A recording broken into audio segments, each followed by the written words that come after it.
I mean, again, he doesn't know who Gabriel is, right? Because he didn't come from an Abrahamic faith.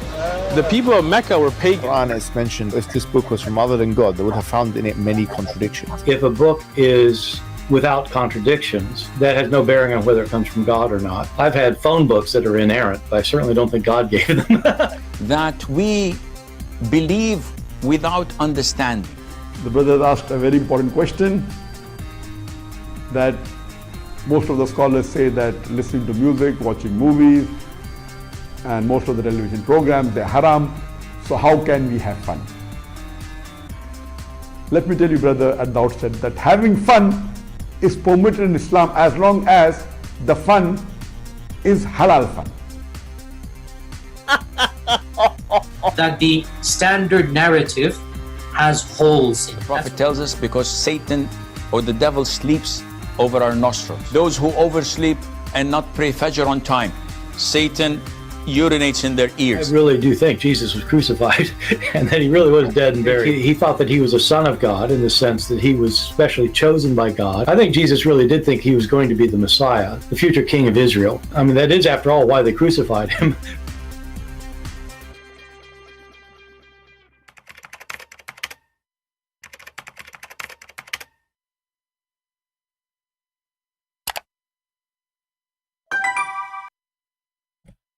Hello everyone, and peace of Christ to all of you. Invite your friends and let us have some good halal time together. Halal fun time. First of all, you notice that we have no chat is open, and that because it is the best way to avoid chatters. I notice that many people are coming to chat, and I don't care for the number. I want people who they are serious come in here. So chat will be closed until, sometime. Until those flies go. As you see, we have a video made by some brothers from Pakistan in San Diego, and they met with this Abdul, which is a very funny Abdul. And actually, we should agree that we are very thankful for having those Abdul, because those Abdul sometimes they are priceless, and actually most of the time they are priceless.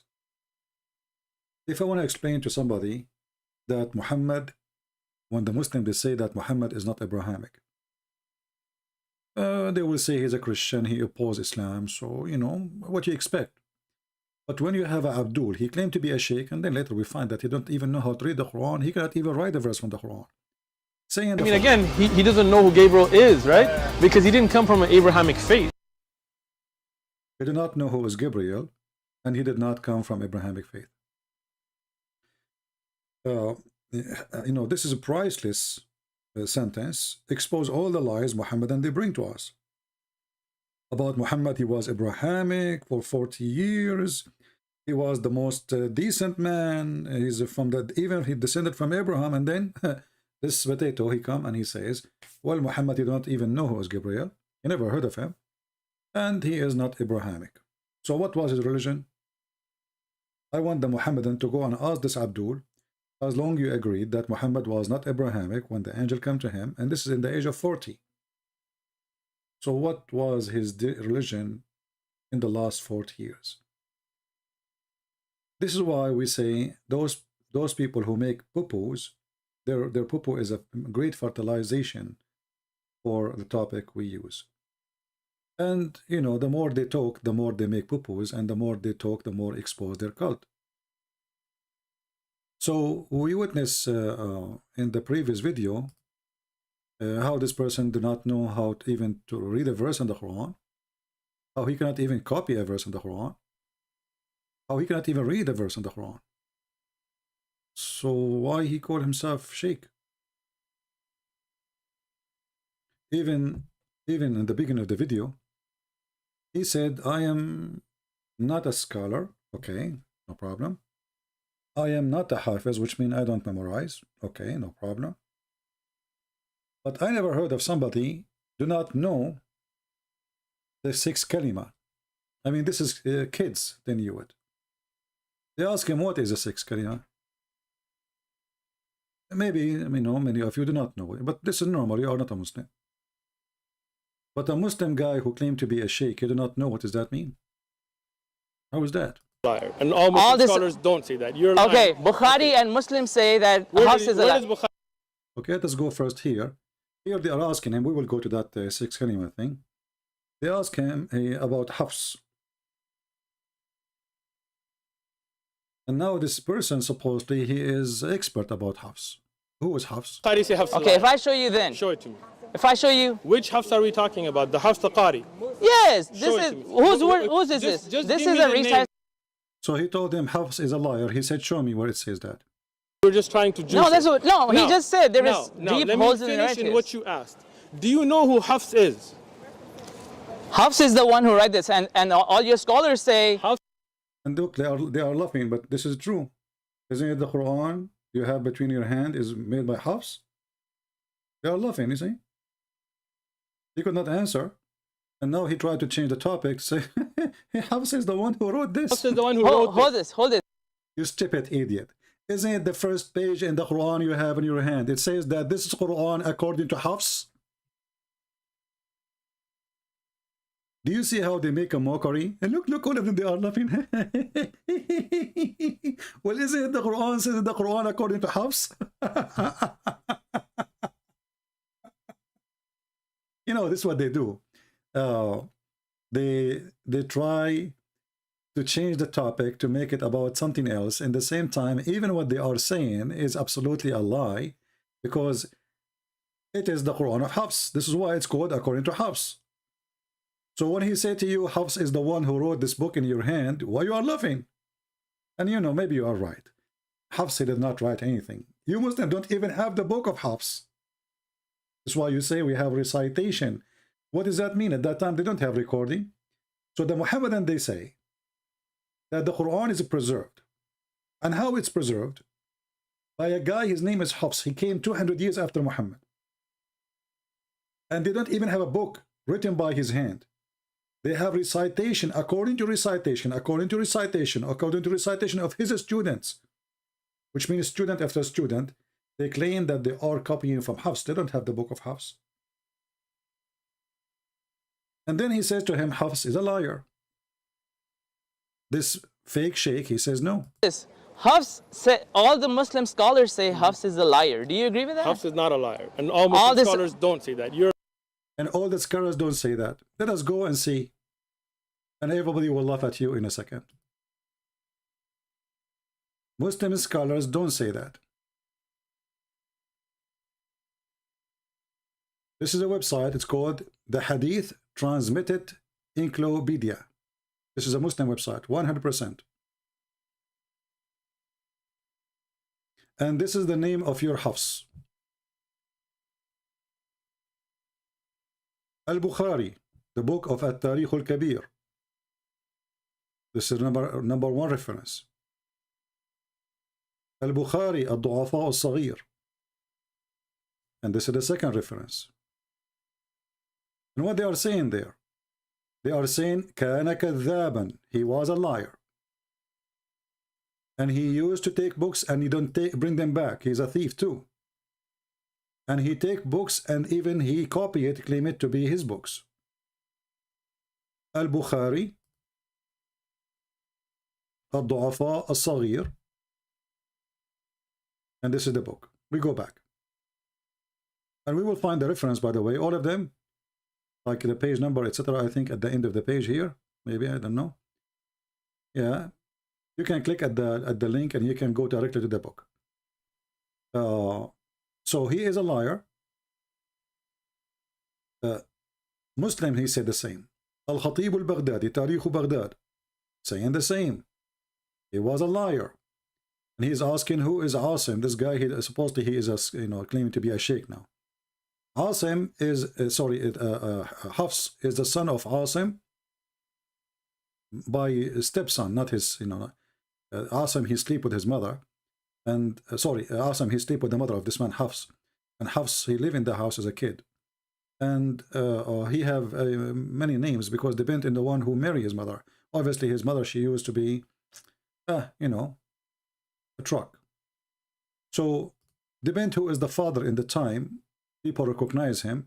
So they call him sometimes the son of Asim, sometimes the son of Suleiman, sometimes the son of etc. Depend, Depends who is the one sleeping with the mother. But all the Muslim scholars, including Muslim, Al-Bukhari, and the biggest sheikhs in Islam, Ibn Hibban, they say that he is a liar and his hadith even is rejected. And why they reject his hadith? Because he is a liar. How we can accept his hadith?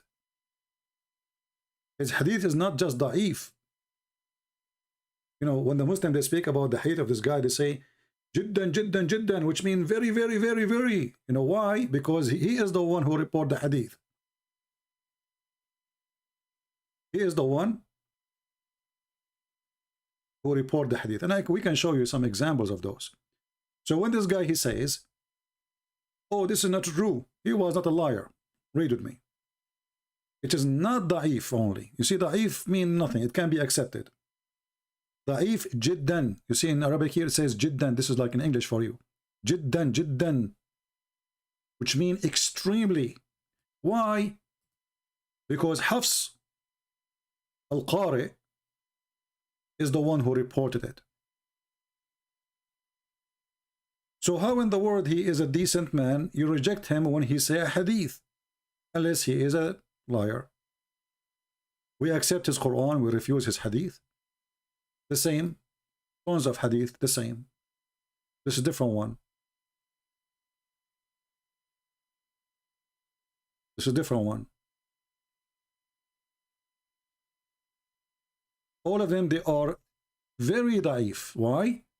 Because the one who reported them is Hafs.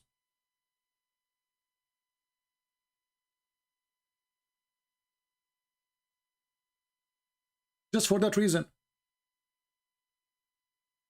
Not because of anything. Because this guy is the one who mentioned this. The Muslims don't accept his hadith. Why? Because it's very well known that he fabricates hadith. Even in Arabic it says يضع الحديث متروك. So when this liar he said that Hafs is accepted, his hadith is accepted, or he's not a liar, and the scholars don't say that, well, here we go. We have all the reference in front of us, and who is more powerful than Al-Bukhari? Who is more powerful than Muslim? Who is more powerful than Ibn Hibban? Even Ibn Kathir. So this guy is just a joker, and he is really, you know, making a mockery of his religion. He's trying to defend, but, you know, it's funny. If we read here, actually, we can use Google Translation. I'll use Google Translation just for the first reference, and the rest is the same. Google Translation, here we go. Read carefully. Hafs ibn Sulaiman, and this is Al-Bukhari. And the name of the book is there. And they are taking the reference from Al-Bukhari, by the way. This book here, taking the reference from Al-Bukhari. Hafs ibn Sulaiman, etc., etc. His hadith is fabricated. I mean, the translation is coming very weird. Hold on. Okay, let's see.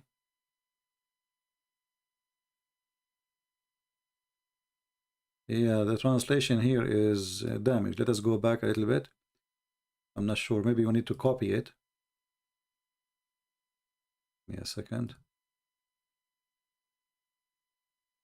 Sometime you need to copy the text as it is and put it in Google Translation by itself. Let's see. You see here in Arabic, it says something different from the translation there in Google Translation. So what we will do, we will copy here. See, there's first section and there is second section. First section doesn't say anything really. Then here the second reference saying Al-Bukhari 870 Hafs ibn Sulaiman al-Asadi said here قال يحيى أخبرني شعبة قال أخذ مني حفص بن سليمان كتابا فلم يرده قال وكان يأخذ الكتب كتب الناس فينسخها. Okay. So he was taking books, and you don't return it back. We continue. We will copy and go one by one using Google Translation, because here, I don't even see the translation for the word book, in Google Translation. Let us do this.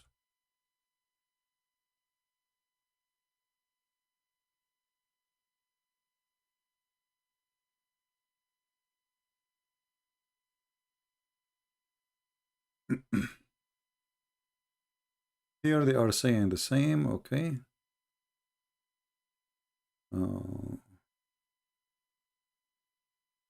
He is not trustworthy. We cannot believe him. His hadith is rejected, matruk. He yaktubu hadithahu. He make his own hadith. He fabricate. Etc. Let us see. Let us use Google Translation again and see if that would work.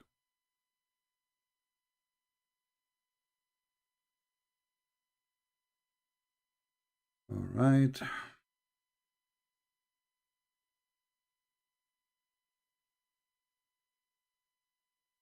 I see translation is coming very funny. I mean, where it says he make his own books, he take my books, he steal it, he don't bring it. It's coming very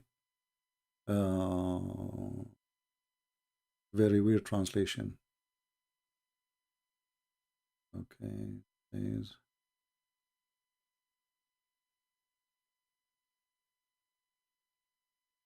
I heard Muhammad saying, I asked Hafs Sulaiman. Right.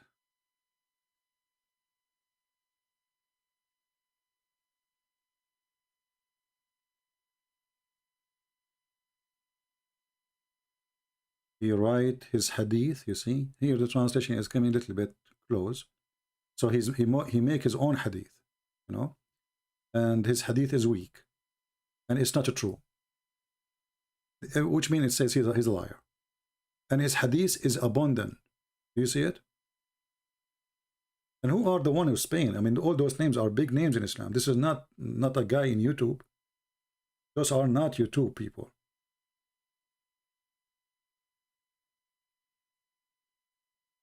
This is Al-Razi as an example here. This guy, he said, no. The one above is Ibn Habban. Ibn Habban, he said he is not trustworthy.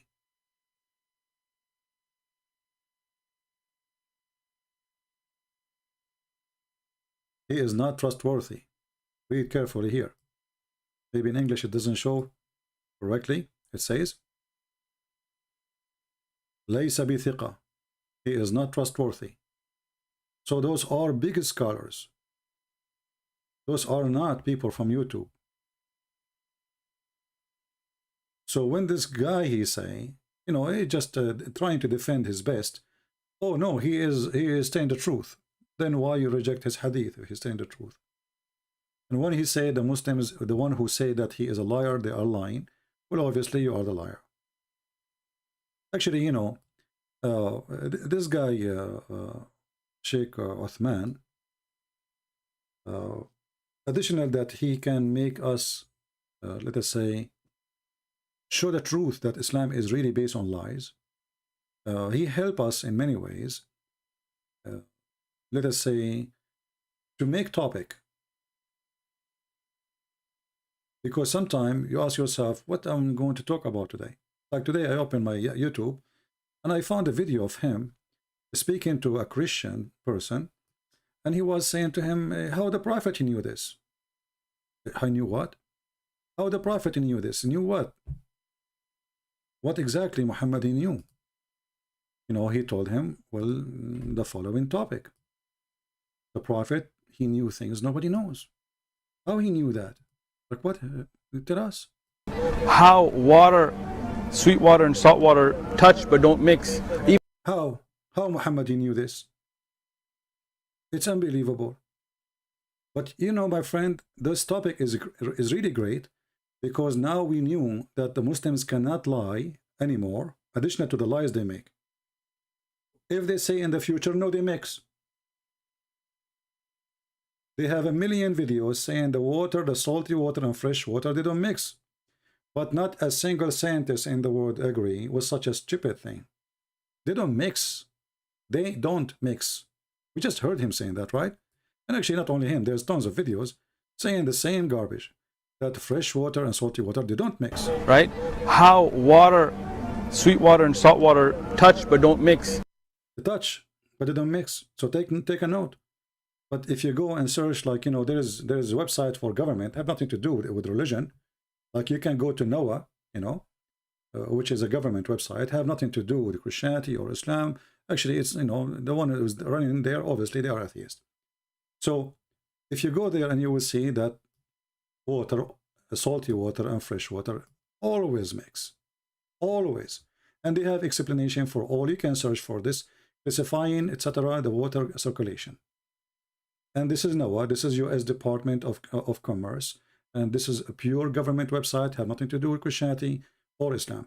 So the daily mixing of fresh water, daily mixing. So when this guy, he make a video trying to convince somebody that how Muhammad how he cannot be a prophet,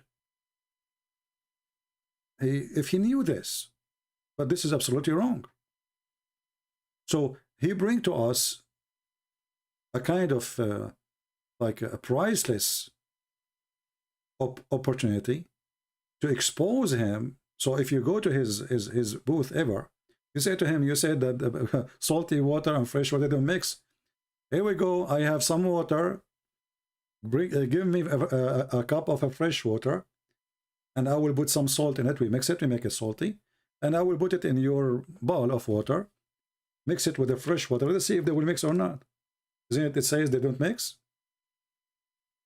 And actually, just to show you how this liar is a liar, when you claim to be a sheikh, don't the sheikh know what the Quran is saying?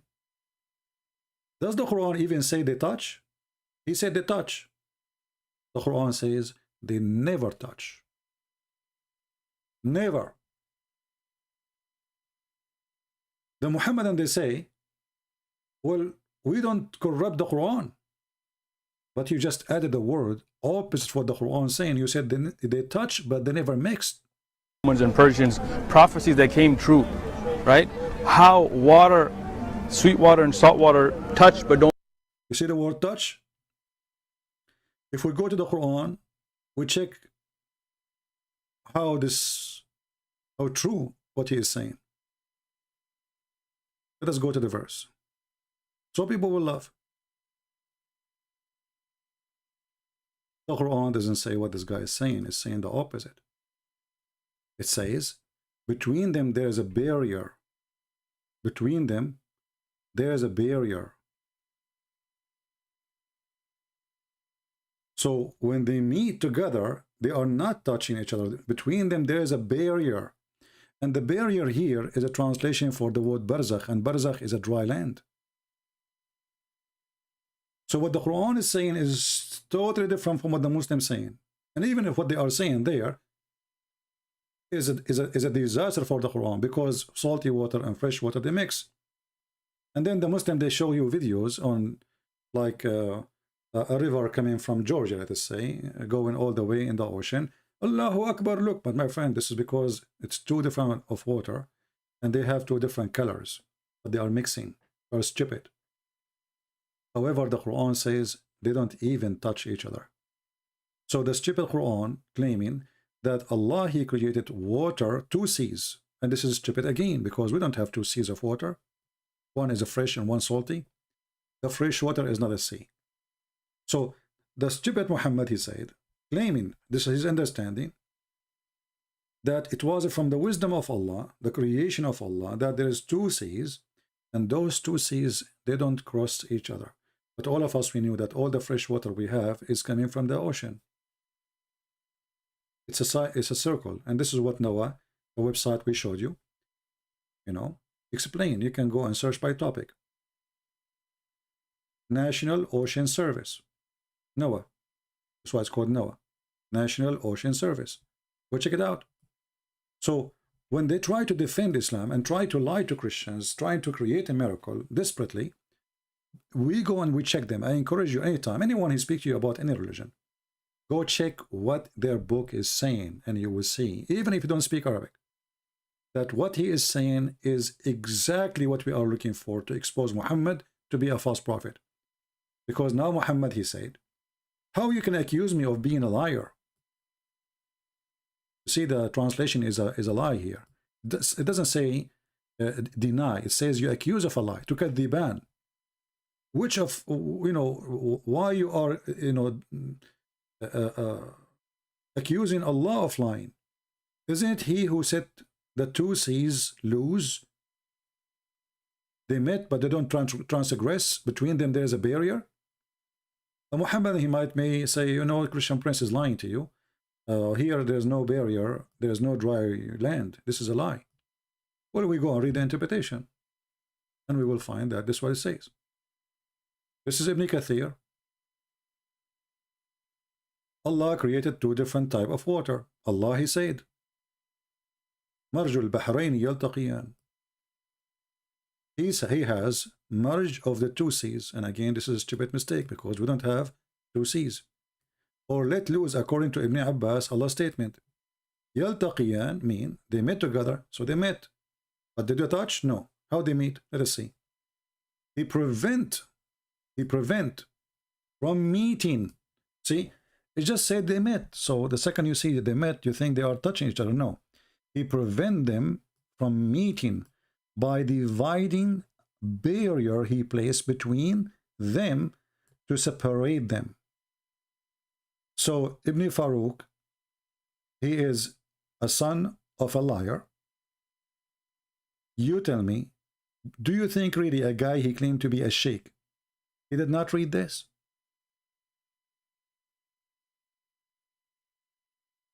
Do you think really he did not read this? He do not know his books? A person, he opened a booth and he want to teach about Islam, but he do not know Islam. And then he will continue. The two seas are fresh and salty. The former coming from the running river. We discussed this topic in Surah Al-Furqan when explaining Allah's statement, because the same thing repeated in different verse in the Quran, in the chapter of Al-Furqan. وهو الذي مرج البحرين هذا عذب فرات وهذا ملح أجاج وجعل بينهما برزخا وحجرا محجورا. What does that mean? Let's just read. The same verse repeated again almost in different location. It says here, it's he who let free the two seas, one palatable and sweet, and the other one salty barrier. And he set a barrier between them, complete partition between them. So we have different verse in the Quran says that there's a complete partition between them. Chapter 25, verse number 53. So we go there? Let us go there so we can get this Abdul busted again. And this is why those videos the Muslims are making are priceless, because now we can go and we can record them and we say to them, did you say that? Can he say, no, I did not? Can he say, I did not say they touch? Can he say they did not meet? Can he say, they don't, can he say, I did not say they don't mix? He cannot. He is even using his hands. So now if we go in the stupid Quran again, we will find this verse, which he is mentioning here. Chapter 25, verse number 53. Read carefully. And it is he who has set free the two seas. One is a palatable and sweet, and the other one is salty bitter. And he has set a barrier and complete partition between them. Complete. They don't touch each other.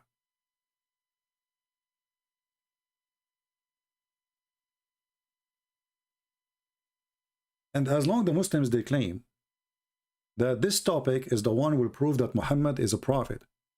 Well, this is exactly what will prove to us that Muhammad is a fraud. Because the stupid Muhammad, he think that there is a partition between the salty water and fresh water, and Allah will never allow them to touch each other. Even the Arabic here says, وَحِجْرًا مَحْجُورًا. Hijr is coming from the word hajar. Hajar means rocks. There's rocks between them. There's a dry land. Then if we go to Ibn Kathir again, we will see this is what it says. Read carefully. And now, is Ibn Kathir is lying? Yeah, Ibn Kathir is a liar, for sure. The Muslims, anyone who says something, destroy their dreams, they will accuse him of to be a liar. Between them, there's a barrier which none of them can transgress. That's what the Quran is saying. بَيْنَهُمَا بَرْزَخٌ لَا يَبْغِيَانِ. Even the Muslims, they believe in the word barzakh, and barzakh is supposedly a bridge you walk in. So how suddenly now they are touching each other? So barzakh is a road of rocks, like the way to hell or heaven, depend in the mood of Muhammad.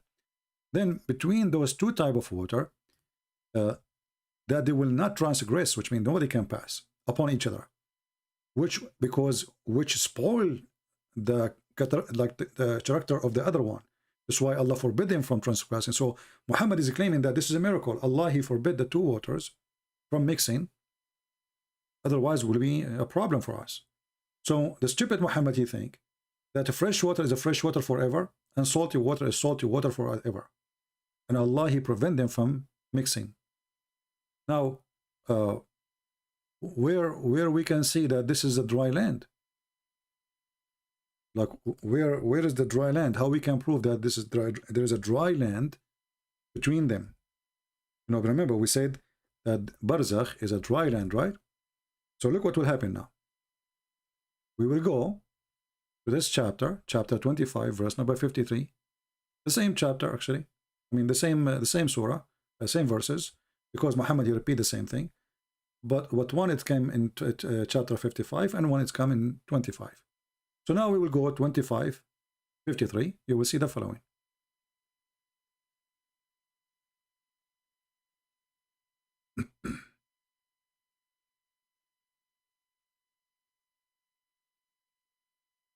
And like now, because we don't have a chat running, we guarantee that everybody is listening and nobody is busy with this stupid, stupid chat.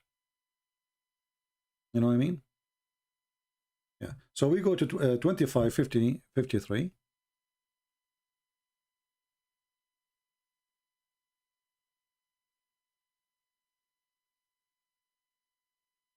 Let us see. Here we go.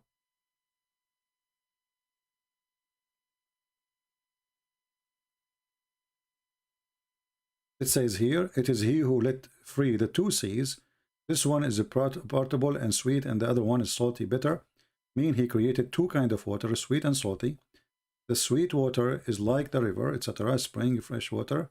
And this was the view of Ibn Jurayj, blah, blah, blah, blah. And then he continues saying, وَهَذَا مِلْحٌ أَجَّاج, and this one is salty, blah, blah, blah. And then he says, and he has set a barrier, complete partition between them, meaning between the sweet water and salty water. Now, what is the word barzakh? I told you word barzakh mean a dry land.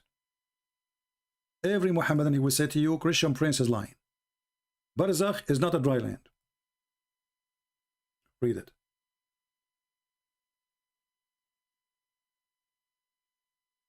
So, this is a great topic, actually, to prove to any Muslim that Muhammad is a fraud. Because this idiot, he think that Allah, he created a barrier, which is a dry land, between the two water, and it's a complete partition. Mean a barrier, prevent one of them from reaching the other. So according to the stupid Quran, salty water and fresh water, they never touch each other. To make it simple, according to the Quran, when this funny God, he created the sea, the water of the sea will stay in the sea. When this God, he created the river, the water of the river, he stay in the river. They don't mix. And it's in front of you, preventing them from reaching each other. Do you remember this guy in the video? He says they touch each other. How do they touch each other then if there is a dry land? Complete partition. Dry land. The barrier is a dry land.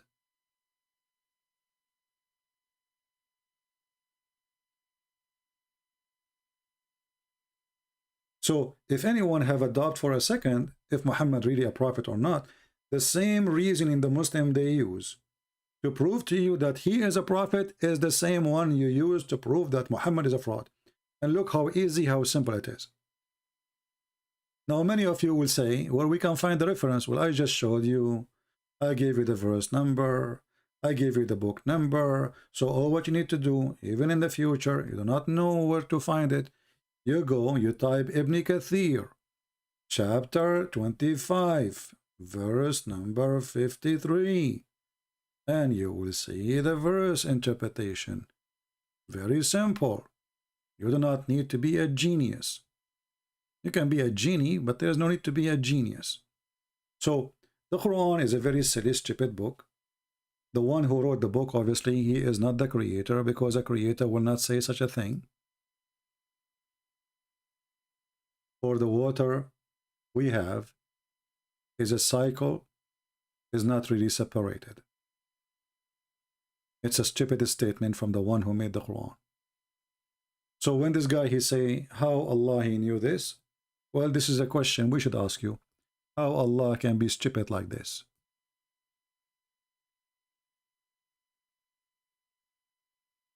This is why we say people like those are priceless to expose Islam.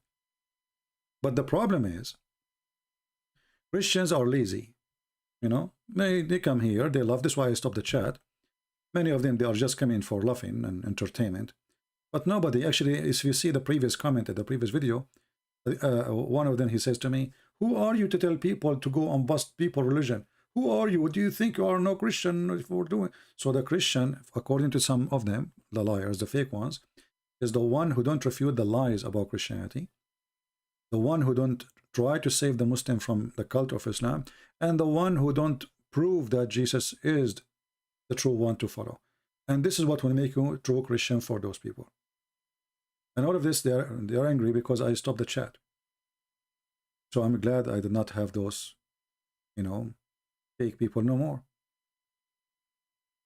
When a Muslim, anyone, he come to you and he says to you, how the Prophet he knew this. Actually, if I go right now and I type in Google, how Prophet Muhammad knew this 1400 years ago, what I will find?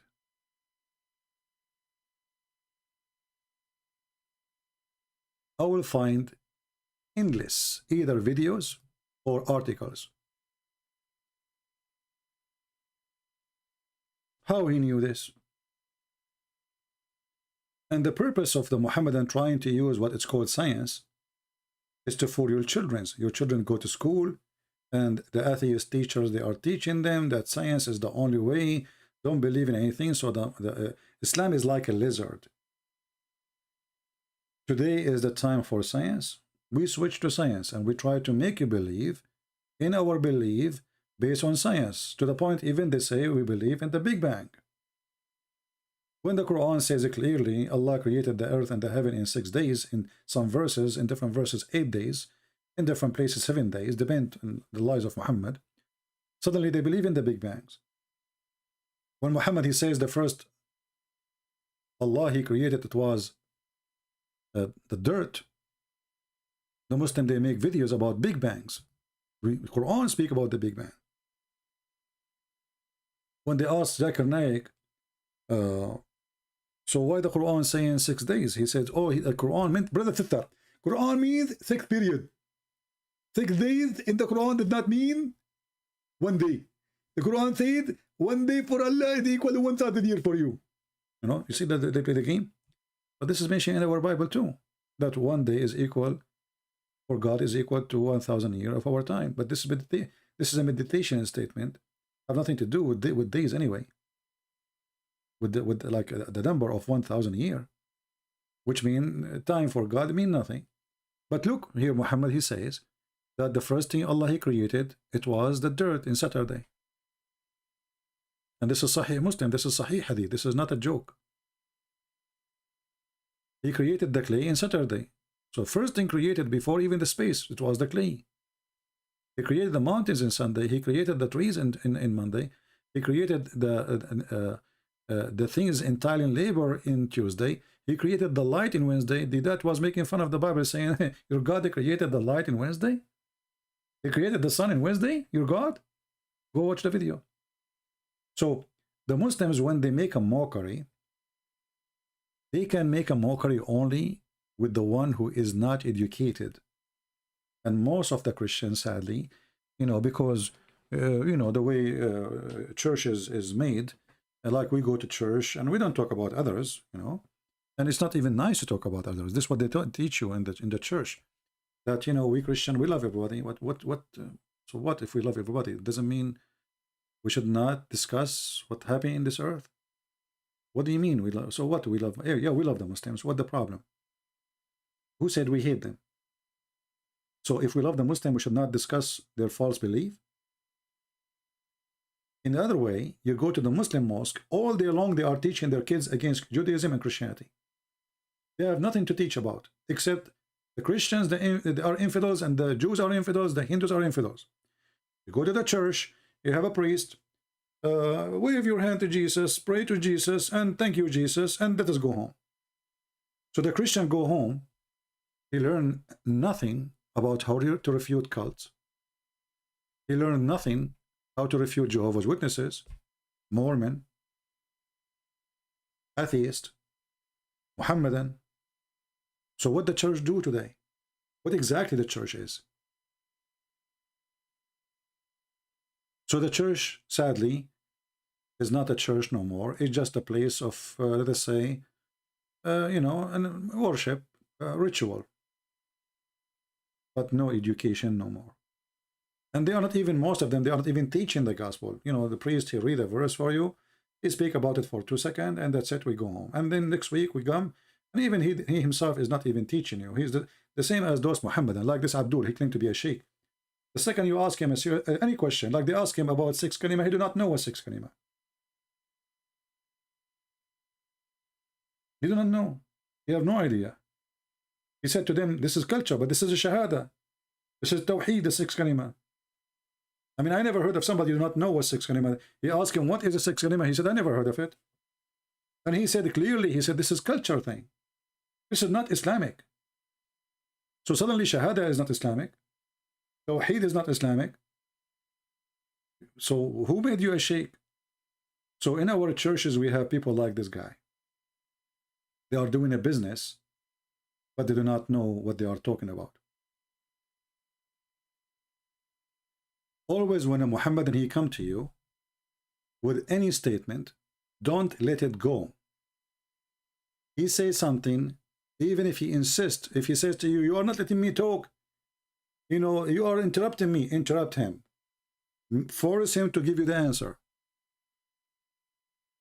Like last time when we said, is a qatala is the same as qutila, he said it's the same. Shouldn't we open the dictionary right away for him and show him? And this is why, those people, they can flourish in the front of somebody, he do not know Arabic, and he himself do not know Arabic. So how he can explain what the word means? I don't know. I don't understand the stupidity of those idiots. They don't know Arabic, yet they claim to know Arabic. They don't know how to write the word, but they claim they knew how to write the word. If we go back to this video here about Uthman, just to show you more of his comedy, it's priceless actually. I'm so glad that they came to him, and I hope next time they will get him more busted, so we can have more comedy to laugh. Okay, Bukhari and Muslims say that Hafs is a Where does Bukhari say Hafs? Okay, if I show you then. Show it to me. If I show you. Which Hafs are we talking about? The Hafs Qari? Yeah. Yeah, where Bukhari? I want to say to this coward,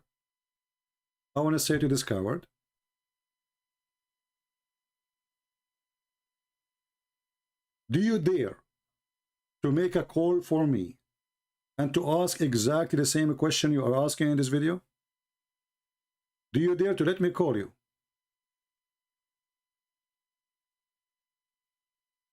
Where Al-Bukhari says that? Where Al-Bukhari he says that? Can you show me?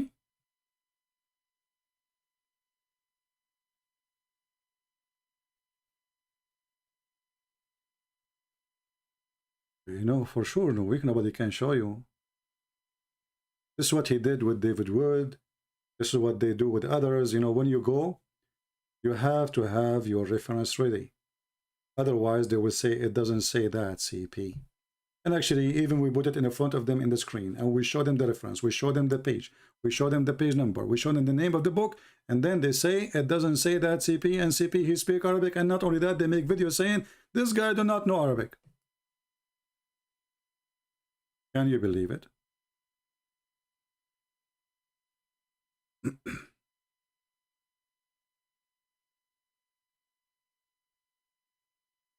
If we go right now and show some reference, this guy, he will say, well, I don't believe those reference. So when they want, they believe. When they want, they accept. When they want, they don't like it. Very simple.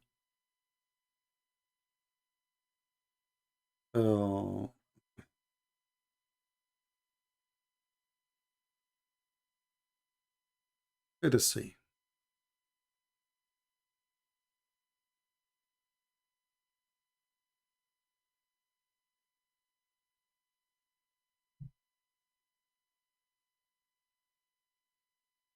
Just so we can laugh, you know, just for a comedy.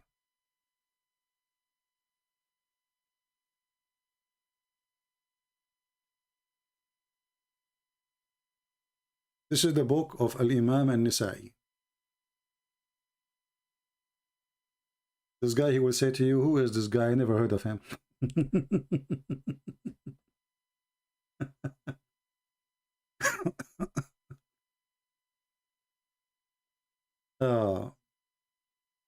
Let us see what he says here. The problem, the page is so big.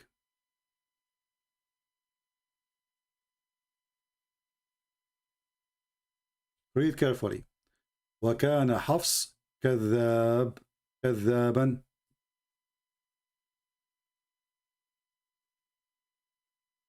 Let's make it an arrow and red. Line and red.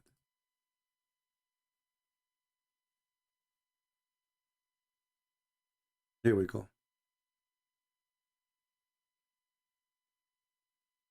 قال ابن المديني في رواية ابن عبد الله متروك. His hadith is rejected.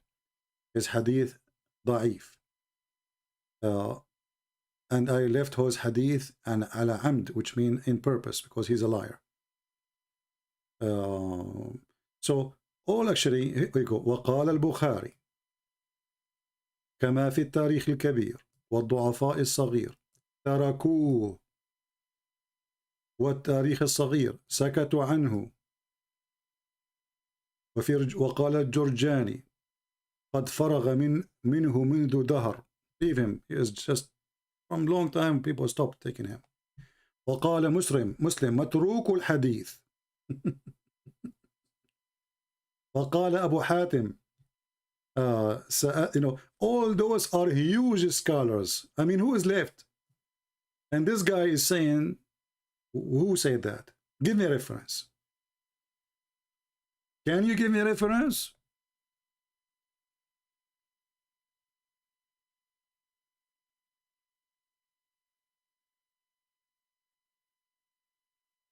It says here, and Ibn Hatim, he said, سألت ابن عن أبي عن حفص. I asked my father about Hafs ibn Sulaiman. Blah blah blah blah. He said, لا يكتب حديثه. His hadith should not be written. قال أبو زرع ضعيف.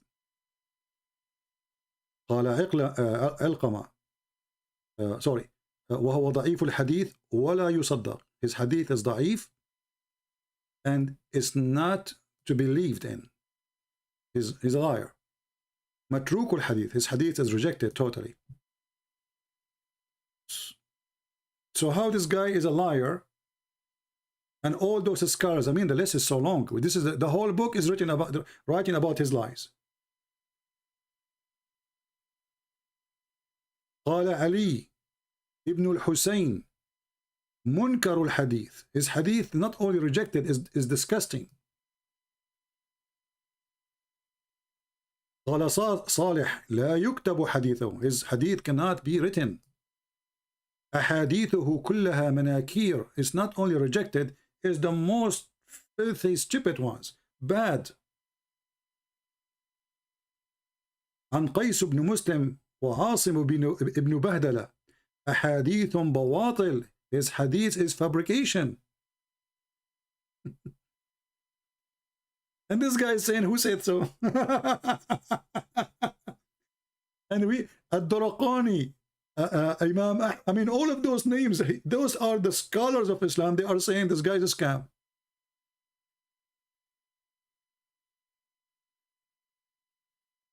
So how he is a scam and you take the Quran from him?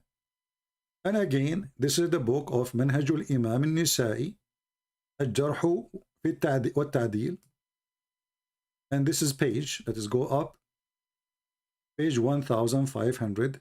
And this is a book for free in Google. It's for free. And let's continue.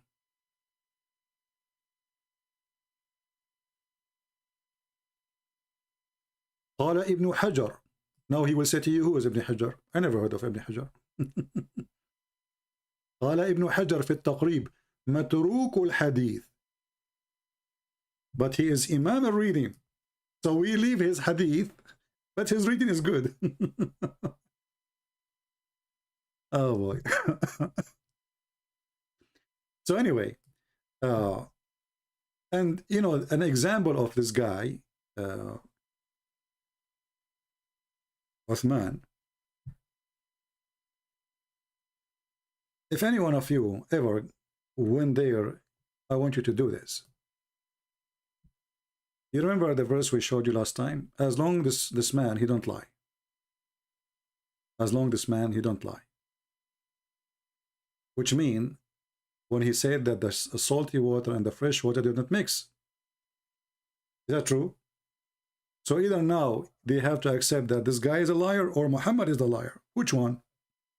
Same time. If you remember, we mentioned to you in the previous video, where in the Quran it says, as long as we are talking about the nature and the sun and the water, how they mix, they don't mix.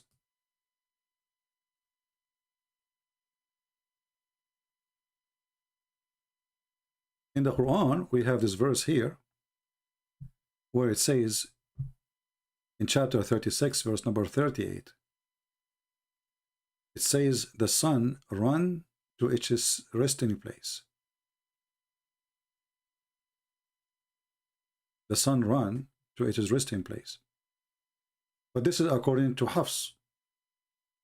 According to Ibn Mas'ud, the sun does not run to its resting place. So which one of them is saying the correct reading? It cannot be true, both of them. The sun run to resting place is not the same as the sun does not run to resting place. Which one of them is true? This is just an example of tons of differences. So if we go here, this is chapter 36, verse number 38, and we go to Ibn Kathir.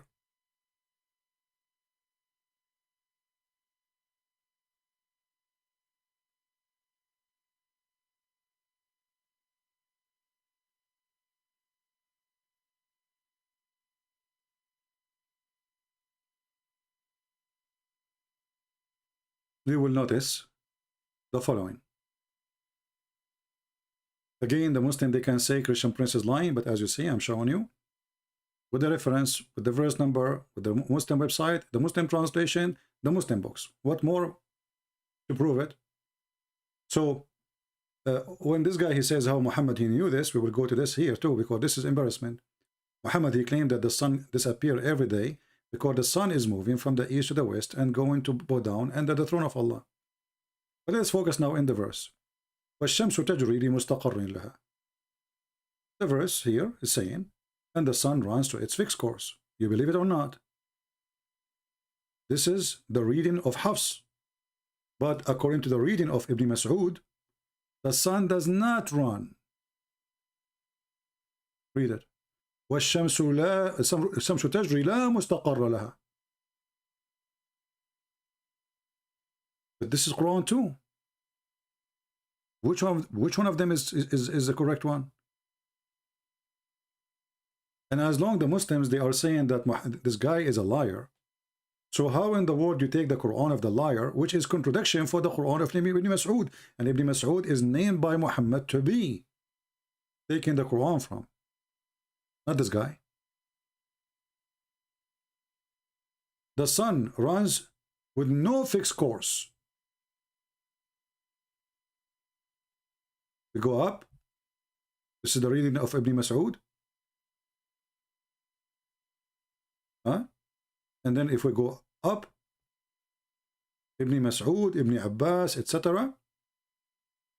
And then we go up, we will find totally the opposite. And the sun runs on its fixed course. Both, they cannot be exist. One of them is a lie. For sure, for me, I believe both of them is a lie. But if we put the two verses next to each other, we copy the first one, we will copy it, paste it here.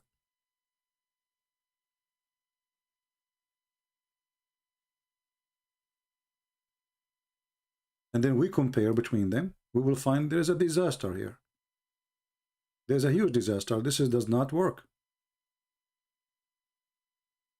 This one says the opposite from the other one.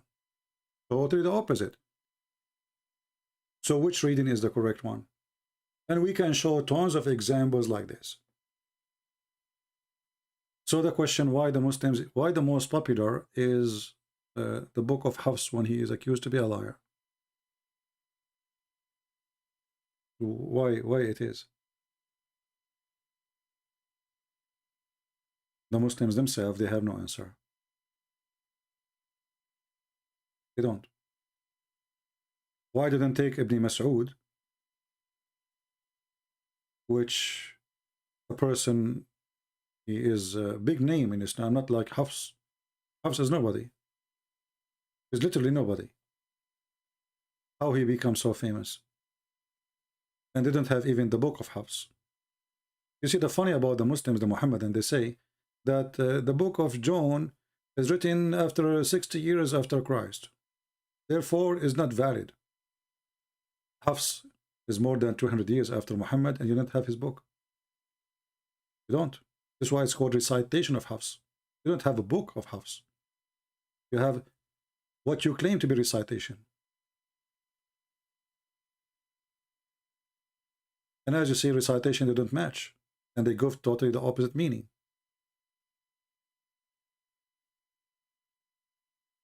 So when those people, they try to argue, their argument, it works for your side if you are a person who want to study and you want to search, and like what we are doing now, they help us to expose their lies. Because if they don't say what they say, I don't know what the topic will be today for me to talk about, right? So here we go, we use them as a way for education, as a motivation for education. They can lie as much as they want. Who cares? You can lie. Nobody can stop you from lying. I mean, this is your business. But we can expose your lies, and then Islam will lose the credit. The target is not them. The target, either Islam is true or Islam is false. And as long as those people, they are trying to defend Islam by lying, well, obviously Islam is a lie then. Because there's no way you defend something good by lying. It doesn't work in such a way. Not with God. You can fool people by scamming them. Okay, you can win. You can lie to somebody, steal his password for his bank account, or, claim to be the cable guy, go inside the house, steal the jewelries. So lying can work if you are a scammer. But God don't lie to prove himself. He do not need liars. That is not God and not godly. I'm not going to play all his video because it's not really worth it. This guy is just wasting time. But I receive a timeline of what he said in the video. So let me look here. Somebody gave me the timeline. Yeah, in the minute 22, he do not know what kalima is, which is funny. And you can search for the 6 kalima in 2 seconds. You will find that every single Muslim kid, he knew what is that. Especially a person who live in Afghanistan, you know, he grew his life there. Yet he do not know what kalima is. Tell him everything. He Okay, doesn't go know ahead, anything. go ahead. And if he I jumps don't know from the topic, San No Diego jumping. Zoo is right Go here. ahead, I'm gonna put you with the monkey right there, because He told him, San Diego Zoo is like here. I want to put you with the monkeys right there. That's a good one. that's what you're doing. They're jumping around here like that. Okay. So my question is very simple. Okay. If this is the Hafs recitation and that's the worst recitation, why is the meaning different? Is that your question? Yes. Tayyib. This is the 8th time explaining it, but I'll explain it again. Meaning different. No. Again, he interrupted me. Did he not interrupt me right now? Did he interrupt me? But he, you know, he did not explain them. You see, the liars, they say it's the same meaning. But it's not the same meaning. We showed you. Even the Muslim website, it says it's not the same meaning. Answer the question, okay? I will answer it. Okay. Right? Okay. Now, let me explain it again. Okay. Okay? The Arab tribes would use different sigat Okay. to give the same meaning. Okay? Ah.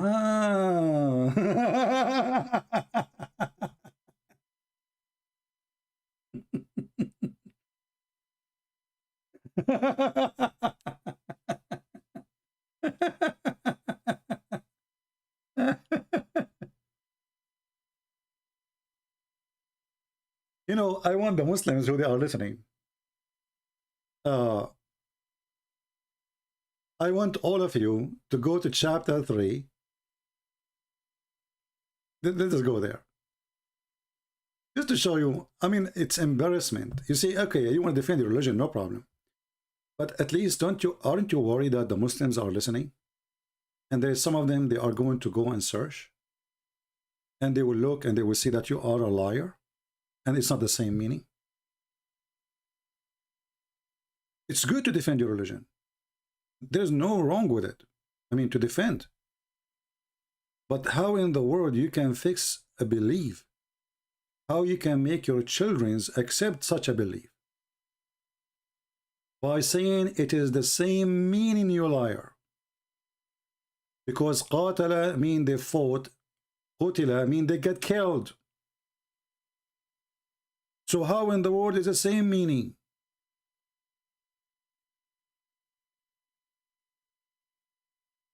I mean, do those people have a little dignity?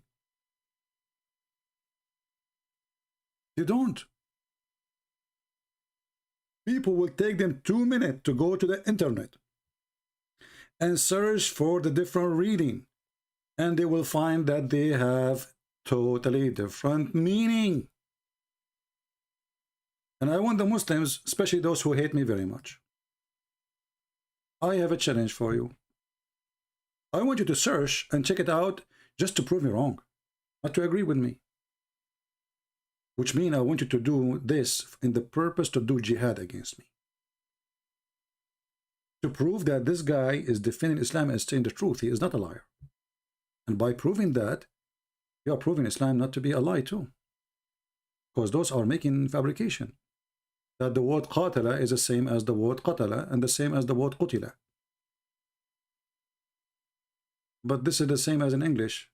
Kill, killed, got killed. It's the same? Since when? There's the one who killed is not the same as the one who got killed. I mean,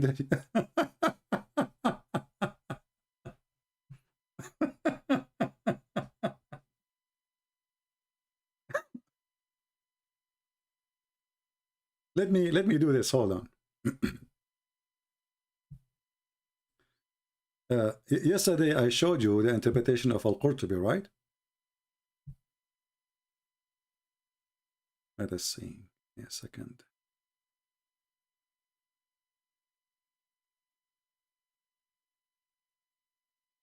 Oh boy.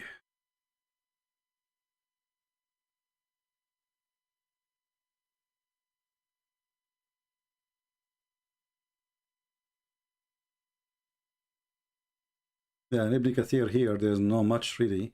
You know, Ibn Kathir translation is not really the same as the Arabic Ibn Kathir. But it's okay, we will. It was said by this ayah, many prophets of their companion were killed in earlier times.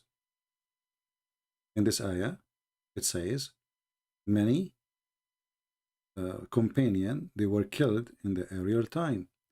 As this is the view of Ibn Jarir. Okay, but how he can get the view like this? Here it doesn't say they were killed, it says they fought. And the one they fought, not necessarily they got killed. So why Ibn Jarir is saying that? Because there's different reading. It was also said that ayah means many prophets witnessed their companion death before their eyes. However, Ibn Ishaq mentioned another explanation on his seerah. Many prophet was killed and had many companions who resolve did not weaken after the prophet died. And here you see how things is going wrong. However, if we go right now,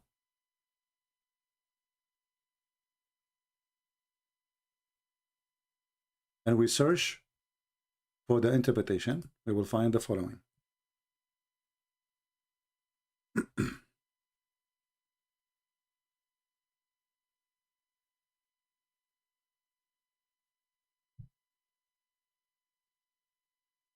And this is why I don't accept Ibn Kathir in English, because Ibn Kathir in Arabic is different from Ibn Kathir in English. Read carefully. This is Ibn Kathir in Arabic. In the English, it doesn't say anything from what the Arabic one. In Ibn Kathir, he says, he is mentioning to you a different reading for the Quran. Here it says, وَكَأَيْنَ مِن نَبِيٍّ قَاتَلَ مَعَهُ. قَاتَلَ, they fought with him. And then he says, and this is this is meaning many of the prophet he was killed and many of his friends killed with him. And then he continues saying, but those who did read or recite saying قتل أو قتل معه ربيون فإنهم قالوا عني بالقتل. So different reading. It's meant by the killing is the prophet and some of those who were with him. So did they fight with him or they did killed with him? It's not the same meaning.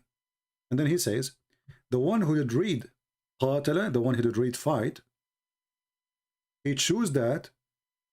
And again, this is Ibn Kathir. He chose that word because the verse says فَمَا وَهِنُ, which means they did not get tired. So how they get killed? If they get killed, then why it says did not get weak or tired? So obviously, the correct one is to take not the one qutila, which means they get killed, but to take the one which is they fought with him. So as you see, this is different reading of the Quran. And it has different meaning. And this is Ibn Kathir saying that clearly. However, if I go in the English one, I don't see the same saying that. Does it say different reading? And here in English, no. It was said this ayah mean, etc. And then this is the view chosen by Ibn Jarir, okay? And then it's also said that this prophet witnessed their companion death before their eyes. However, Ibn Ishaq, but he didn't mention anything about different reading. There's no different reading here.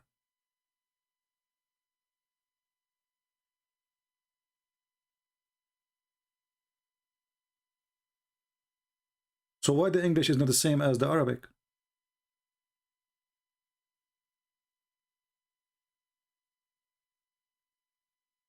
If we use now Google Translation, you will see that the translation will give you right away, whatever in the blue is the verse. How many prophets fought with him? This is the first reading. This is the verse. And then many, they were killed with him. You ask yourself, is it the same? Fought and killed? The liar, he said, it's the same meaning. And this is the book of Ibn Kathir.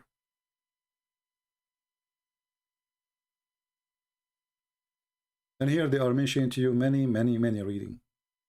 And the same goes for Al-Qurtubi. The same goes for At-Tabari. The same goes for all Islamic interpretation. All of them, they agree that it's not the same meaning. But according to this scumbag, it's the same meaning. So if you are a Muslim, even if you do not know Arabic, go right now and search in the dictionary. You can do this. Copy the word qatala and copy the word qutila. Go to the dictionary and see, is it the same? قال أبو جعفر اختلفت القراءة في قراءة قوله قتل معه ربيون. قتل بضم القاف. قتل means get killed. Translate to English. You can say this guy is lying to us. He is a Christian. He don't want us to believe in Islam. But this is your Islamic. This is the official government website of the Kingdom of Saudi Arabia.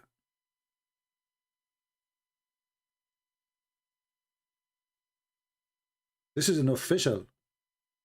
This is Al-Qurtubi, Al-Tabari, Ibn Kathir. This is not a Christian prince interpretation. So people were killed with him. How in the world this guy, he say it's the same as fought? How the word killed is the same as they fought with him? This is a reading saying, half saying, many they fought with him. The other reading saying, many they were killed with him. But the potato, he said, the Arab, they have different way to say things, have the same meaning. Those are the Arab, the one who's explaining you, those are your scholars of the Arab Muslims. Not this guy from Afghanistan who cannot say his prophet name correctly. Al-Tabari is not an Arab now. Ibn Kathir is not an Arab. Al-Jalalain is not an Arab. Ibn Abbas, the cousin of Muhammad, is not an Arab. So here you see that in order to defend Islam, we have to die lying.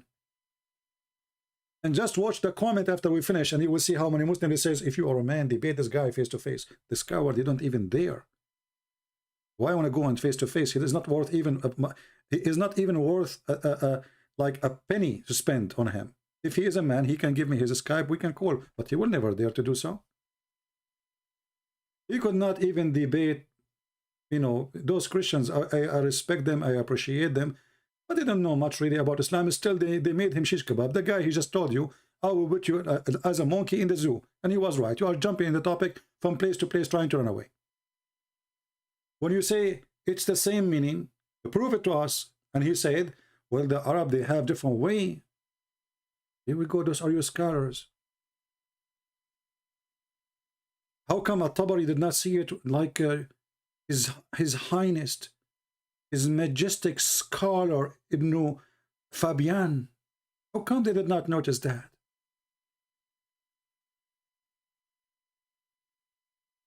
And you will see how many recitation there is.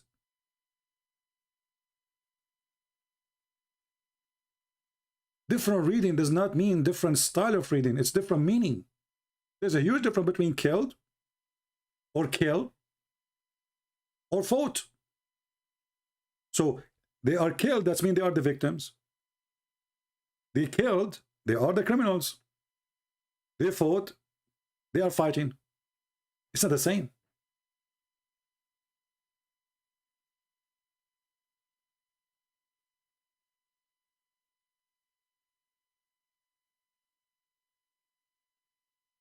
This is why we cannot take those people for what they say. Never take Islam from Muslims. Never. This is my advice to anyone.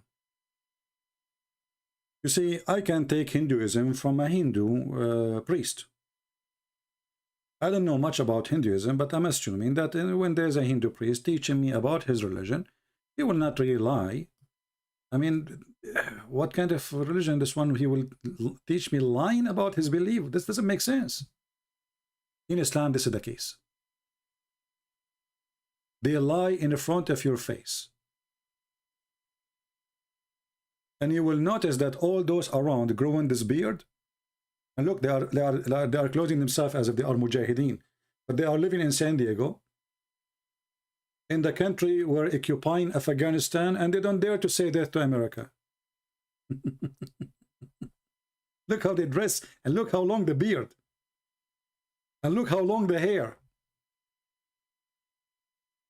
And they are potatoes. It's the same meaning.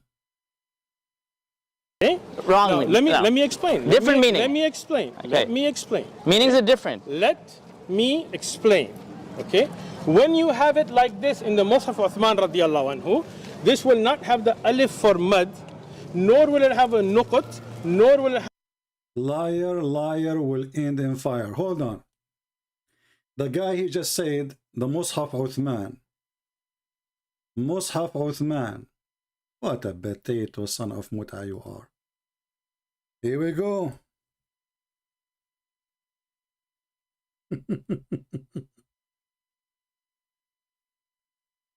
Hold on, give me a second.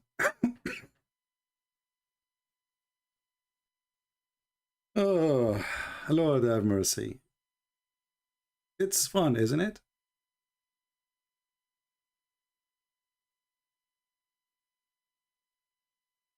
First of all, there's nothing called Mus'haf Uthman, in case you do not know.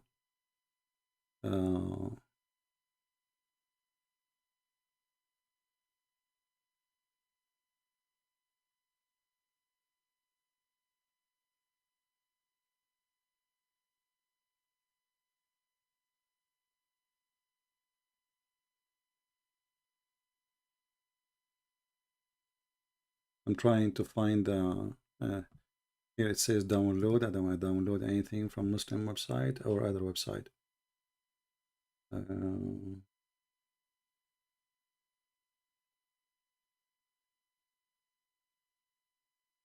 Okay, there is a website. Let me find it.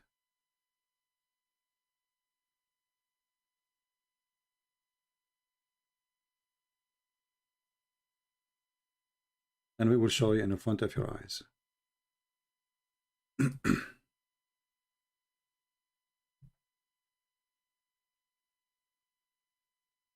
When you say Mus'haf Uthman, are you denying that this is Hafs? I mean, what those people are talking about? Is it Uthman or Hafs now? Okay, let's go.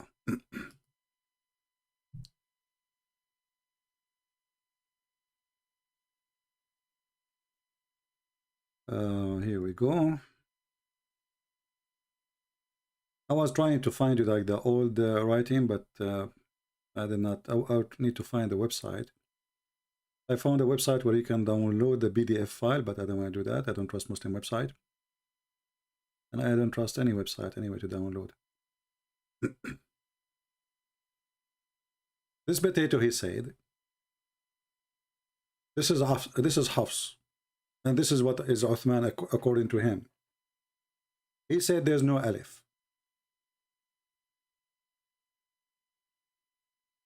The alif in front of you, potato. You are literally a potato liar. This is an alif.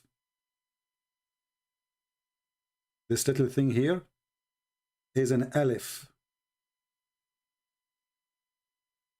And if there is no alif, as you claim, then why it is here?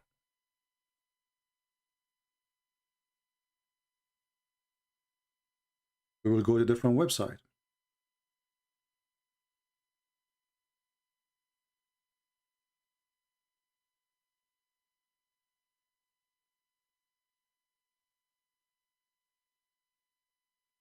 If there is no alif, that's meaning Muslims are adding the alif.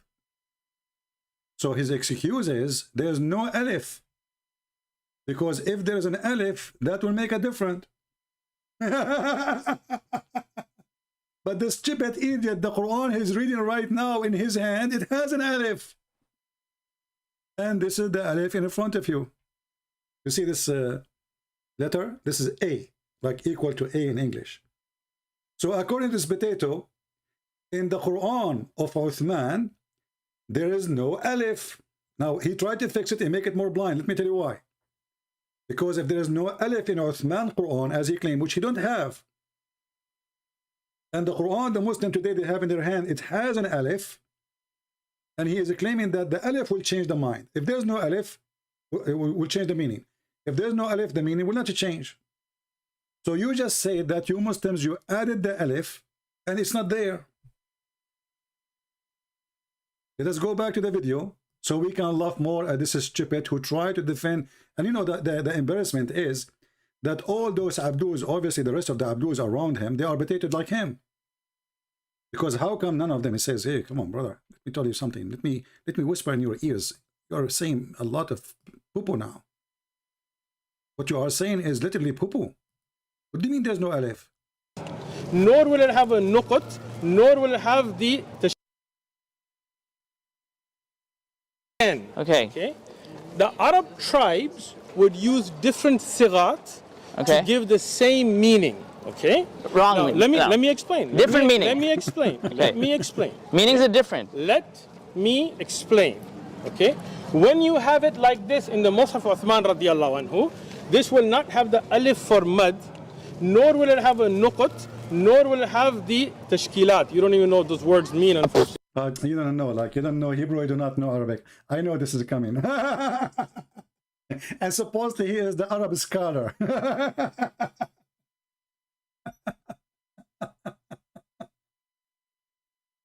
Okay. But we'll get to it. Okay. Okay, if you're a scholar, just read me one verse. Again, he's not. Read me one verse. How many kalimas are there? How many kalimas are there? Yeah. What do you mean? There are kalimas in Islam, right? What kalimas? You don't know what kalima is? Which kalima means a word? In Islam, when you're small, they teach you kalima. In Islamic school, how many are there? My poor. Look how he's in trouble now. He's trying to think what? Huh? What? Understanding of your mindset explained now. Kalima means a word, I know that, but let me explain what kalima means. How many kalimas are there? Kalimat of Allah are uncountable in the Quran. So how the Quran, kalimat of Allah is uncountable, and you count the word of the Quran, you liar? Tells us the main kalimas that you're looking at a Pakistani Indian school setup that has nothing to do with Islam. So you didn't go to school? Alhamdulillah, I didn't go to school in Pakistan as a little kid in Beacon. I didn't teach kalimat. Alhamdulillah, I studied Islam. This is Islamic study. You don't know how many kalimas are there? The kalimas you're talking about have nothing to do with Islam. Have nothing to do with Islam, but all you go right now, search in YouTube, you will find thousands of videos about this. There's 6 kalimas. This is a cultural practice. Okay, so now you know what kalimas are. I know. Yeah, you know, because now I understand that has nothing to do with Islam. Okay. This has to do with Pakistani. Okay, do you know the kalimas? Do you know the kalimas by heart? What are we talking about? Do you know the kalima? Tell me the 6th kalima. I don't know 6 kalima. You do not know the 6th kalima. You never heard of the 6th kalima. I will go to YouTube, just hold on. Here we go.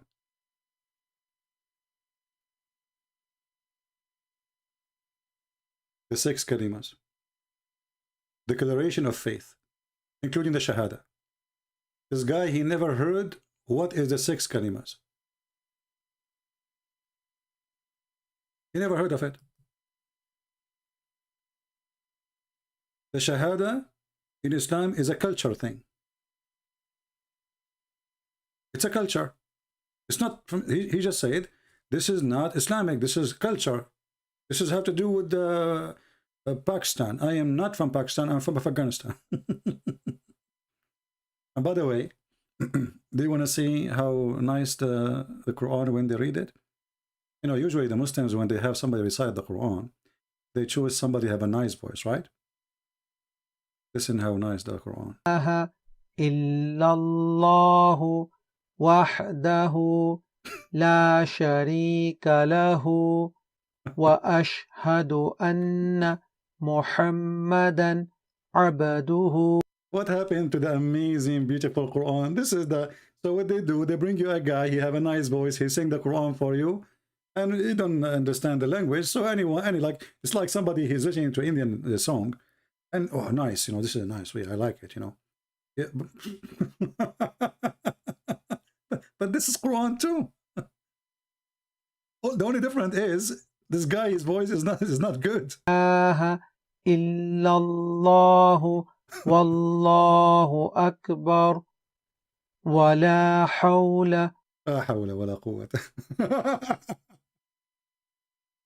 But anyway, this guy, he do not know even what the 6th kalima, and he never heard of it. And he said this is a culture thing. The declaration of faith, the Fatiha, to seek refuge by Allah, etc. All of this, he never heard of it. This is a culture thing.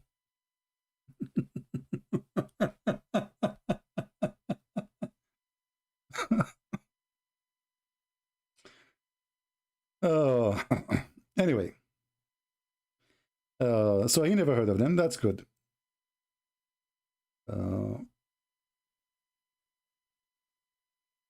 This guy, he said to him, our brother here, he said to him in the minute 28, Allah does not exist. Not this one. Here we go. So what the answer is?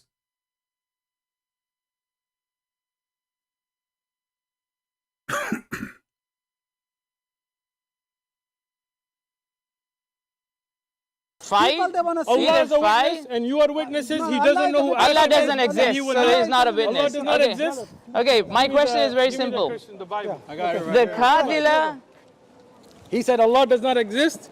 How come your Arabic Bible has the word Allah in it? so the Arabic Bible has the word Allah? He said, Okay, hold on. Let's read. Do you see the stupidity here? This is a translation, and this is a translation we don't accept. And the easiest way to prove that there is no such a word, this is why it exists only in the Arabic Bible, because it's a translation. Those Christians, they live in the Middle East under ISIS for 1400 years. They've been forced to use that word, and for me, I spit at that word. And actually, we can prove it from the Quran that the Christians and the Jews don't believe in Allah. How we can prove it? Go to the Quran. If the Jews and the Christians, they have the same name of the same God, then why the Jews are making fun of Allah? No, I never heard of somebody. And why Christian Prince making fun of Allah? So they make fun of Allah in the time of Muhammad. Read carefully. The Jews says Allah, his hand is tied up, i.e., this is a Muslim translation. He does not spend of his bounty, which means Allah is useless. He does not exist. This is exactly what this brother who was saying to him, Allah does not exist. So when this fool person desperately, he go and say, this is translation. I can make a translation now, and I can change the name of God in the translation and call him a Krishna if I want. But this is false.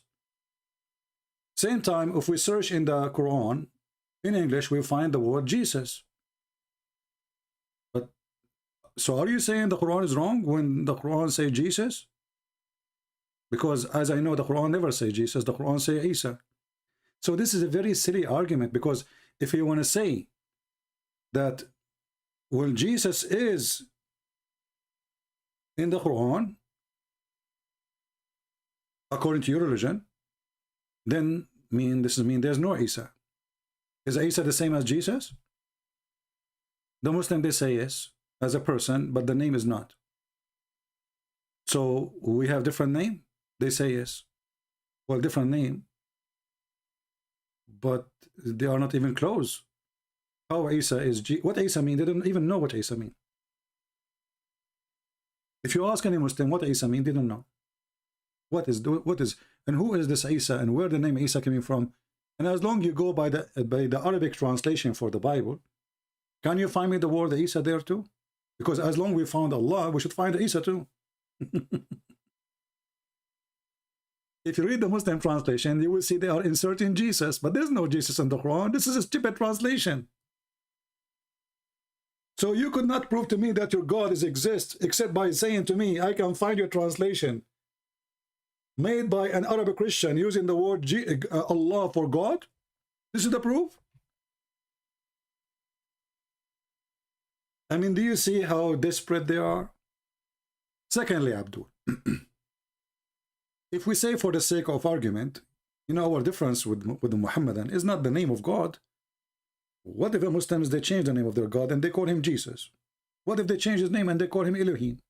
Still, your God is not our God. I will give you an example. Jehovah's Witnesses, they use this, what they call themselves Jehovah's, you know, Jehovah's Witnesses, Jehovah. But Jehovah's Witnesses don't have the same God as we do. They don't. Those people, they believe that God is one of gods, a God. We believe in one God. We don't believe in a God. So they can use certain words, which we use too, but still they are not believing in the same God. So it's a very silly, shallow argument, desperate, and he have a Bible in his hand, which is an Arabic translation. What about you show me the word Allah in the Aramaic Bible as an example, or in the Hebrew Bible as an example? Because this is the Bible. Anything else is a translation. Very desperate. Very.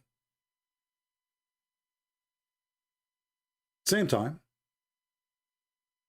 if we go to your stupid Quran, we will find the following. That the Christians, according to your stupid Quran, here you see the contradiction, how the Jews making fun of Allah, and then Muhammad, he says that the Christian, they believe that Isa is Allah.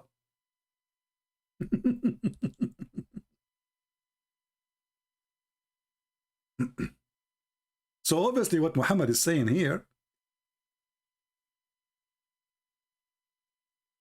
let's go to the verse. Chapter 5, verse number 17. Surely in this belief, are those who say that the Messiah, the son of Maryam, is Allah.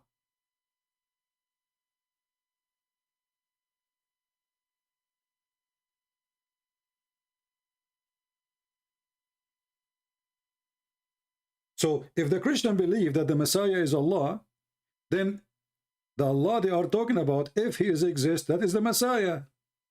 Do you agree on that?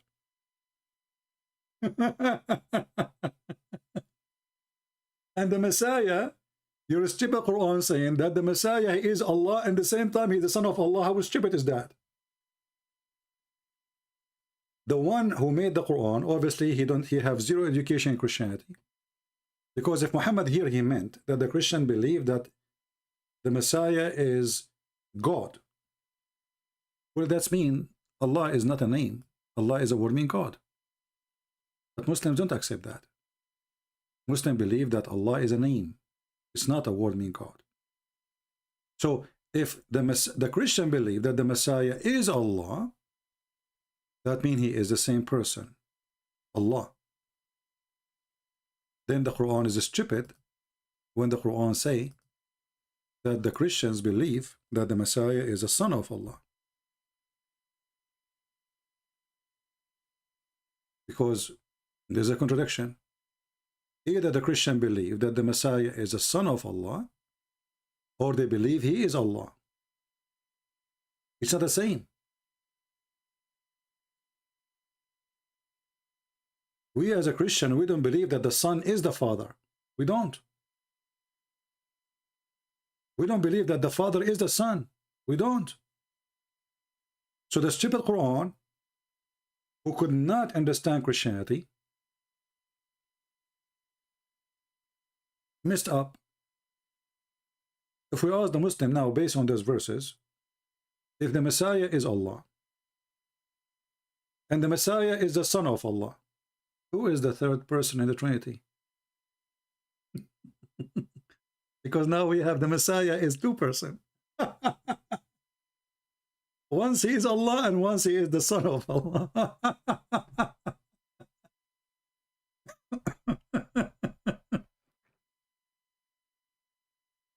Oh boy. I know this is really very embarrassing and very, very, very stupid of this cult. Let me see. I want to check YouTube just to be sure that my voice is coming right. And you guys are not suffering from my microphone, because sometimes my microphone go wrong. And there's no way to tell me if the microphone is bad. Let me check. Because we have the chat disabled. Give me a second. So if you ask a Muslim, what is the proof that... Yeah, the microphone is fine.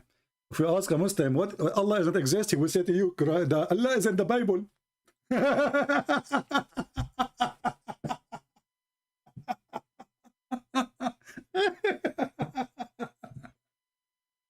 You know, next time, if a Muhammadan he say that to you, he says, well, okay, hold on.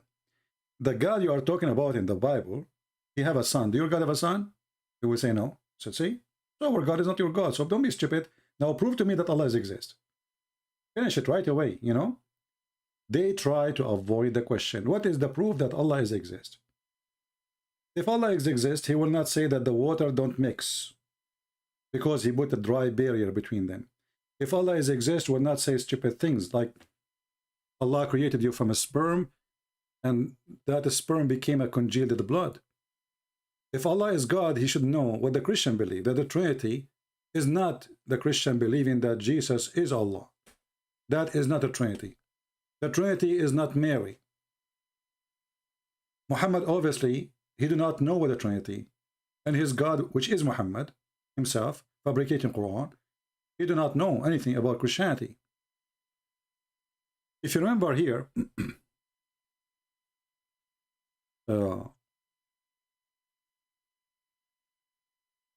when once Mimi Hijab, he said to me, oh, hold on, so you are saying this verse here is saying that Jesus, the Quran says in chapter 9 verse number 31, they took their rabbis and their monks as God instead of Allah and the Messiah.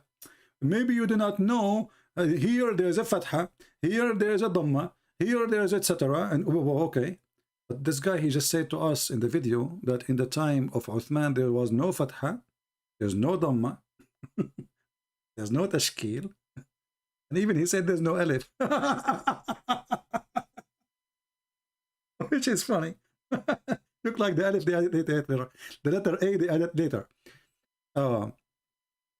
So when they want, when the Muhammadan they want you to focus in the vowels in the top of the word. So when they want you to forget about it. And they say to you, in the original, there is no such a thing.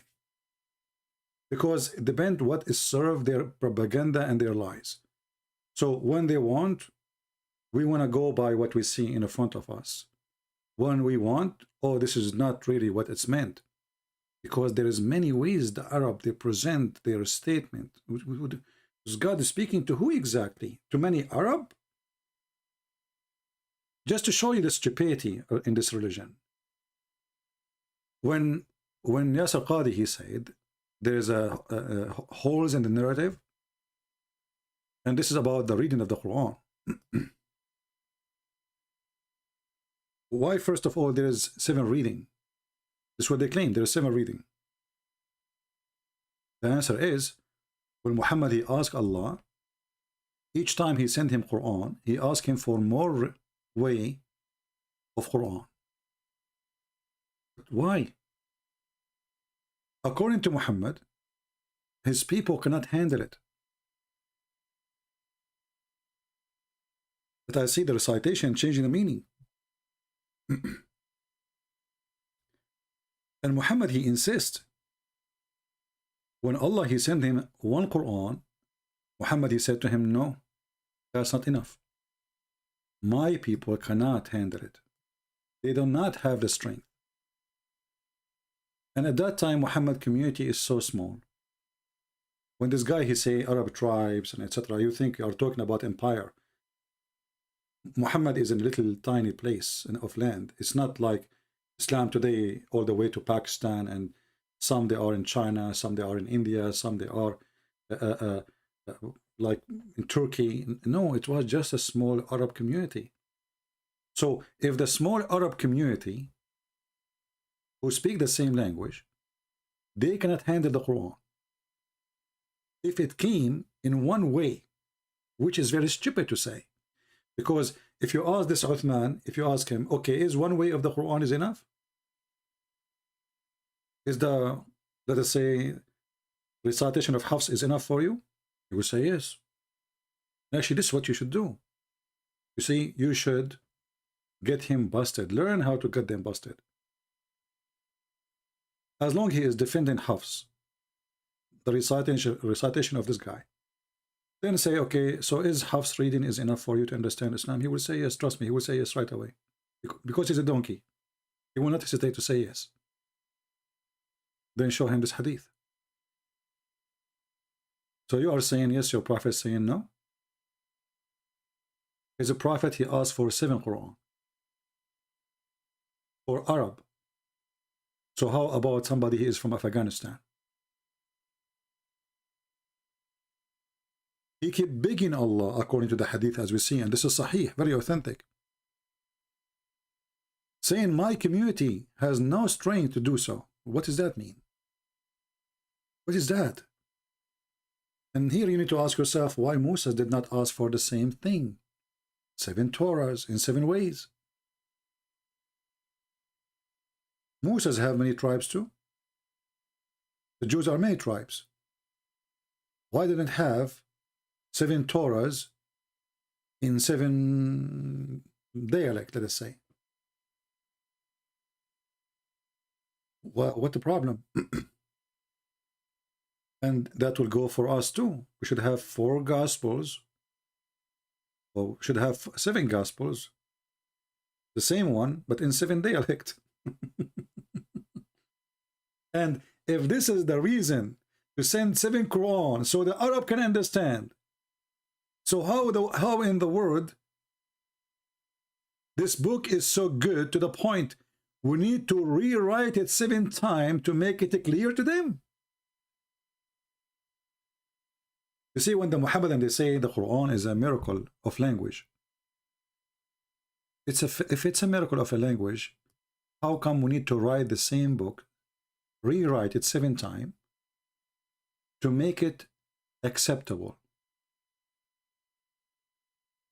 Are you getting my point? If this book is really a miracle, the more simple it is, the more beautiful it is. And if it is God who is making it a miracle, cannot the God who make miracles make this book easy to understand by writing it once? This hadith actually is an insult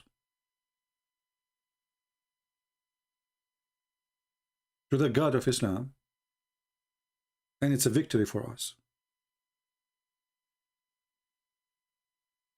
Because if the God of Islam is a true God, first, he should not accept the excuse of Muhammad, because it's not you who correct God. It is God who correct you. By the way, I opened the chat so you can refresh your page, you know, because I'm sure by now, all those who are coming for the chat, they are left. So the chat right now is open. You can refresh your page and you will see the chat working. So this is a victory for us, because what you notice here, that Muhammad is correcting Allah, telling him what he do not know. Muhammad is telling Allah, listen, you are stupid, you are sending me one Quran, and that will not work. That will not work. You do not know my people as I know them. This is what the hadith is saying. Muhammad is saying, I need more. So Allah, he sent him second Quran. He said, no, no, no. You are stupid still. You did not get it. I need more. My community cannot handle it. This hadith alone is a proof that Islam is a fraud. Because here you notice that Muhammad is correcting his God. And you notice that Muhammad here is making it so clear that the writing of the Quran is so stupid to the point we need to write it more ways so people can swallow it. If we ask ourselves, do you think that the writer who is smart, he need to rewrite his book 7 times in order to make it understood? Who is the stupid here, the writer or the people? You see, I can say the stupid here, you know, maybe the writer, maybe the people, but this is God. And if God, he sent the book to make the message clear as the Quran say, then how does God, he have a big failure to make his book clear from the first time of writing? And Muhammad, he keep asking for more. Are you getting my point? So I want you to take this point and save it, because this is a very powerful way to prove Islam to be a fraud. This hadith proved that Allah could not make his book clear from first time. This hadith proved that Muhammad, he knew more than Allah. Allah is stupid. He did not know that one Quran is not enough. This hadith proved that Muhammad is trying to copy somebody. Why 7? I mean, why stuck with 7? What about 8? What about 80? What this number 7?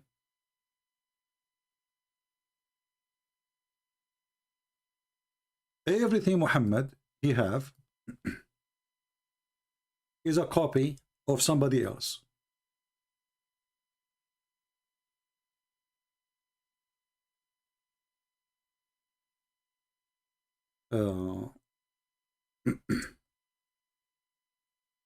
If you go to the book of John, the Gospel,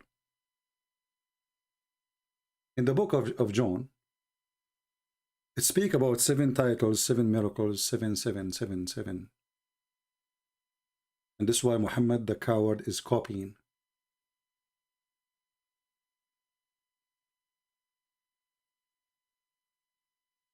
Seven. Everything he have is stolen from the book of somebody else.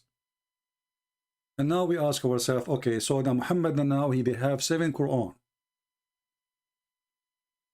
So how the Muslims they say it's enough to number 1? And where is the rest? And how come they have different meaning? In the top of that,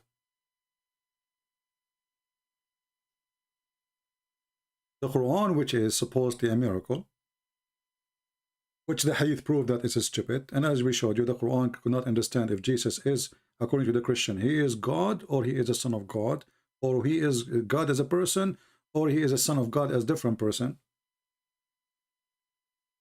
Muhammad in the Quran, he said that Allah, he never sent a messenger except in the tongue of his own people.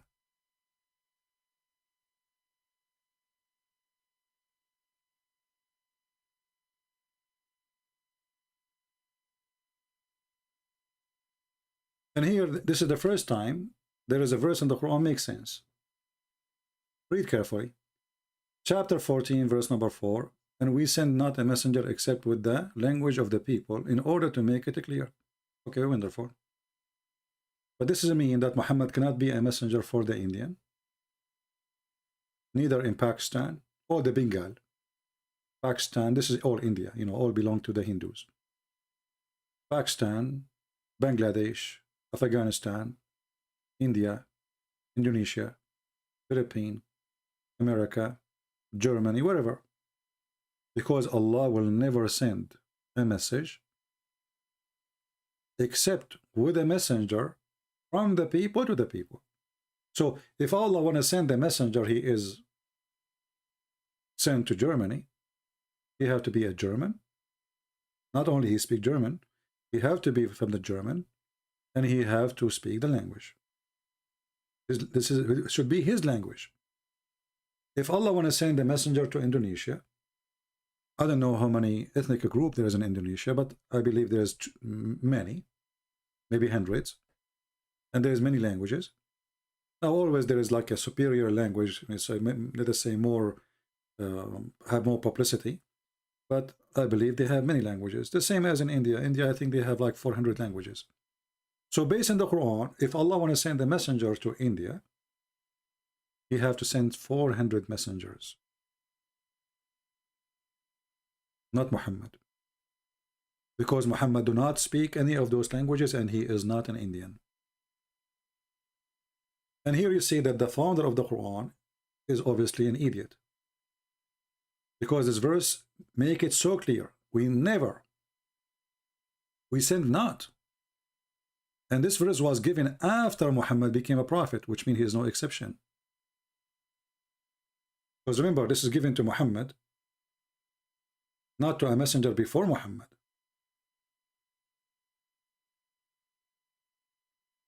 Do you understand? Like the Muslim can say, well, maybe here you know, Allah, he was speaking to different. No, this is a Quran given to Muhammad, and the Quran confirmed the reasoning for that. Why? In order to make it clear for them. And we just showed you that the Quran, Allah sending 7 Quran as Muhammad he claimed, did not make it clear, make Muslim more confused. This is why this guy Yasir Qadhi, he was saying there's a big hole in the narrative. This is why he was quoting one of the most close companion for Muhammad.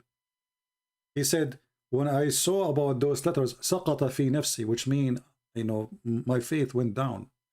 I felt I became a kafir. I don't want to believe. I became in the stage of disbelief.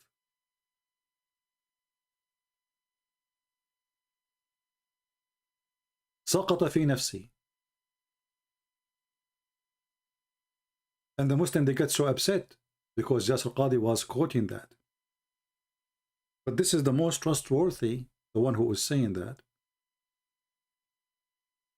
in Islam.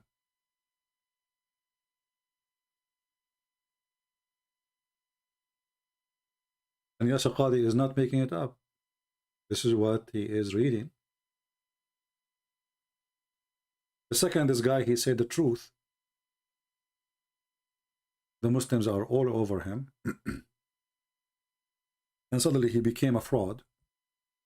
The day before we invite him, you know, to be a scholar, and we ask him about it.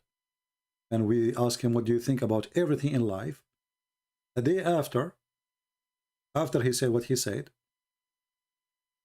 suddenly he became a dog. He became a liar. He became not a sheikh.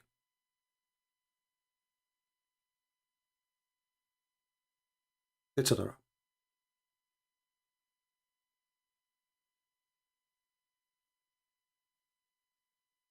Let me actually show you the hadith which he was quoting about this.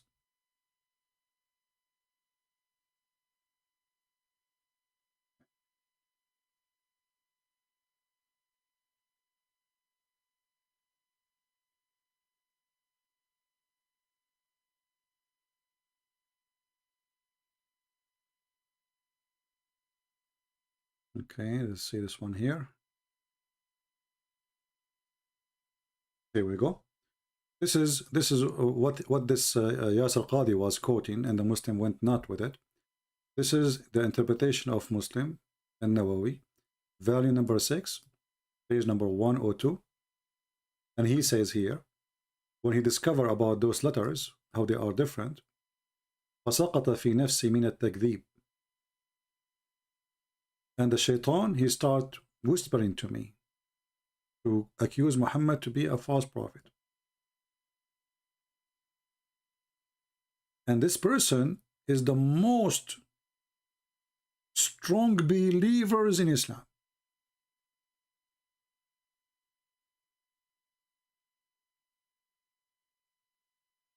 Because of those recitation of those letters,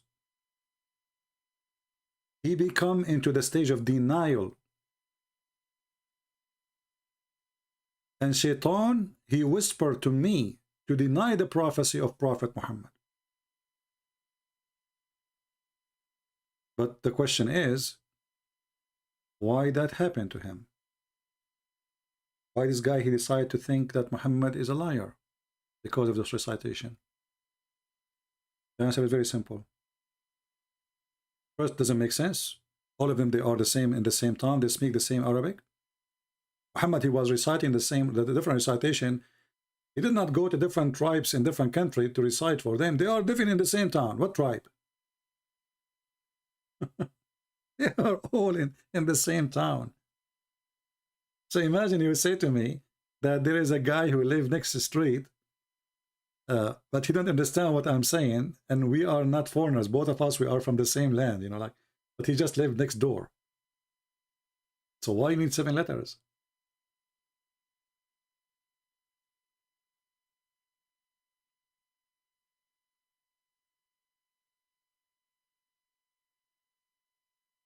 Why he need letters? Why prophet before him do not need those letters, 7 recitation?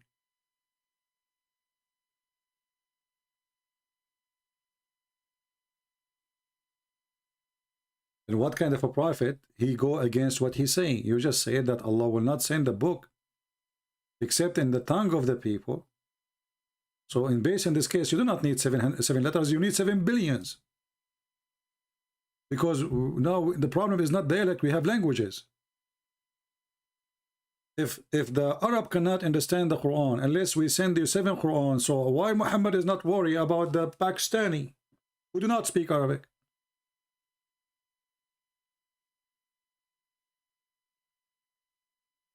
The truth is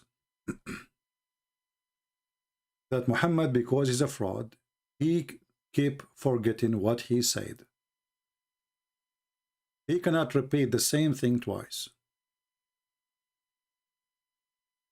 So he have to come with the excuse that, oh, Allah gave him to me in many ways. And how we can prove that Muhammad is really cannot repeat the same Quran twice? Read carefully.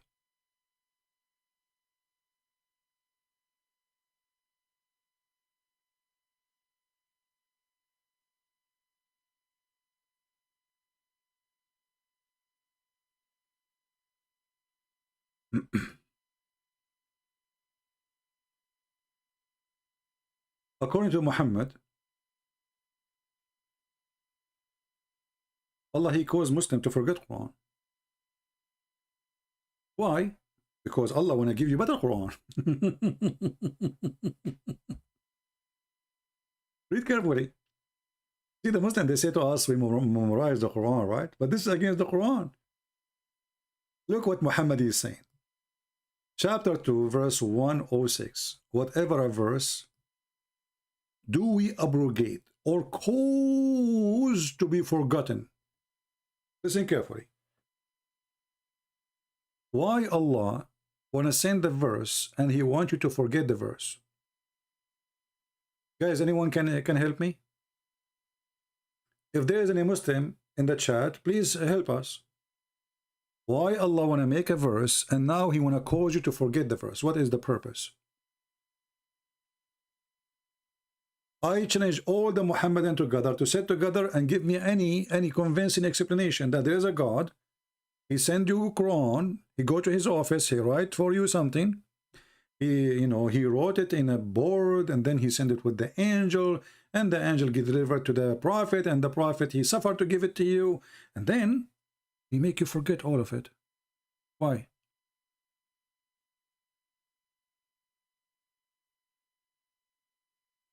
Any Muhammadan?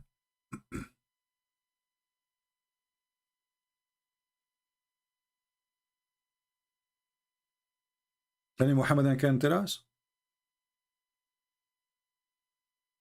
Imagine Jesus, he said something to me and he want me to forget. Why you want to do that? You see, me as a human, I wish I did not say something. I wish you guys, you forget something I said. But this is because I'm a human. I make errors. Correct? Sometimes you might say something to your son you wish you did not say. Or to your wife. Or the wife say to her husband when she is angry. She wish she never said that. But this is because you are regretting, you are a human. But this is God. Why does God, he want to send a revelation? And then he want to cause you. He not only you forgot it, he caused you to forget. He caused you to forget.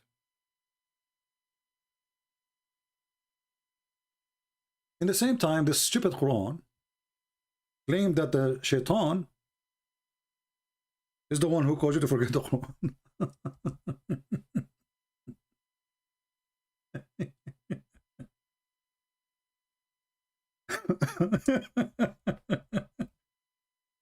Hey Muslims, who is the one who caused you to forget the Quran? Allah or Shaitan?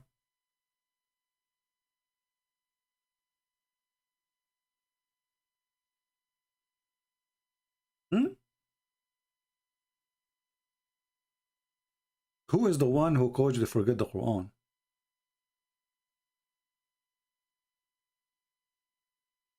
There's a hadith about Muhammad.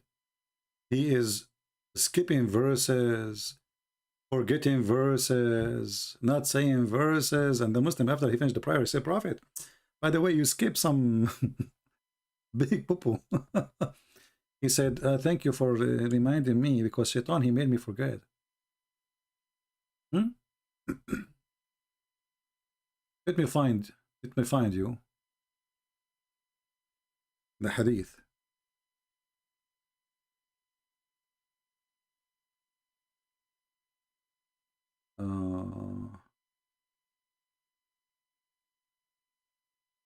Let me see.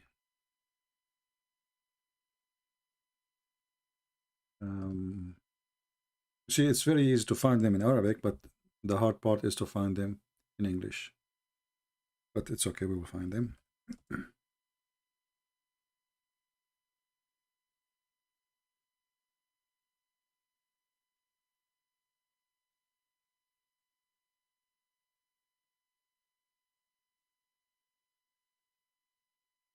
And this is in Sahih Bukhari, so the Muslims cannot deny it.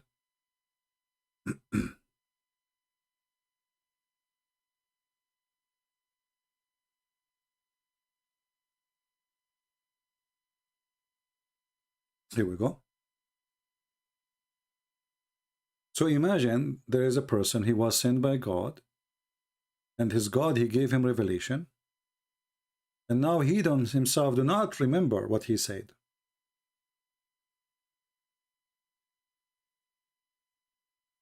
Aisha reported that the Apostle of Allah listened to the recitation of the Quran by a man in the mosque, and then he says, may Allah mercy on him. He reminded me of verses which I have been made forgot. I was made to forget.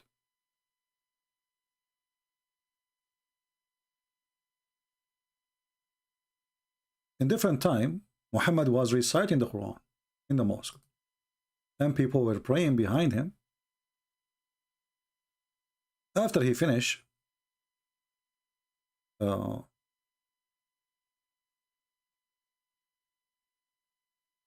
not this hadith, let me find the other hadith. After he finished the people, they said to him, Prophet, you did you skipped. You know? You skipped the verses, you skipped, you did not say those, you know. He said, oh Allah, you know, I forgot the Quran. Yeah, I forgot them. Okay. Let's see.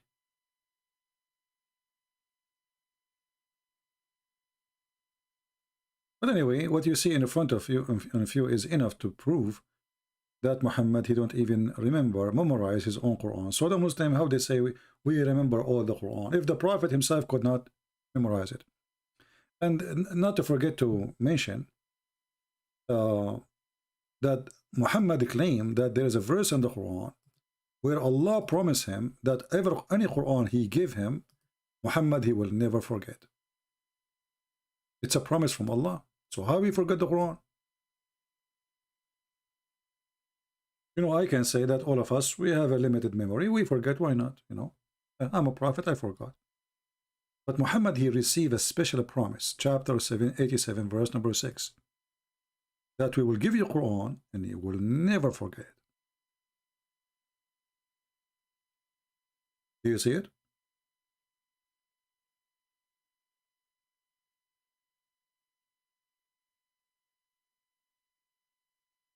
We will give you Quran and you will never forget.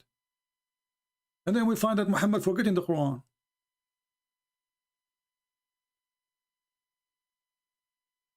So how this is from God?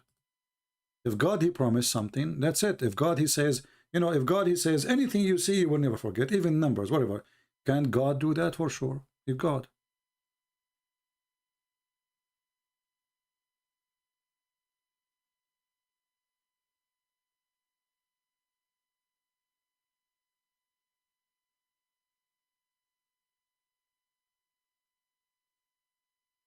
There's a hadith actually, let me see if I can find it, which is very funny, and you see how Muhammad, he treats his religion as a joke.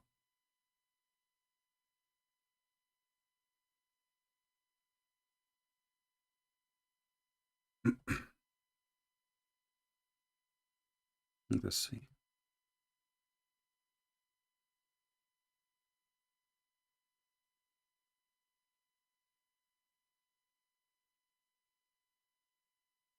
I don't think I can find this one in English, but we will try.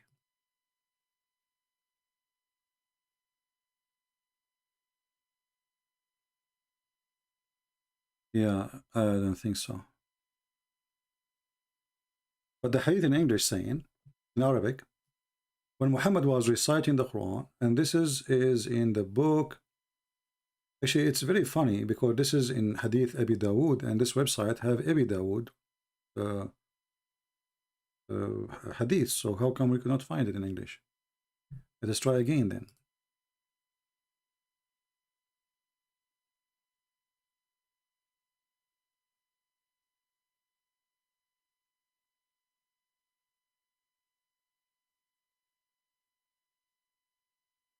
Because this website has the books of Abu Dawood, so why they don't have it here in English? I mean, in the translation.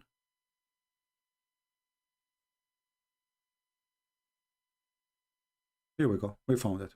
Very good. Read carefully.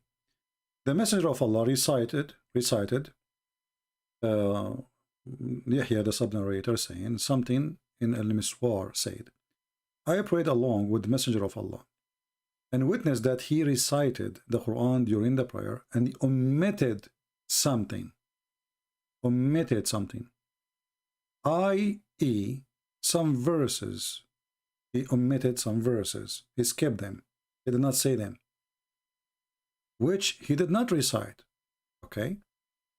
A man said to him, Messenger of Allah, you omitted such and such verses. The messenger said, why you did not remind me of it? But he just did. The narrator Sulaiman said in his version, he, the man, said, I thought that it was this verse repealed, which means abrogated. So do you see why Muhammad, he is coming with the fabrication of any verses Allah calls me to forgot or abrogated? Abrogate or forget. So this was the excuse to cover his bum. This liar, he cannot recite the same thing twice. So he said it to them before, and now he is going to say it again. But it's not the same no more. So what the excuse? Oh, Allah sent me the Quran in 7 ways. Oh, Allah, he abrogate those verses. Why Allah, he said that? Why Allah, he said those verses to you, and now why you're omitting the verses? What happened?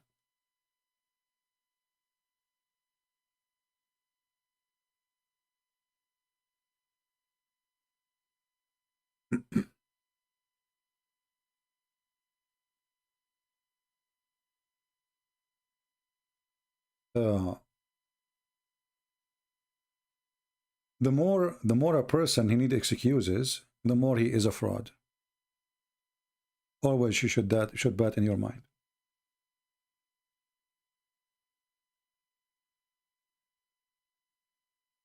Somebody saying A.J. Jackson saying the Injil is nothing to us. This is wrong, my friend. Injil is a Greek word which is mean the good news, the gospel. So don't speak with ignorance. And actually, when Muhammad, he used the word Injil, he proved to us again that he is a fraud. Why? Because we just showed you Muhammad saying, we never send the messenger except in the language of his own people, right? Okay.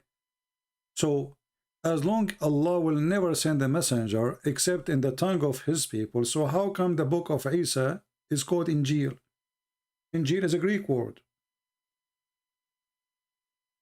So the stupid Muhammad, he heard the Christian, they used the word Injil for the book of John. Injil. Actually, the Middle Eastern Christians until now, they use the word Injil when they speak about all the 4 Gospels and even all the book of Revelation, all of it, we call it Injil. But the word Injil is a Greek word. This is not Arabic word. So when the stupid Quran mentioned the word Injil, made a big poo-poo.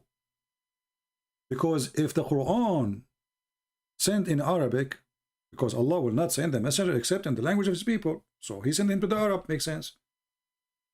then how in the world Isa, he was supposedly he was sent to the Jews according to Muslims? How he was sent to the Jews and his book is in Greek?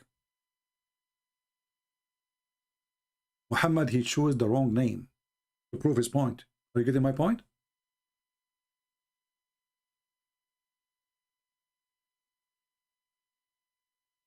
Do you understand my point? So when the stupid Muhammad, he copied the word Injil, he did not know what Injil mean. The same as when he copied Israel, Abraham, Ishmael, he didn't know what those, Michael, Gabriel, what is what, but he didn't know. He's stealing from the Christians and the Jews. So when he said that the Christian, they receive a book, it's called Injil, translation here says gospel, that is destroying Islam again. Because if Muhammad is saying that Jesus was sent only to the children of Israel, as he mentioned in different verses in the Quran, then the book should not be called Injil. Injil is a Greek word.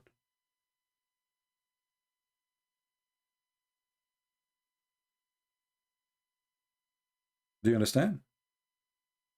The word Messiah is a story. You ask the Muslim what the Messiah. You know, I saw explanation for the word Messiah will make you die laughing. Do you know what the Muslim think what the word Messiah mean? They went to the point of their confusion because they didn't know what those words mean. That the Messiah was called Messiah because he have a flat feet.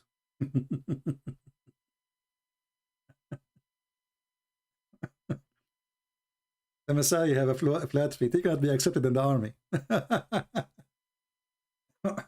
You know, when you join the army, like when you do the health examination, they have they have a wet mat. You stand on it, and that will make a shape of your feet. So if you have a flat feet, they cannot accept you in the army because it's going to be difficult for you to run. Like as a soldier, you know, you can maybe run, but not run for long. So according to the Muslim, the Messiah is called Messiah because you have a flat feet. Because they didn't know what this word mean. They didn't know what Abraham mean. You know, you ask the Muslim, any Abdul, what Israel mean?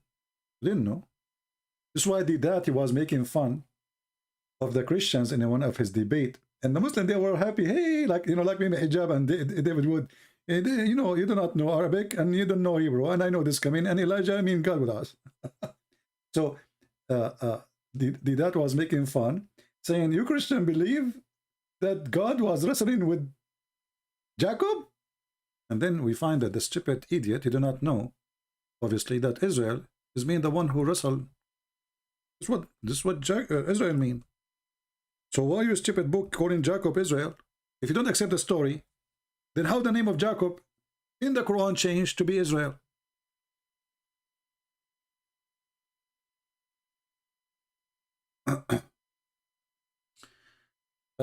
Please call Vivian. She said she found nothing with the Quran. So who cares? Yeah, she found nothing with the Quran. You know, Vivian, be a Muslim. You will get a lot of boom boom in the heaven of Allah. Be ready. I hope that your private part can handle what is coming. Why even want to talk to her? Who cares? Go. Call Vivian. I bet you she is a Muslim guy. You know, some people, they come seeking attention. You know, like, you know, I find there's nothing with the Quran wrong. Well, okay, no problem. So, what we were saying in the last 2 hours, nothing is wrong for you. I found nothing in the Quran wrong. Okay, but the sun set in murky water. So what? Okay, but the sperm, women have a sperm coming from the ribs. So what? I found nothing wrong in the Quran. Huh? Okay, the Quran says that the sperm became a congealed dead blood. So what? What the heck? So if Vivian, she found nothing wrong with the Quran, okay, Vivian, good for you. I want to waste my time. I have enough donkeys, my friend. We do not need more donkeys. Let the donkeys go where they belong. We have made the sperm into a clot of a congealed blood. So what? My name is Vivian, and I don't find anything wrong with the Quran. Okay, so no problem. That's it. I give up. You won. I lost. I mean, what's wrong? What's wrong? There's nothing wrong. You know what is actually This is just between us, okay? They asked me, why are you still single? I don't want to share this. But you know, Vivian, she forced me. When I saw the Quran in chapter 86, verse number 6 and 7, saying that women, they have a sperm coming from their chest, I got scared. I said to myself, what if I go to the bedroom and my wife, she decide to take off her bra, and instead of seeing breast, I see breast testicles? I'm going to go crazy. I will jump from the especially if it's a honeymoon and you are in the 20th floor, where you will go? So brother, nothing wrong with the Quran. Look at this. Look at this. So let the man see what he is created. Okay? Oh, nice. He is created from water gushing forth. Wow. Okay. Meaning the sexual fluid. Okay, smart. Sexual fluid. That's it. Allah is discovering channel now. Breast from the man and the women. The man, hold on. The baby is created from sexual fluid, bursting from the man and the women. What? And then Allah, he continue with his wisdom, proceeding, brother, from between the backbone and the ribs. Vivian, don't forget to put insurance over your ribs, because this is the where sperm coming from. They are now I know why ribs are expensive when you go to buy ribs. Unbelievable. So I spend my time eating chicken. I cannot afford it for ribs. Then, meaning the backbone of the man and the ribs of the women. That's deep. That's deep. There's nothing wrong with the Quran. I found nothing with the Quran, okay? So, okay, what you can say to those people? Hey, Vivian, who care about believing in one God or two gods? You are being stupid. Believe in one God. People who worship Satan, they believe in one God too. So what does that mean? We believe in one God. What if somebody worships his chicken as one God? But what kind of God? You do not know how he created the babies. What kind of God? You do not know how he created the earth. And one time he said that he created the trees first and then the stars. And one time he says the stars first and the trees first. What one God? Who care about one God? Stupid. You know, the idea of worshiping one God, that will make you correct that as a false idea. Why?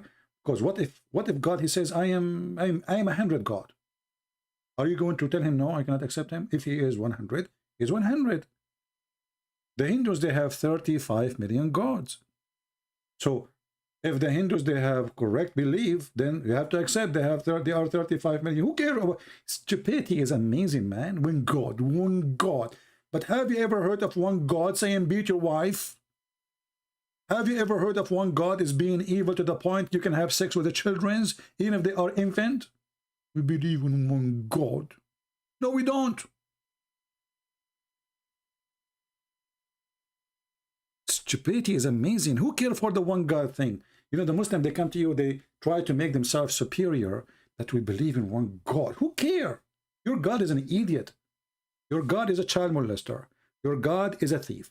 Your God is a sex maniac. Your God, he promised you endless penis. Your God, he promised you a vagina fit for that. Your God, he promised you an antenna penis. I mean, you will be 90 miles tall and your penis is endless. At least make the penis fit with the size of the human. I mean, I never heard of religion promising that the penis will be endless, but you are not endless. Who care about one God or two God or seven gods? One God. We believe in one God. Mental. There is people here, they come seeking attention so they can get the spotlight, because now everybody's talking about Vivian. So now Vivian, she feels she is the superstar. Hey, everybody talking about me. Vivian. You know, Vivian, the one God you are talking about, he taught me science, and I'm very grateful for him. He said, oh, hold on. One of you, he said that he was debating with a Muslim girl.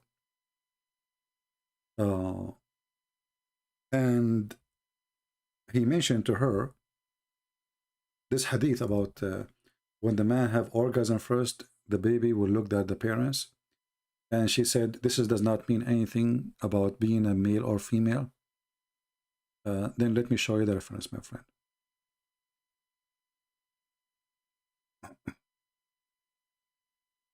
Can you believe it? There is a person he would say such a thing.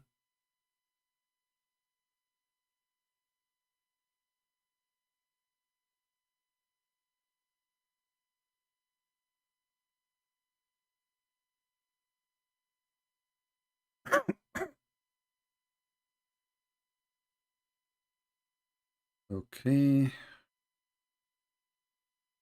I'm just trying to find the reference for this person because he said, well, I don't see anything wrong with this hadith. It says that the baby will look like the mother or the parents. It doesn't say the gender. First of all, Abdul, who comes first have nothing to do with the look. Because most of women, Muslim women specifically, they don't come. Why? Because you do circumcise them. So how you will come? They don't have orgasm. And I can show you Muhammad himself, he never have orgasm. I mean, his wives.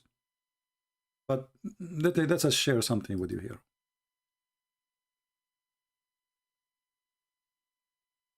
If the person who asked me the question is here, give me one, please. Okay, I will post the link for the hadith, and you will see it says clearly that the one who comes first will control the gender. All right? The ones who comes first, let me open my screen for you. So the woman, she said to you, nowhere it says that the boy, the man, he have orgasm first, the baby will be a boy. Nowhere it says that. No, it says that. Here we go. And look here, the Muslim, they try to fix it. So they add things is not in the hadith. Suddenly it's about a chromosome. Like, what a chromosome, you idiot? This is about orgasm coming out. Out. Women, they have sexual fluid gushing out, and that's why Muhammad is speaking about washing it. You can wash it. This is not inside.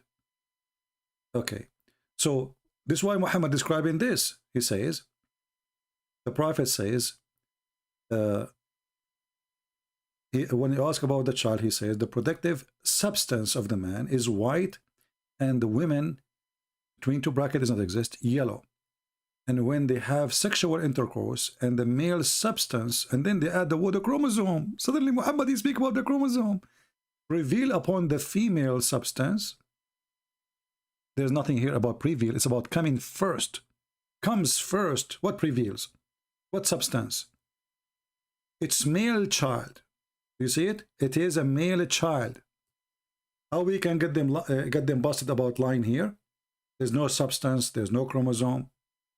We go to the hadith. The same hadith actually.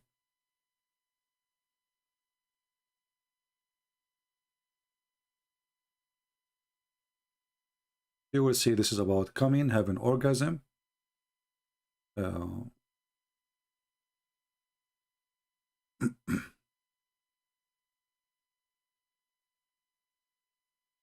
Have nothing to do with they are adding their substance, and it's about who comes first. See it? It's about coming first, not chromosome and substance and blah blah blah. It's about the one who comes first.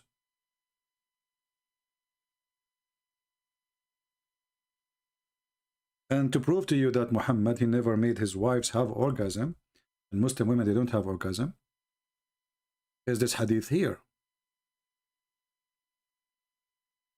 The wife of Muhammad, she witnessed a woman, her name Salama, asking this question about if she should wash her vagina, because Muhammad is a vagina specialist. He opened a clinic for special questions like those. So the woman, she came and she said, Prophet of Allah, Allah is not shy from telling the truth, huh? She said, sure. She said, is it obligatory for a woman to take a bath after she got orgasm? So when they say to you, this is about chromosome, this is orgasm, this is about orgasm. He said, yes, if she noticed water discharge, which means her vagina. Salama smiled. This is the wife of Muhammad. She said, what? Do women have discharge?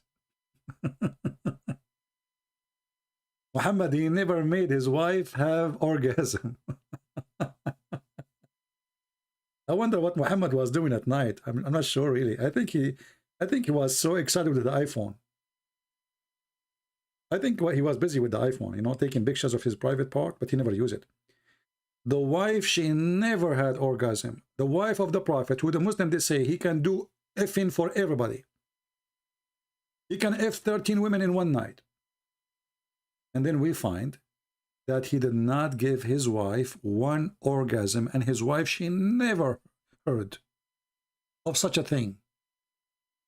And then Muhammad, he made it clear. He said, yeah, then why? Why the child resembled the mother, huh?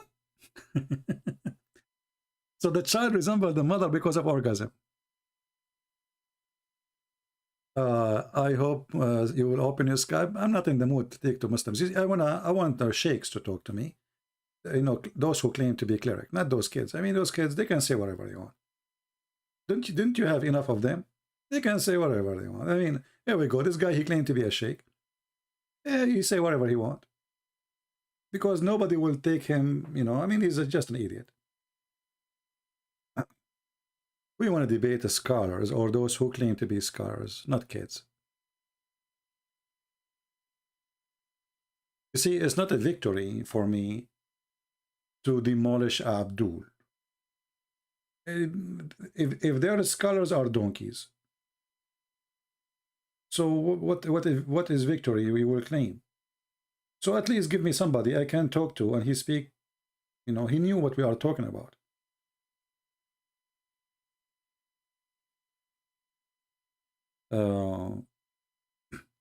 Actually, there's one of you. He said to me, I got you a mufti. He want to debate you. Are you ready this coming Wednesday? And I said, yes. He said, okay, they agree. The first sheikh, he said he cannot debate you, but he will ask his mufti to debate you because he is way more knowledgeable. I said, sure, wonderful, when? You know, like, yeah, exciting, you know. And then he kept exchanging text with me. And look like this is endless. When those guys are coming, supposedly Wednesday, you know, yes, supposedly yesterday we will have a debate with the mufti. Just yesterday, not next week. They never show up. They never gave us, you know, anything. Okay, Vivian, if you are serious about learning, here we go. We are teaching you. If you are a person who have a brain, whatever is the size of your brain, it's clear that Islam is a stupid cult. Believe in one God, two God, who care? This is not a reason to believe in any belief. What one God mean? This is a very stupid thing, actually. So what if they believe in one God? What does that mean? Are we the one who decide if God is 1 or 2 or 3 or 4? If God, he says, well, I am 20. We are 20 gods. And there is true 20 God. What you can do about it? You will change them. You say, no, I don't like you to be 20. Okay, I'm going to delete 19 of you. So don't be silly, you know. Use the intelligence God he gave you.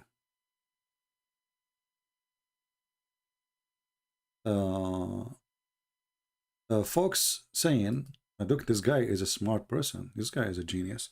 Hey, folks, I'm going to put you in the screen. We know we need some entertainment. We are tired of education now. It's time for some entertainment. So Fox here, guys, he is telling you something very serious. Fox, don't post that again, please. You know, just keep it between us, okay? Fox, he said, you are not actually Christian, CP. You are an atheist that does this stuff to gain donation. Lamfo, I can see through you. You know what? As long as you can see through me, you remind me of Muhammad. who promise us women you can see through their bones. But I'm not a female. Just take a note of that. But as long as you believe in seeing through, I think you are in heaven already. Because that supposedly, brother, will happen to you when you go to heaven. And there, brother, you will see through the marrows of the bones of the women, which is very sexy, and you know it. Look at this, look. I swear by Allah, Prophet Muhammad says, everyone will have 2 wives of the houris who are so beautiful, so pure, so transparent. Look, what the heck? Transparent? What does that mean? The marrow of the bones of their legs will be seen through the bones and the flesh. Folks, how you can see through from now, man? Are you saying to me you are chatting to us from the heaven of Allah? And how you discovered that I am an atheist? And Abdul, I used to do this when there was no Patreon, there's no internet, and I never received donation. And just to let you know, I give my books for free. You are just a stupid idiot. If I'm a person, I want just money, I will not give 1 book of mine for free. Not even 1 line of it. You are a potato. Can you explain how the Islamic calendar make difference? Very easy. You see, the Islamic calendar is shorter than the normal calendar, right? So every year you have about average of 10 days different. That's why the Muslims, they celebrate like the birthday of Muhammad, because they don't have correction for the calendar. So the birthday of Muhammad sometime in July, or Ramadan. Ramadan goes by the Islamic calendar. So sometime Ramadan in July, sometime in January, sometime is in September, sometime in October. But anyway, so the Islamic calendar, it's using the lunar calendar, but they don't have correction like the Jews. And because of that, that will make the year shorter. So when the Muslims, they say, Aisha, she was 6 years, well, you have to take whatever day is missing from the sun calendar to calculate the number or the differences. Do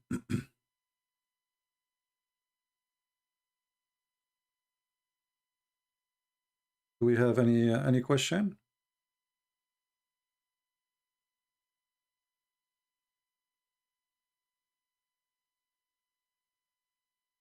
The Islamic calendar, you know, it's a very it was a very popular at that time, using the moon calendar, the lunar. But what happened, Muhammad is stupid. Muhammad literally is stupid. You see, this is actually another proof that Muhammad is a fraud. Look what he did. The Arab, they used to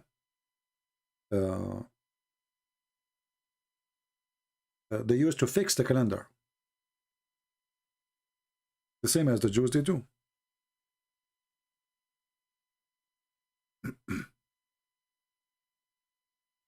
And then Muhammad suddenly, he come with an idea that the one who do that is a kafir.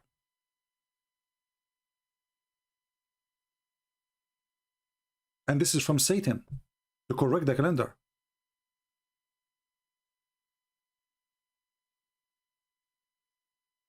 And this is something we can find in chapter 9, verse number 37.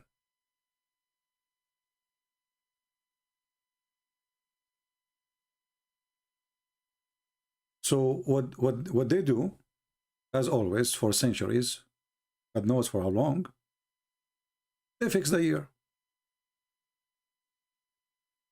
That's all. What does have to do with being a kafir, infidel? If you go to the interpretation of this verse, chapter 9, verse number 37,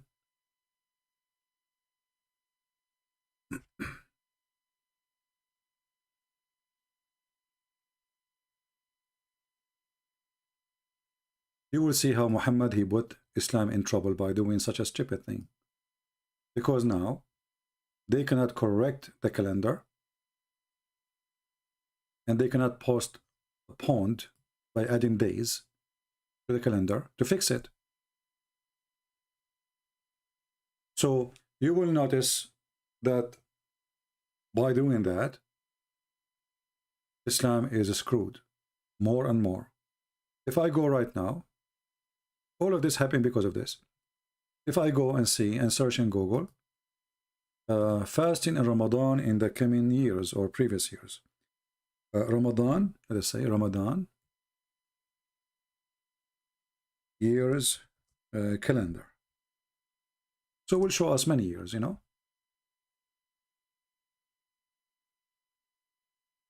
You will see how it's messed up. Because the month of Ramadan should be coming in a certain time, in the time of the Arab, when it's supposedly a hot season. It's like saying August or September. But now Ramadan, it can come in December. So look with me, I just searched in Google and I found this. This is Ramadan based on the year. In 2010, it was 2010. This is the birth of Muhammad, was February. Ramadan was in August. The Fitr was in September. Adha was in November. Okay, let us move to a few later years. Just a skip. 2015. Look what happened. The birth of Muhammad became in January. It was in February, remember. If you go down, it was February 26. The month before it, it was February 16. the year before it. The year before it, the birth of Muhammad was February 5. And it was January, and then January became January 24. The year after it, January 13. The year after, January 3rd. The year after, December 12. The year after, December 1. The year after it, November 21. So we keep going until we go from January, we find ourselves we are celebrating Muhammad's birthday in July 24th, August 3, August 15. So what the stupid Muhammad he did by saying correcting the calendar is from the kuffar, from shaitan. He screwed up the Islamic calendar. So now their calendar is jumping like a monkey. You see the Muslim, they say to you, Jesus is not born in December 25th. Well, was your prophet born in August 15? Or July 24th? Or it was September 27? Or was September 16? Or you know what? October 29? Oh, no. Maybe November 9. I don't know. November 21st. You know what? Forget about it. I think it was December 12. So have you ever heard of a God? He do such a stupid mistake? So he wanted to fix it. He made it blind. This is religion. So, you know, okay, they are using a calendar which is popular. I will say it's okay. I mean, it's not correct calendar, not perfect, but at least they knew it's not perfect and they used to correct it. They add days every end of the year. Muhammad, he forbid that. And he said, this is from shaitan, brother. Takbir. And now their calendar is screwed up. Now let me ask you, how many of you save reference about how Muhammad screwed the calendar? Anyone save reference? Anyone save reference? I will give you this website so you can save it for later so you can laugh. Or maybe later if I need it, you guys can give it to me. This is the link I'm showing you on the screen. And the hadith about, the verse in the Quran about Muhammad forbidding the change of the months or fixing them is at chapter 9, verse number 37. Did we save reference, guys? Because later you might say to me, where Christian Prince we can find it? I will not answer you. You see, the problem is I get always hundreds of emails. And people, they think I have nothing to do except answering emails. I said many times, ask me when I'm live. Like usually our chat is always open, right? And when I say something, why you don't save it? Why later you say, I remember you said, but I don't remember where you said that. Why you don't save if you are seeking knowledge? If you are a person who is seeking knowledge, Knowledge is not by hearing things. Knowledge is by studying them, saving them, taking notes. I will not be alive maybe in a year from now, maybe a month from now, maybe 10 years from now, I will be able to teach. I don't know. So you got an opportunity of someone who speaks Arabic. Not only I speak it, this is my first language. Not only I speak it first, my language, I have degrees in Islam. Not only I have degrees, Allah himself cannot debate me. So take advantage of that.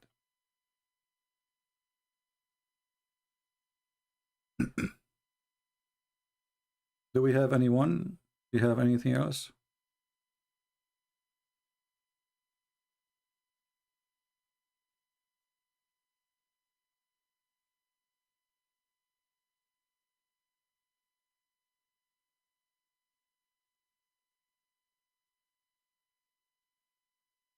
Can you briefly explain how Quran, Hadith, Tafsir, Sirah, Sharia, Fiqh relate? Well, you know, all of those things actually are not exist. You see, when the Muslim they say Tafsir, that word alone proving that Islam is false. Why? Because the Quran claim Tafsir mean explanation, interpretation, but literally mean explanation. But why you need explanation for a book? Allah, He says He explained it. You know what I mean? If Allah, He explained the Quran, and then you need to explain the Quran, that's mean you did not explain the Quran.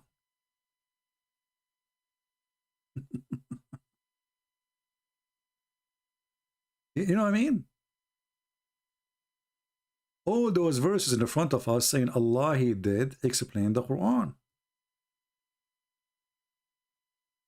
But so why we have a book to explain the Quran? Look how many, endless.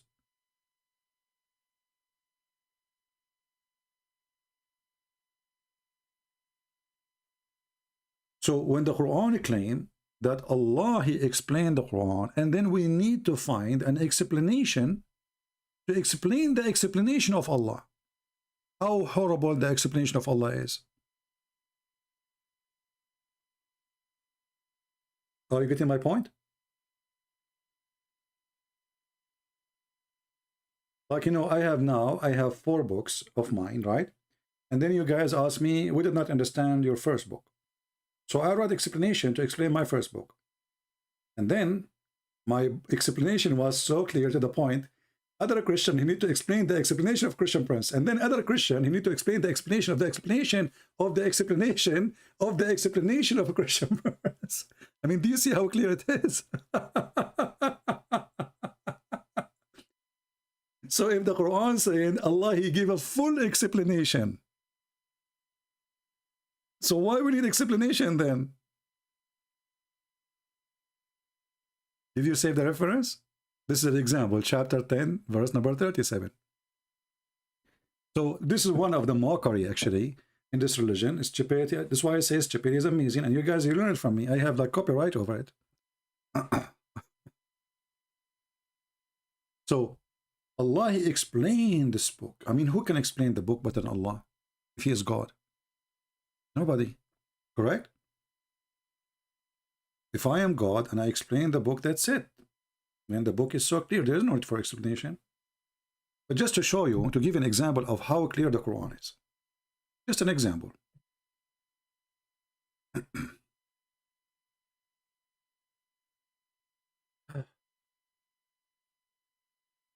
I'm sure you will love it to see how clear it is.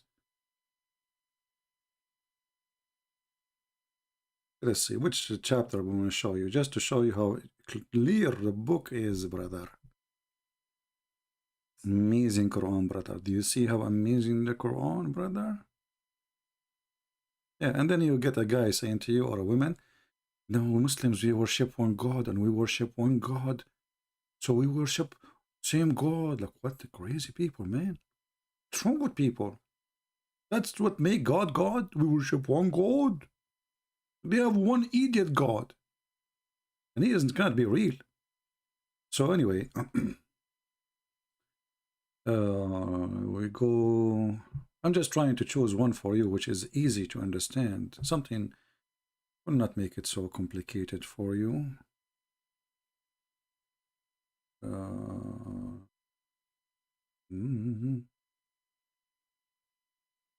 this one is very, very stupid. That will drive you crazy.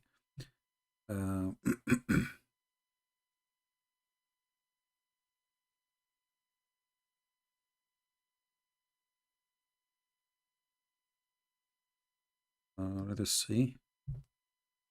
Maybe we go by this one first.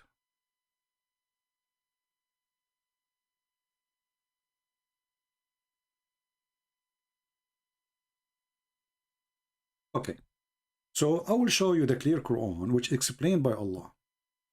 This is the chapter 68, verse number 1. And remember, the explanation we will read right now is just for one letter. This one. Let me zoom in. It's not even a word. It is a letter.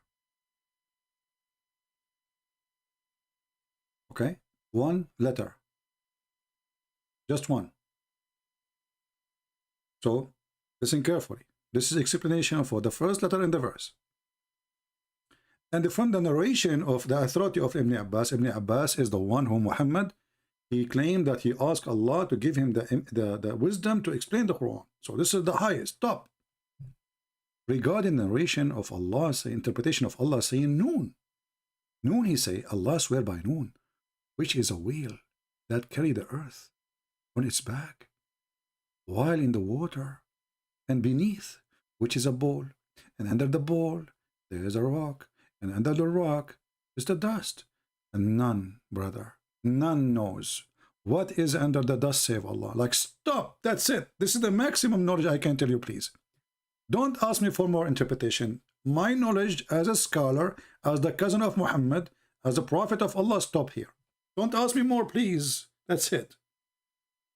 But what I can tell you for now, that Noon is a whale. Allah swear by that whale. And this whale is carrying the earths. This, you see the word earths? Anyone knows why it says earths?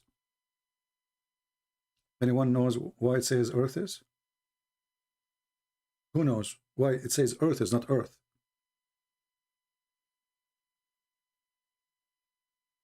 Why you guys are laughing? Show respect. Okay, hold on. I know a person, this is a true story by the way. I know a person who made fun of the Quran. He woke up, he found himself look like Christian Prince. I'm telling you. Do you want that to happen to you? Allah, he cursed him. He woke up in the morning, he looked like Christian Prince. No, please don't, you know. So it will happen to you, I'm telling you.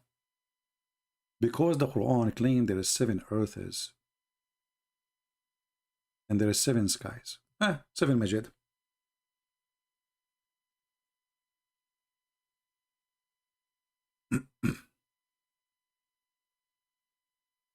So here you will see in chapter 65, 65:12, I was right, yeah, 65:12. It says, Allah, he created 7 heavens, and from the earth the same number, 7 earths. So this whale is not carrying an earth, it's carrying 7 earths. All right? Yeah. Yeah, you people are laughing, right? Are you laughing? Because you think you will not wake up and you will look like me. Okay, just wait until the morning come. Just laugh for now. I know the person. I know the person which happened to him. I know him. I know this guy. You know, he made fun of the Quran. He woke up in the morning. He looked like me. I mean, like him, like Christian Prince. You know, which is me. Because it is Allah. He said, it is Allah who created the earth. Who's talking? Allah. So it's me, but it's not me, okay? I'm saying it is he who created the earth, but it's not me who is talking. Oh, okay. We go to the topic. So there is a whale carrying 7 earths in its back. You know, I was disappointed when I saw it first time because I thought he will put it in the trunk or maybe in his mouth. But in its back, it was not something I'm expecting. Because, you know, the whale is like a fish, you know. I mean, he don't have a flat back. Yeah, how he balanced them there? Why he put them there? In his back. Okay. And then while he is in the water, look at the deep information. Look, science. While he is in the, because usually whales are not usually found in the water. Usually they are found in the bathtub. Let's take a note. So it was a rare thing, discovery. This is discovery. A whale while he is in the water. Unbelievable. How he knew that? How Prophet of Allah he knew this? And then they continue saying, and beneath which is a bowl. And this is what is making me even more like upset. Why?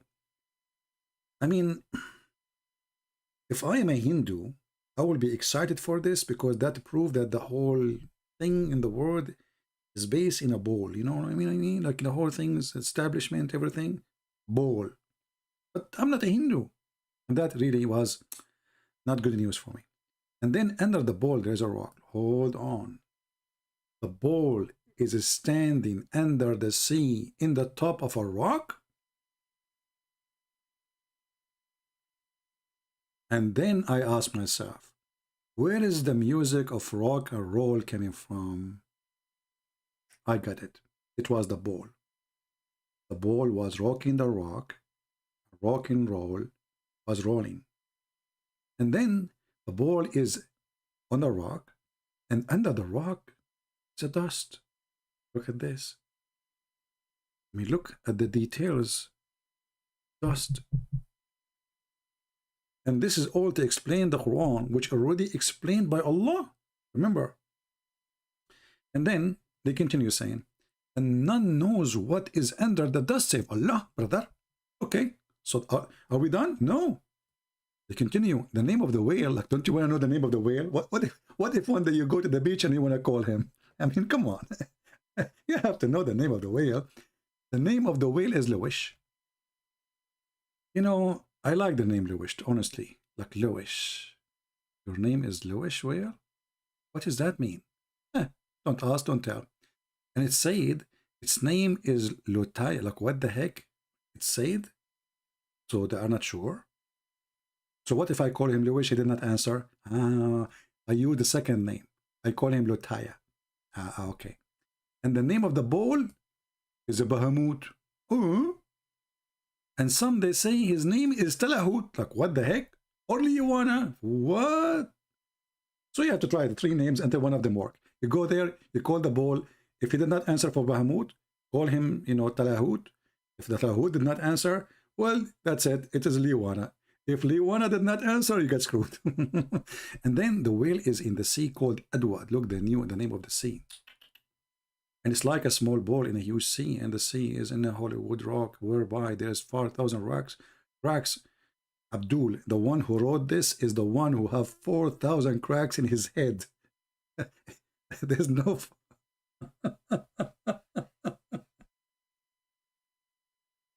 Look, guys, look, the interpretation of the Quran. This is interpretation for a letter. It's not a verse, it's just a letter. Or we can say a word. And from each crack, water spring out to the earth. But you forgot, you said you have 7 earth. What earth? It's also said, like, what?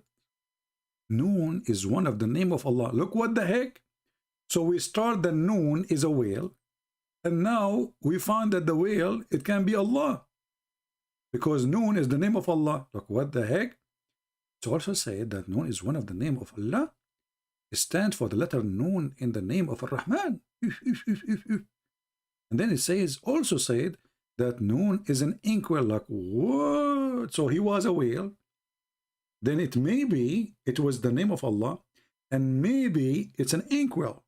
Look at the conjunction, you know. Makes sense. Very close. The meaning is so clear. And then by the pen, Allah swear by the pen. And this pen made a flight, and its light is equal, brother, to the distance of the heaven and the earth. And it's in his pen, the wise remembrance, i.e. the guarded tablet. Where is the lady? Her name is Vivian. She is there. This is the God you are saying he is a one God, and you did not find anything wrong with this religion? Are you there, Vivian? Lord have mercy. So, this is interpretation for the Quran when the Quran says Allah, he made the Quran so clear. So after Allah, he made the Quran so clear, the Muslims agree about not to agree about the meaning of the verses. You see, when you read the interpretation of the Muslims, you will see that the scholars agree about not to agree about the meaning of this verse.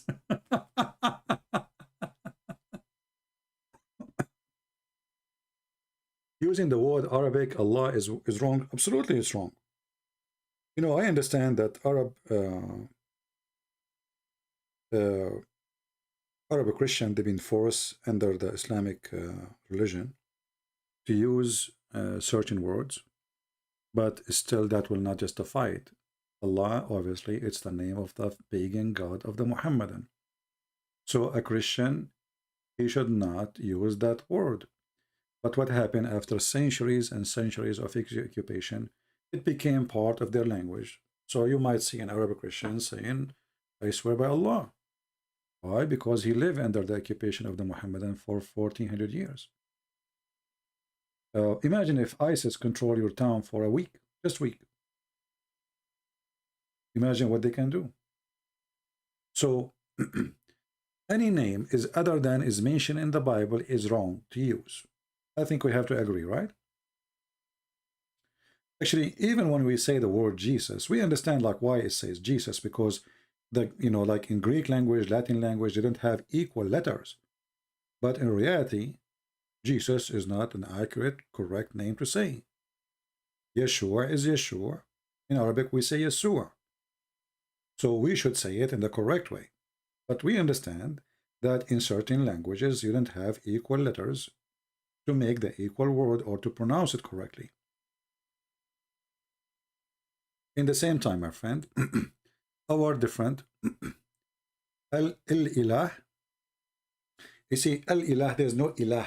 You see the word, the H at the end, in the Ilah, this is like, they add like, let us say, a music to the song, like a holiness. It's not really a letter. So El, El is not a name.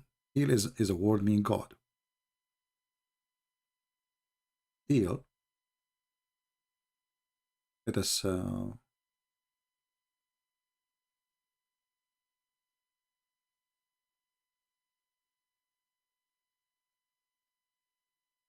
of those are not names, and those are not. El is the new word, or let's say the abrogated word of Al. I keep switching to Arabic. El. In the original Hebrew, the ancient Hebrew, let us say, it was Al. Al is not a name of God, it is a word meaning God. So when the Bible says his name will be called Emmanuel, El, Emmanuel, with us, El is God. So God with us. In the old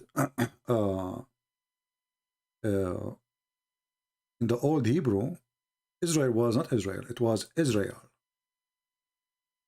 Because there was no El in the language, it was Al. So in the new Hebrew, it became El. So Ishmael was Ishmael. Gabriel was Gabriel. All the names end with El. They were Al. Then we will see that the same Al was used for the God of the Muslims. So when the Muslim they say Allah, it is not one word, it is two words. Al and La. And that will make sense, right? Because Il is a word meaning God. Al is a word meaning God. So if Allah, if Al mean God, then where is, so what is La then? La is the name. So Al-La, God La, and that was the moon god. The Muslims do not know even where they got the word from. No, Ilah is not the same. Ilah is not the same.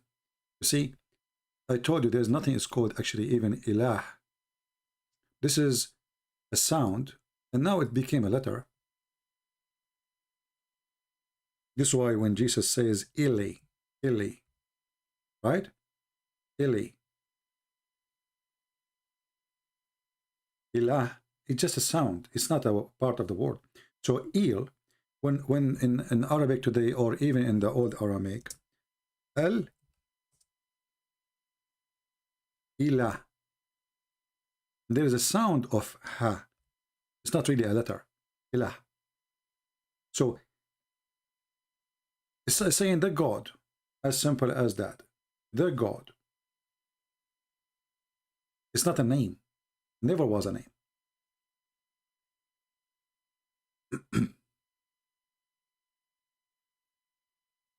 And actually, we can prove right away that Allah is the moon god from the Quran. You want to see how? Because if you try to explain this to the Muslim, they will say this is a lie, it's not true. But we can prove it easy from the Quran. All of you know the word sin, right? My voice is low. Guys, is my voice good? I don't know. I turned my phone. It was fine when I turned on my phone. All of us, we knew the word sin, correct? Sin. Sin is an English word, right? But it's not really an English word. Sin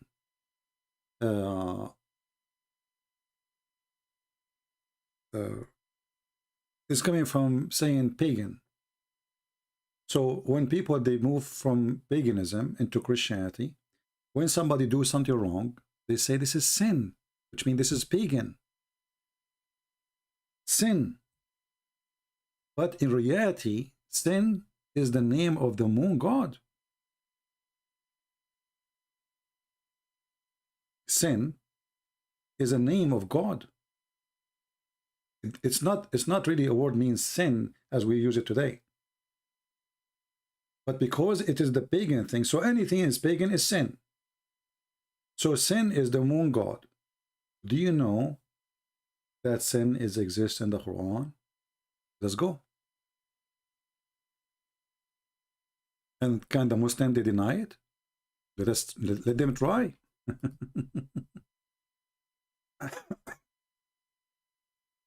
Let the Muslim try to deny.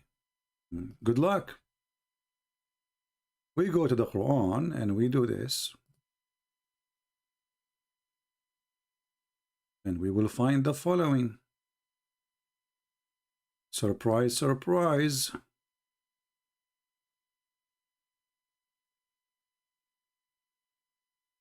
Chapter 36, verse number 1. Do you see it?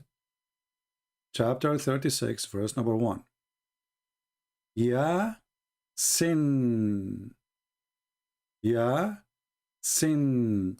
Ya is a word meaning God too. Ya is a word meaning God. As simple as that. Sin is the name of the God. And look what the Muslims explain the verse. They say, Allah knows best what he meant by those letters.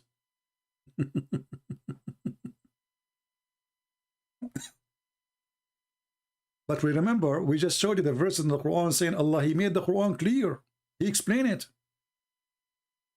Then if we move to different interpretation, you will see how the Muslims are lost. They don't know where this is coming from. So we go to Ibn Abbas as an example, we will find this. Look what they said. They said that Yasin mean human being in the Syriac language. You see it says Syriac? And this is false, by the way. It's a Syriac, true. The Syriac, which means the Syrian, the real Syrian, they were the most advanced people in history.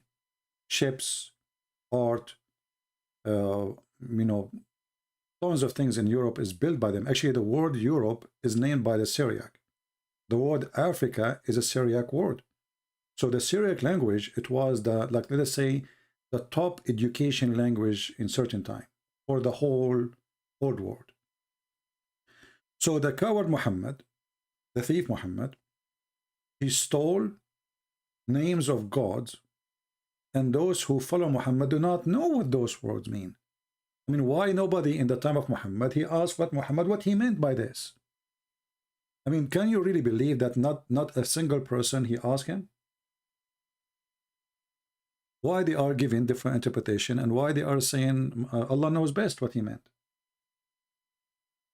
Guys, give me a break from this woman Vivian. That's it. Who cares what she think? Oh, I don't need more crazy people here. If what I don't show to her is enough to prove Islam is stupid, that means she is stupid. No, don't call me. Here we go. I will block you from the chat. Go convert to Islam. What I will do to you? What's wrong with you? You obviously you have a mental illness. You are seeking attention. I mean, all what we say is okay for you. You do not notice something wrong here. Why you want to call? Okay, we became a Muslim, or we are a Muslim. Who cares? I am here to educate, to share the truth. And the one who have a brain, he will use it. If you don't have a brain, I cannot give you one. I cannot fix your brain. You need God. You do not need me. And obviously the God of Islam is not a God, because God is not a pimp. Any woman, she have little respect of herself, she will not believe in Islam, specifically if she is a female. What kind of a woman she wanna believe in such a cult says the man, he can beat you unless you are a donkey and you think it's okay to be beaten?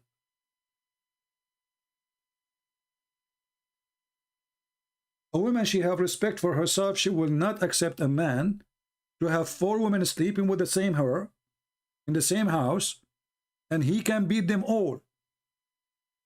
A woman, she accept that, she deserve whatever will happen to her. Get away from me. Who cares if you believe or you, this is your business.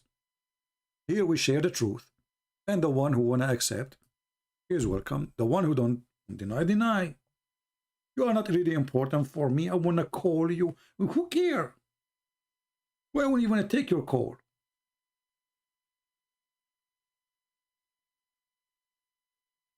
I will never feel sorry for a woman she accept to be a Muslim if she choose to be a Muslim.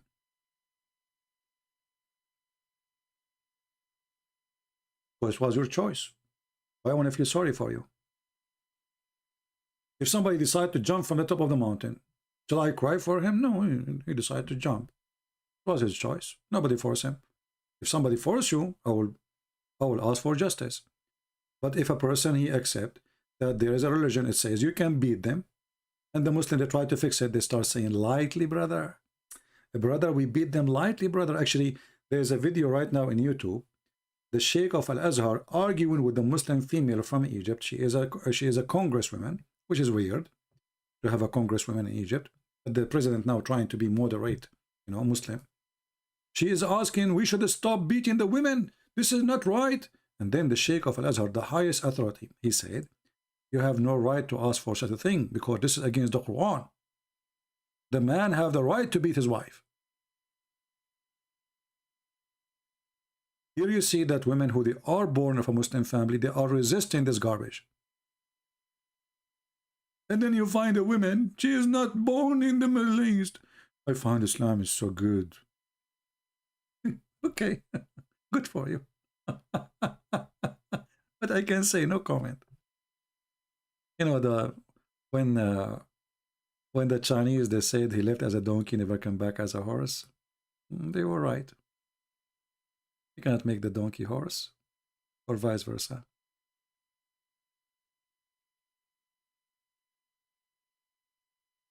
Actually, anyone, even if it's a teacher, not a god, he is teaching the man to beat his wife.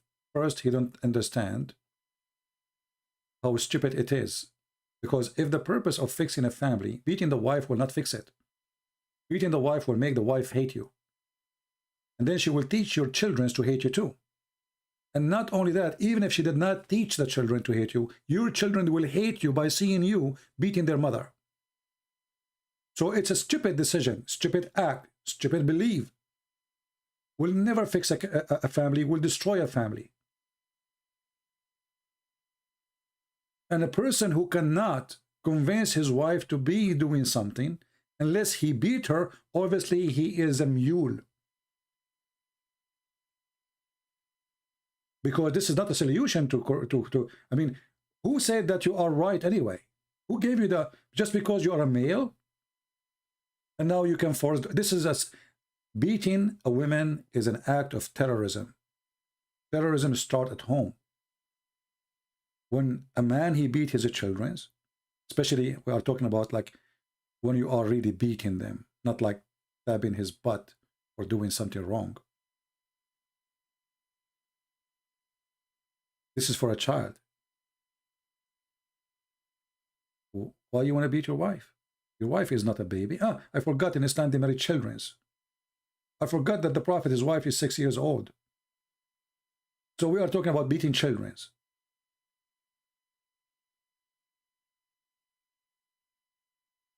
The person who have little nobility, little, you don't have to be a noble man. He will never beat a woman. You don't agree with her, divorce her. She is not good for you. She is bad. She disobedience, as you claim. She is, you know, just let it go. You don't beat the women. And the excuse of beating the women because he spent money on her. You know what? Even if she is a whore, you have no right to beat her. What do you mean because you spend money on her? So because I spend money on her, now I can beat her?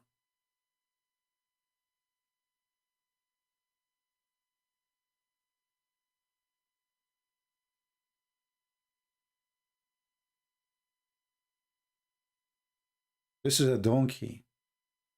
Wisdom. A donkey, when he get angry, he have one way to explain himself. He kick you. That's it. No more negotiation. Especially in Islam, divorce is so easy. You can divorce a woman in text message. So why you want to go to beating? And she knew that. And you know what? He is not even beating her for a good reason. He can beat her for any reason. And those who you fear, they did not do anything yet. They're rebellion. What does that mean? And you will find that if a woman she do, like the word here is nushud. If the woman she do nushud, we beat them. But if the man do nushud, we cannot. He's good. You will find that the same word exists again in the same chapter. When Muhammad, he did nushuz to his wife. The Quran have different opinion. If the man, he do the same act. Look, chapter 4, verse 34 is speaking about nushuz. Chapter 4, verse 128, speaking about nushuz too. But this one for male. So if the male, he do nushuz, the same act of the women, can the women beat him? No. No, you cannot. The women, she have to agree with him. She have to come to an agreement between them. So if the woman, she do the same act of the man will, she cannot do anything to him. Here Muhammad, he stopped having sex with Sauda. He didn't want to have sex with her. Sauda, she became an old woman. She's overweight. According to the hadith, she is slow, she is old, she's not pretty no more. You cannot compare her to the teenage Aisha or the kid Aisha. So Muhammad, he decided not to have sex with her. That's what the verse is about. So if the wife, she decide not to have sex with you, you can beat her. If the man decide not to have sex with you, it's okay. But remember, a Muslim man, he have 4 wives. So if one of them, she stop having sex with him, the rest, they are there. But the women, she have only one husband. You see how it's unfair and it's stupid?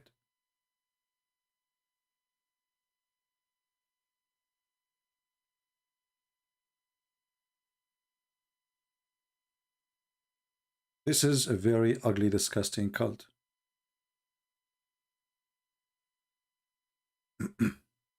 Any other question? Maybe we have enough for today.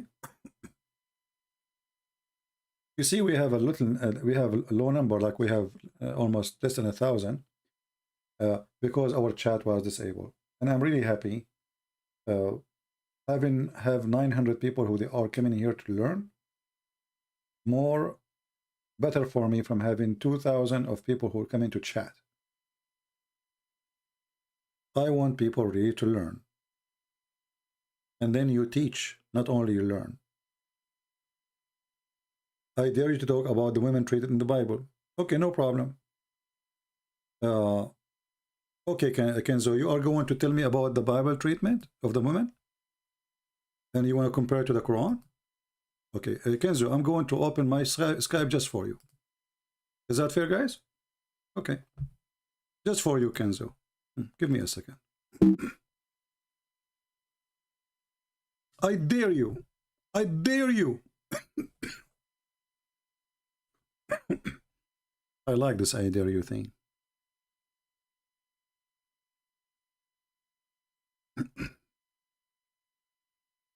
Even though I'm talking for long, but we will take you for snack.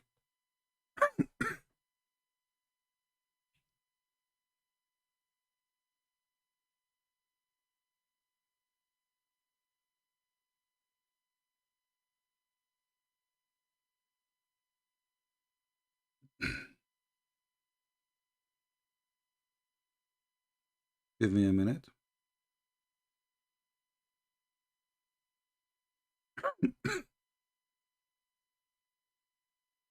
Sorry, I'm coughing. Let me block the mic. I can cough better so you guys don't hear me.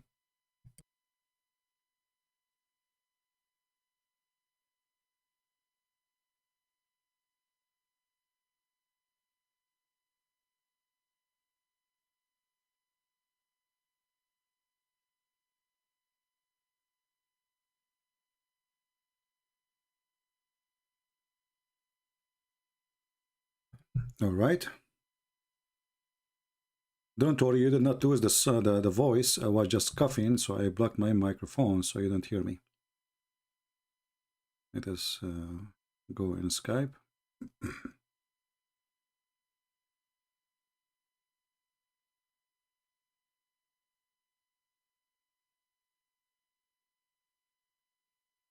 All right. His name is what? Kenzo. All right, Kenzo. Kenzo coming from the word kins, which means treasure. Let us see how good your treasure is.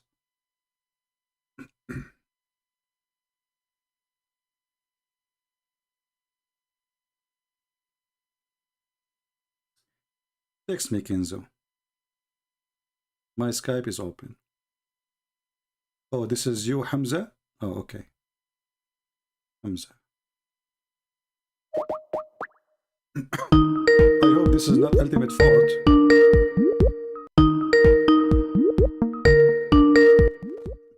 Because the only Muslim who dared to call me is ultimate fort. Hello? Here we go. I told you. This is ultimate fort. Son of Muta. Ultimate fort.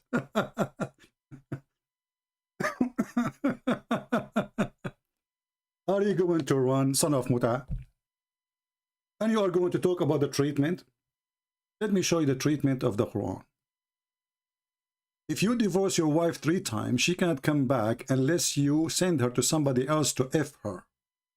Treatment of the Quran versus the Bible, you coward, son of Muta. Look at this religion. Let me open the screen for you. We thought it's a man who wanna call me. It turned to be a kid who believed that the Arab are a scam and he do not need to understand the Quran in any language. because he is superior. You do not need to know Arabic to know the Quran meaning. Okay. If you divorce your wife 3 times, okay, what we will do? She cannot go back to her previous husband unless she, if a new husband. The treatment of women.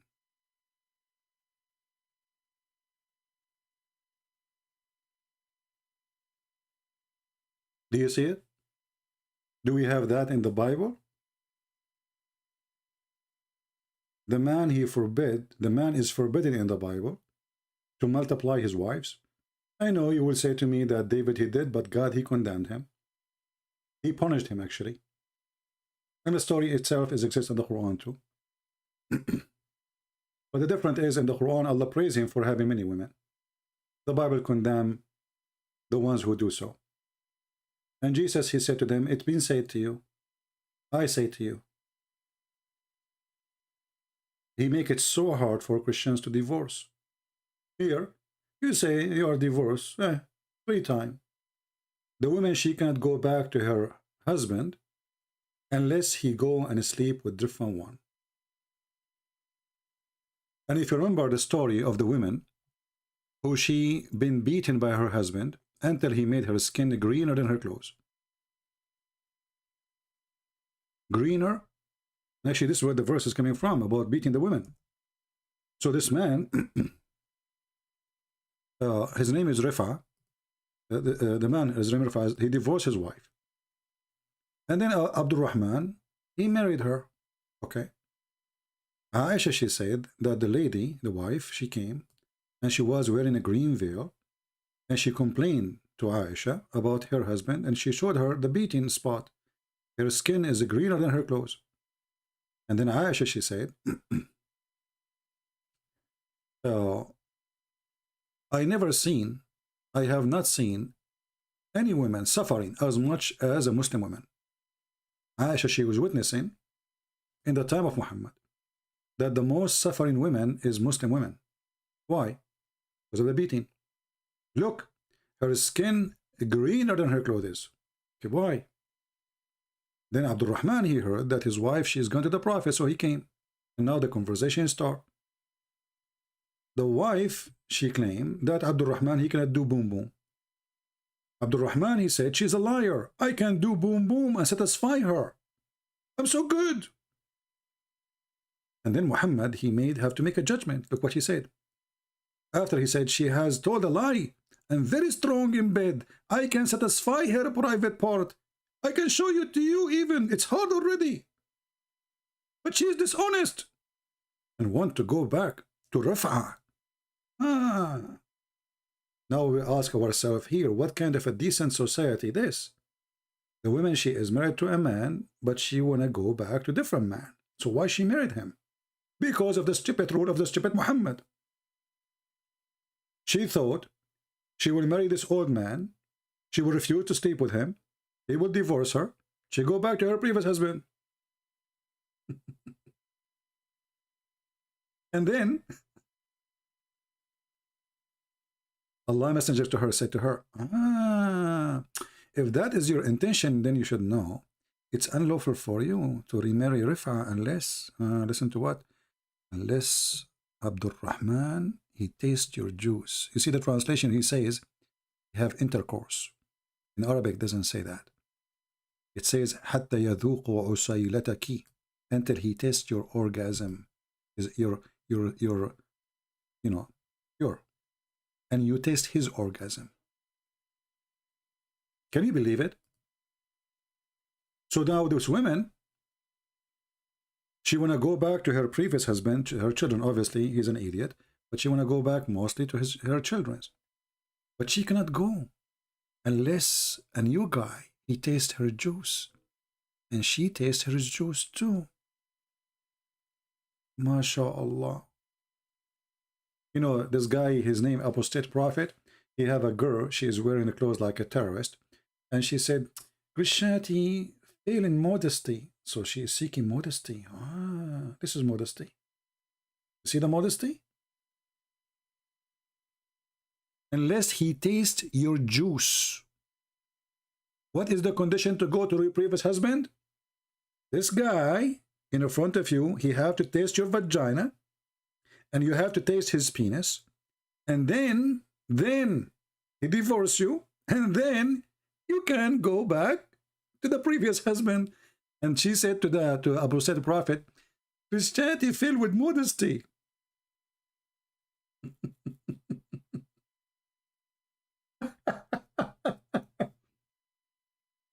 You know, the translation is even more funny. Look, taste your sweetness. What is that? Hey, women, you have a sweetness? Where is that located exactly? So one translation says sexual intercourse, and the other translation taste as a sweetness. I mean, how in the world? Like, we know that it means sweet, it means sex, but it doesn't say sexual intercourse. It says to taste your juice. And then if we go and check in the dictionary, and I made a video about it, you can check it out, you will find that the word usayla mean orgasm, literally. So until he tastes your orgasm, and you taste his orgasm.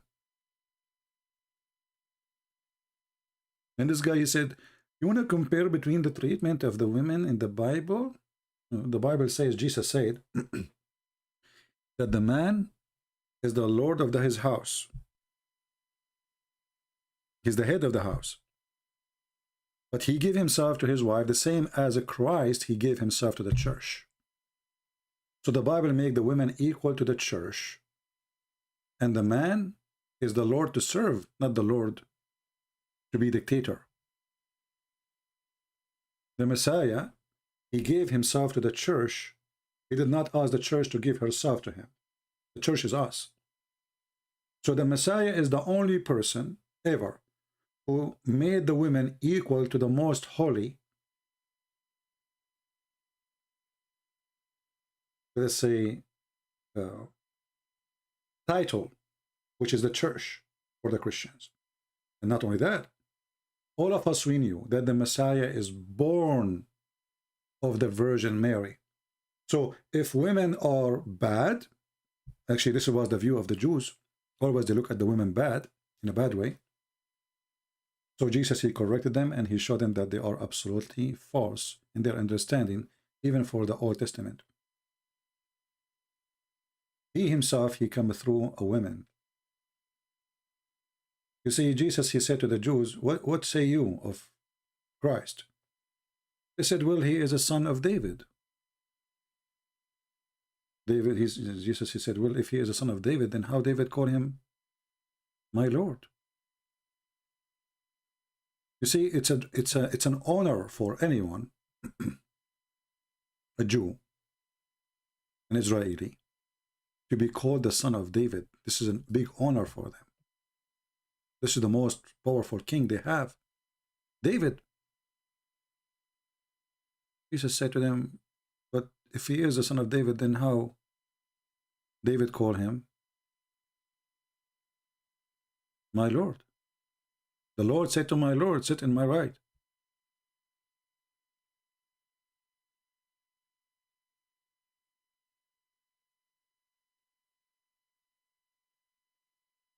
But Jesus, for sure, he is the son of Mary.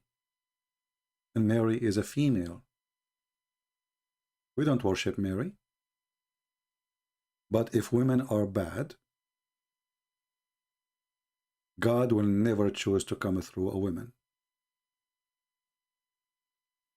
And actually, whoever believes that women are bad, well, that's mean you are bad too, because you came from them.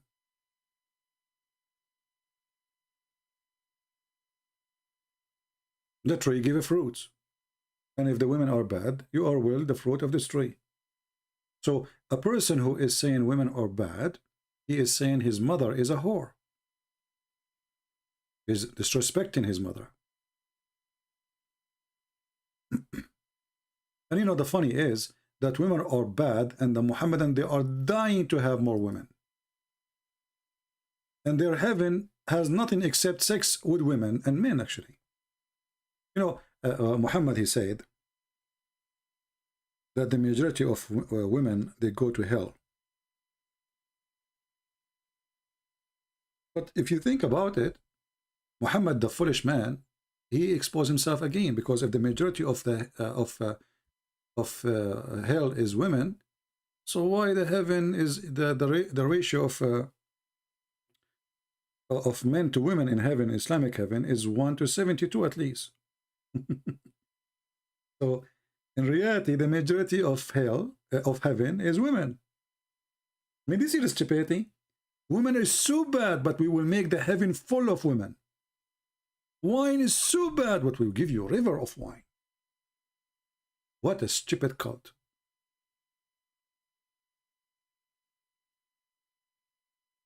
Muhammad, he claimed that the majority of women, they are going to go to hell because they have a lack of intelligence, deficiency. And they have deficiency in wisdom and religion. But obviously the one who made this statement, he is the one who is suffering from deficiency and he's stupid. Because he explained why. Why women they have deficiency? He says because the Quran. Isn't the Quran says that two women equal to one man as a witness? So he's using his stupid book to prove that they have deficiency. Can you believe it? I make a book and I say to you, open my book. In my book it says, I decide that two women equal to one man to be witness. Why? Because women are stupid. But you know, all of us, we knew, in the case of witnesses, women, they are better witnesses from men. If you go with your wife to a dinner or a party or a wedding, and you come back and we ask you what you ate, you will not remember. Ask the wife. The wife, she remember what the bride was wearing, what her rings, what her earring, what the clothes, what the color, what her sister was wearing, what the broom. I mean, she remember everything. The guy who was there, he remembered nothing. This is true. So how in the world this stupid Muhammadi claim that women, they have half a brain and their memory is not good and they can witness only in the case of borrowing money, when one woman, she can remember what 10 men cannot remember? Actually, even scientific studies prove such a thing, that women, they have better memory.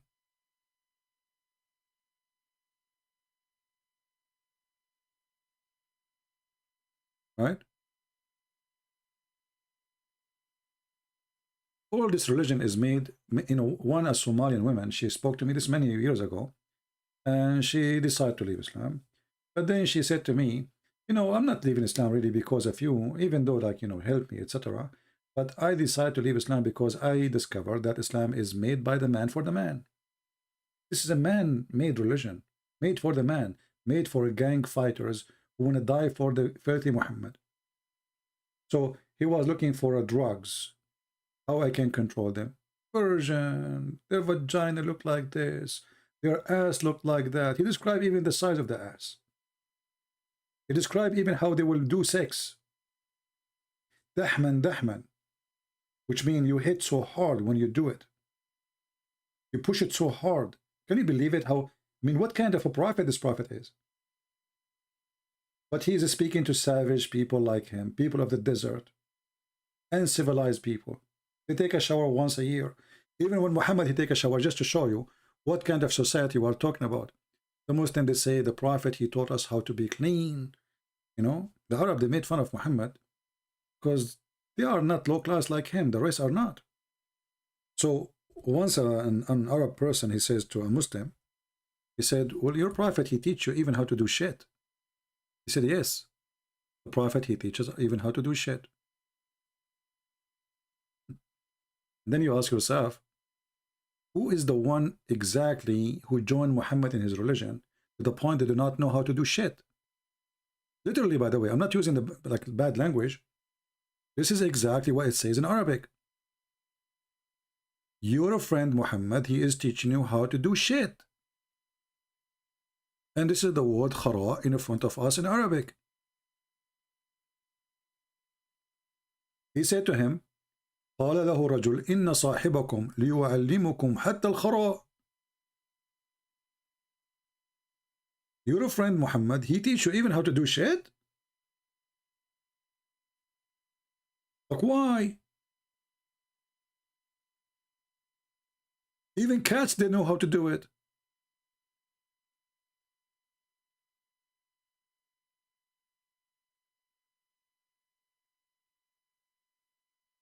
So this guy, you have nothing, he started putting rules for everything. How to do shit, how to shake your... Why you are telling them you have to shake your penis 3 times after you piss? What does that mean exactly? And what will happen if you shake it 4 times? It's going to collapse? Why 3 times? Why you clean your ass 3 times? What does that mean? 3 rocks. You shake your penis 3 times. What does that mean? If you enter the bathroom with the right foot, shaitan, he will play with your anus.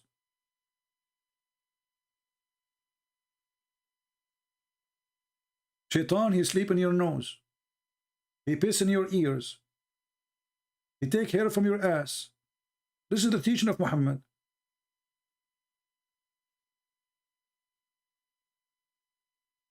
How in the world anyone can believe in such a garbage? And then they say we want to do da'wah. Da'wah to who? So, you know, Islam hunt on the ignorance. Your ignorance is your enemy. Or maybe some people, they have little brain. Or some people, they are under influence of drugs, maybe. But Islam does not only does it make sense, it's not even humane. Is it humane to have sex with the children? They are infant? It's allowed for a Muslim to marry a child, even if she is an infant. However, he should not have sex with her, but he can molest her. This is inhumane. And if she is over the age, or she reached the age of 9, he can have intercourse. Before that, he can touch her. He can kiss her. He can put his private part between her legs. Actually, I have a debate. You can search it in Google, in YouTube. Search having sex with baby. Debate, Christian Prince. I was speaking to a Muslim doctor. He said, what's wrong with that? He said, I am allowed to do so. What's the problem? But I did not do it.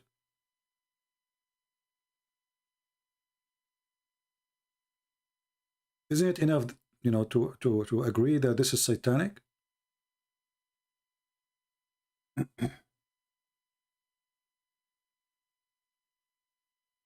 So this guy, this poor guy, you know, from Africa, ultimate fart, one day he will say to his wife 3 times, I divorce you. Now he is in trouble. She cannot come back to him unless he called his friend. Actually, there's a guy. Let me see if I can find you. There's a guy. He called the Azhar, the highest authority in Egypt. He told them, I did marry 33 women. How many? 33 women.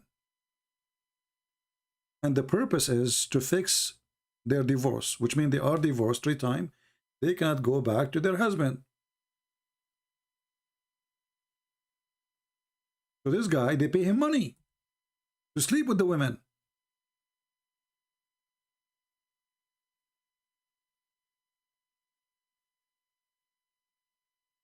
Let me see if I can find you the video.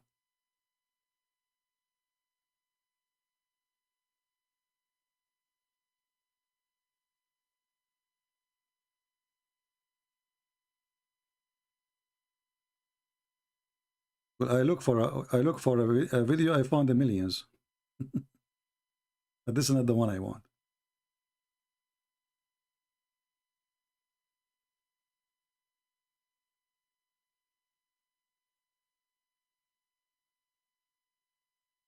It is maybe we need to change. Give me a minute. I mean, this guy is doing charity, you know, 33 times only. How nice you are. And all of this is just to fix the problem in the Quran. Here we go, I found it. This is a news, was just 1 day ago. 1 day ago. Let me put it for you in the screen, hold on.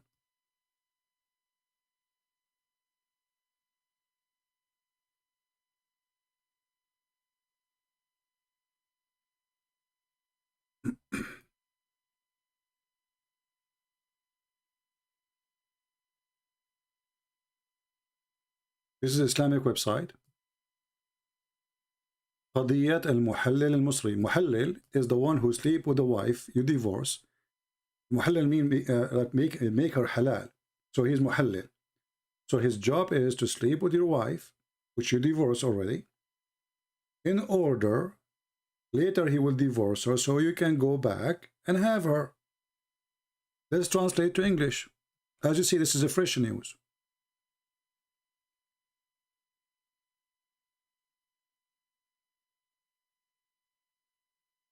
It's not translating. Let us try again.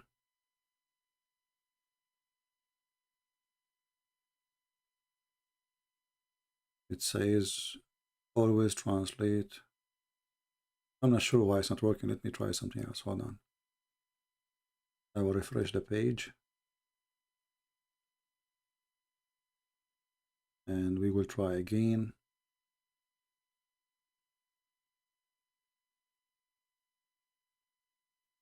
For some reason is not translating.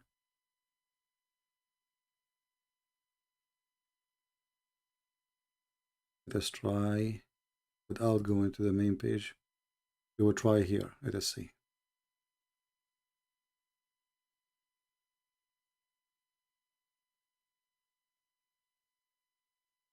The case of Egyptian Muhallil who married 33 times. 33 times 1 day ago.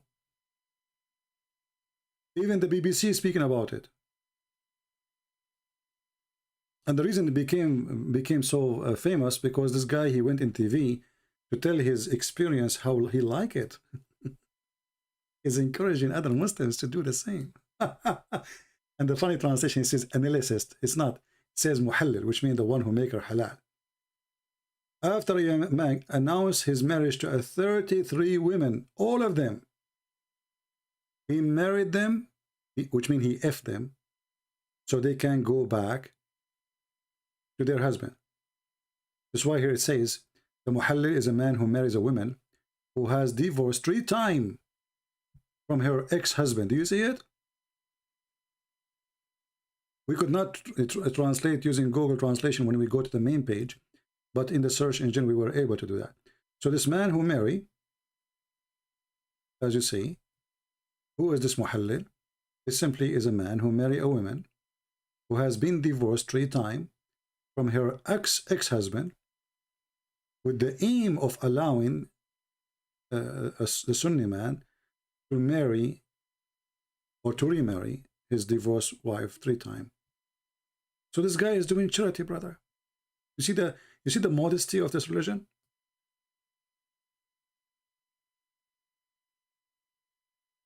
I'm going to move to Egypt. Oh, I don't know what I'm doing here. I go to Egypt right now. I will open an office of muhallil, and any woman she got divorced from her husband and she need my help, I will be happy to help her. This is a religion. 33 women. All of this just to fix the stupidity of the Quran. What Muhammad he got from this? Like a woman, she can't go back. A Muslim, they say to you, oh, so the man, he will not divorce his wife easy. Well, if you don't want her to divorce easy, we'll make the divorce hard, not by saying a statement.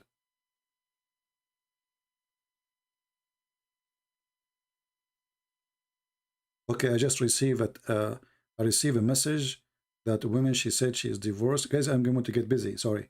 There's a woman, she got divorced 3 times, and she just sent me a message, and she said she is interested in the service. Looks like we got customers.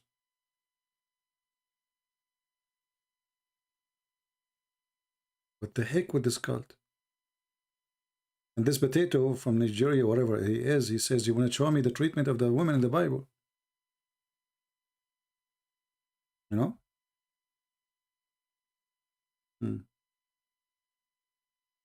Ultimate Part, just to show you how stupid you are. If I show you the same rules in your religion, what you would do? You are a certified donkey. In here, if a man he sleep with the women, he have to marry her. In Islam, if a man he sleep with women, what is the solution? You have to marry her too. Do you want me to show you the rules? You are a certified idiot. Muhammad is trying to copy the laws of Moses. And the man, he cannot divorce her. Why? Because you cannot use this woman and then throw her in the street. So this is not bad. This man, he sleep with this woman, and now he wanna, oh, I do not know you. Go. And, you know, remember, this is a very strict society. This woman, nobody will marry her. That's it. He damaged her reputation. You know, nobody will marry her. So the man, he have to fix his guilt, which he is partner with him anyway, and he have to marry her. And he cannot divorce her. He cannot do it temporarily just because they force him. He cannot use her and throw her in the garbage. And then Muhammad, the coward, he tried to copy that. There's a story of a woman, and we can show the reference. She was dying in the desert. And she saw Abdul, Muslim. He is coming in his camel. She said, please give me some food, give me some water, I'm dying. He said, I will, if you let me sleep with you. If you let me sleep with you. When the woman, she went to town, she let him sleep. Because what she can do? She will die. When the woman, she went to town, and she came to the Caliphate to Omar. She said to him, do you know what this man did to me? He forced me. He forced me. He raped me. And she told him what happened. Omar, he said, Mahar, Mahar, Mahar. Which means, well, he did not really rape you. He gave you some water and some food. You took off your panty. It was marriage. Mahar, Mahar, Mahar.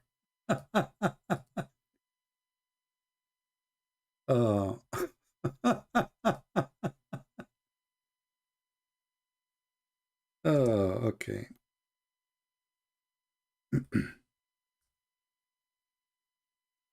Let us see.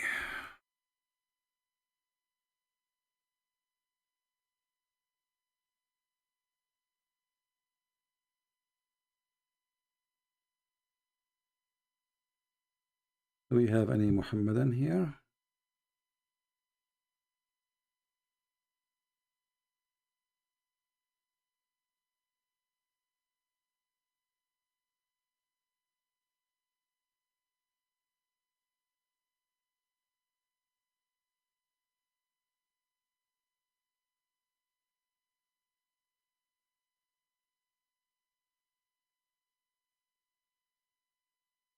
Let us see.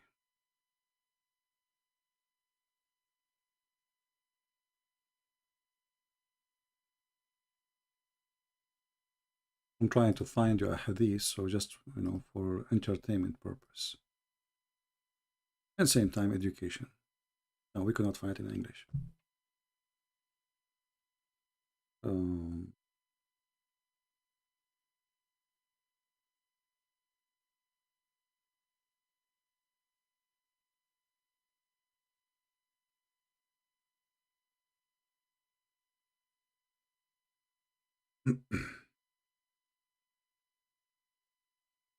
But anyway, I have tons of reference about you can have, you marry a woman, you sleep with her already. We have this guy is trying to call. Can you explain to me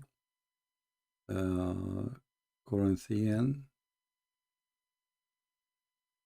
And why you are calling me? Just to explain to you this verse. And this is not our topic anyway.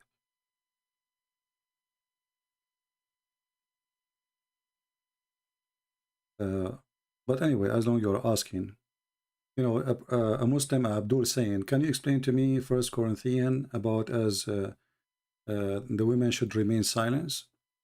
Those who quote those verses, they are quoting them for a reason, not to ask question, but to question. But this is a good thing, because this will give an answer for the Christians. I find it very funny and very stupid that a human being, he is an adult, he chooses for me to read for him from verse this to verse that. Why don't I read the whole verse? What is exactly stopping you from asking to read the whole thing? Because if you read the whole thing, you will get me busted. I don't want you to read the whole thing. The whole thing is no. Read for me those 2 verses only. Cowards. The Bible speaks about women, they are prophets. Women, they can prophesy. Women, they are judges. There's a book, it's called the Book of Judges. So they say to you, well, in 1 Corinthians, it says women, they have to stay silent. This is about women who they are speaking about things have nothing to do with the church. A woman, she go to tell her friend, did you do what I got yesterday for lunch? Why you are a liar? Why people, they have no dignity? Why they claim they cannot see?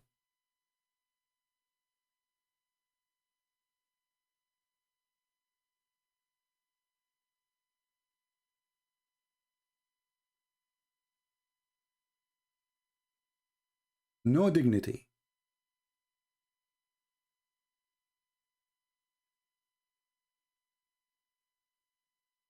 The teacher is the man. Women are sitting in the church and they are talking about different topic. Those women, they should stay silent and listen. They should respect the church, because the one who used to do that, it was women. It was not the men. That's why the verse was meant for the women. But because those people, they have no dignity and they are doing their best, trying to find a reasoning to refuse a Christianity. Why the women, she have to stay silent? But all of us, we knew that women, they don't stay silent. Mary, she was not silent. The one who went to the grave and the one who told the disciples, they were not silent. The one they were teaching with the disciples, they were not silent. They are teaching.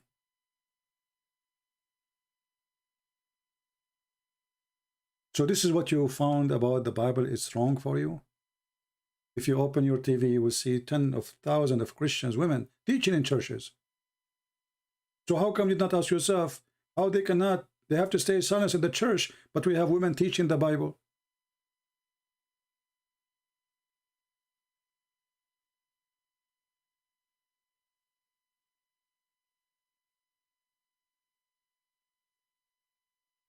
And isn't it the same verses saying, so for ye may all prophesy one by one, learn, and all may be comforted?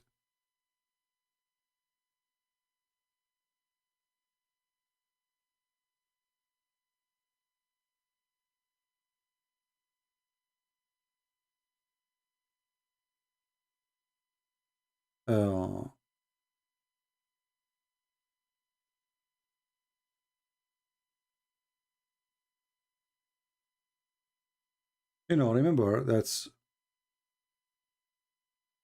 when somebody want to quote a statement from the Bible. Anyone want to quote for you a statement from the Bible? You have to quote the Bible, not only a verse.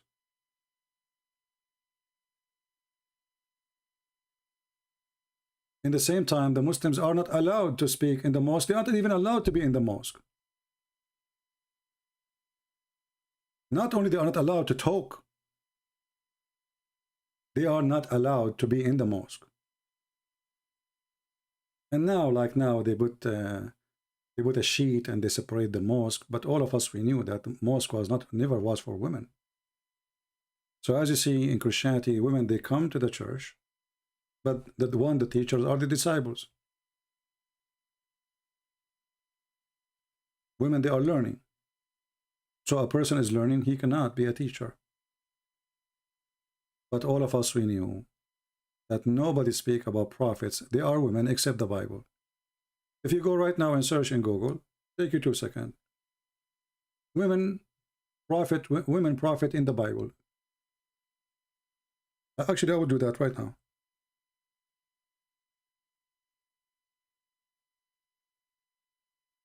Can you name for me one prophet she is a woman in the Quran or in Islam?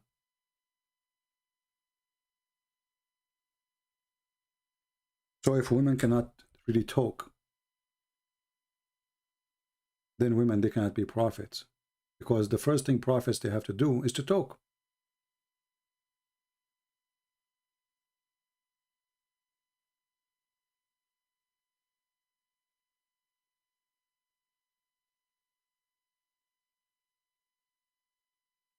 I just searched in Google. I did not even search for anything. I said, I searched women prophet in the Bible. 10 female prophets in the Bible. Who are they, those prophets? Women who they are prophet in the Bible. And they give you all the reference.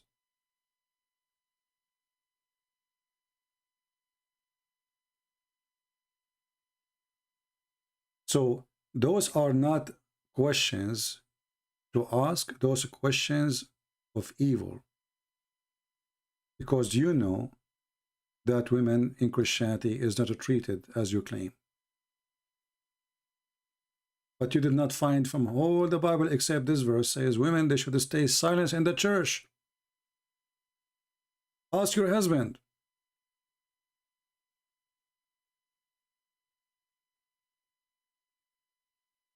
But then we have women, they are prophets. So obviously these women, they are asking questions have nothing to do, or they are speaking about things have nothing to do with the purpose of this meeting.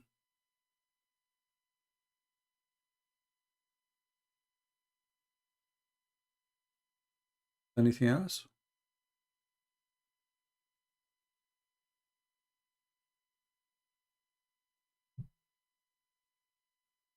And you know, it's not a secret that women, they speak way more than men. They go to a place, some women, sadly, and they cannot keep their mouth shut. They have to talk about things have nothing to do with the reasoning of why they are there.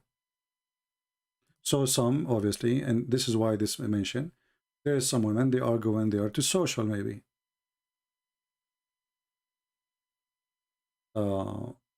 What about Allah daughters? This is a different topic.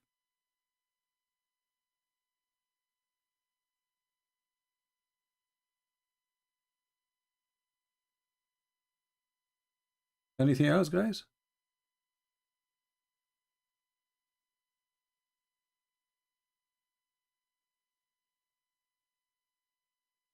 And as long as this guy, he called himself the Muslim apologist,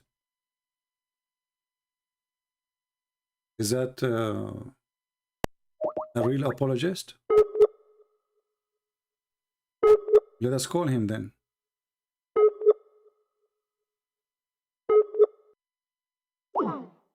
It says he is not online. The Muslim apologist. How sad. They beat the women. They rape the women. They have sex with the children. And they are upset from a verse from the Bible that says women, they should stay silent.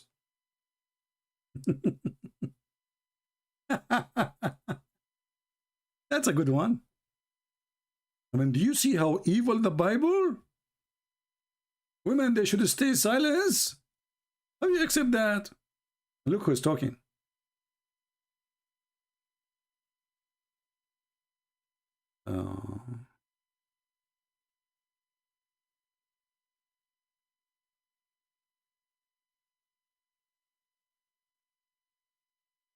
Somebody's saying to me, there's a person, he is saying blah, blah, blah about you. I hope you can destroy him. My friend, they can say whatever they want about me. Who cares? Focus in the head of the snake, Muhammad. Don't focus on Abdul. If this guy, you have the courage, let him come to me and text me and call me. I will call him.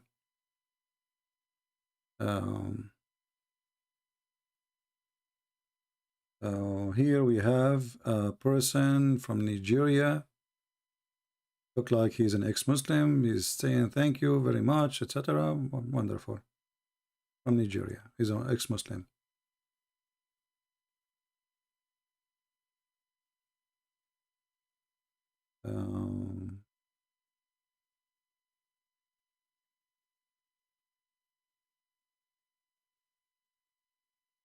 I mean, this Skype is really, this is why I don't like Skype. I mean, you find there's like 10,000 messages waiting for me.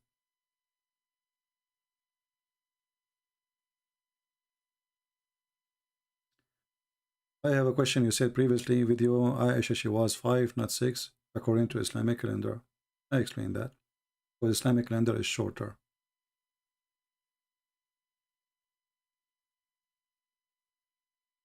So she will complete the 6 when she is not 6 yet. As simple as that.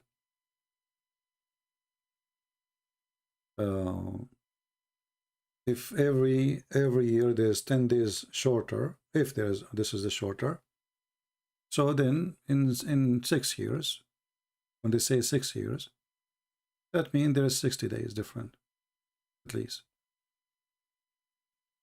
Here we see.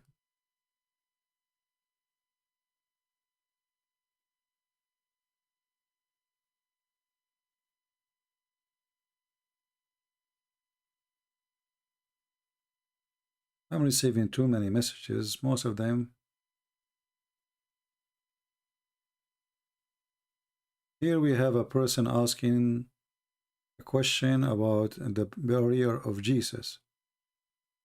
He said, Jesus, he said, the 3 days, 3 nights, I will be in the belly of the earth or the heart, like Jonah. But he was crucified Friday evening and raised on Sunday morning. Now, how that it will be 3 days, 3 nights? My friend, this is because of the wrong understanding you have. Jesus was not crucified in a Friday. You know, many people, they think because it says the next day was Sabbath, they think, oh, next day it was Sabbath, which means Saturday. Sabbath, it was the holiday of the Jews. It was not Saturday. Sabbath is a word mean holiday. It can be Saturday too. So they have a holiday is coming. So they think because the day it says the day after is going to be Sabbath, so obviously it was a Friday. But this is because those who have a short understanding of the Bible. There's nowhere in the Bible it says that Jesus was crucified in such a day, as you claim or as you said.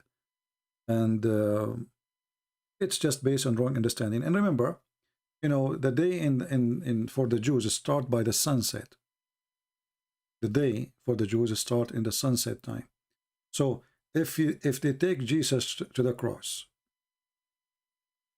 Wednesday, and then his crucifixion happened after sunset, that will be Thursday. If the crucifixion happened before the sunset, that is Wednesday. You know what I mean? It's not like now. Now it is 24 hours, and the 24 hours pass by 12 midnight. So by 12 midnight now, for me, I have 20 minutes left. It's going to be a new day. It's going to be Friday.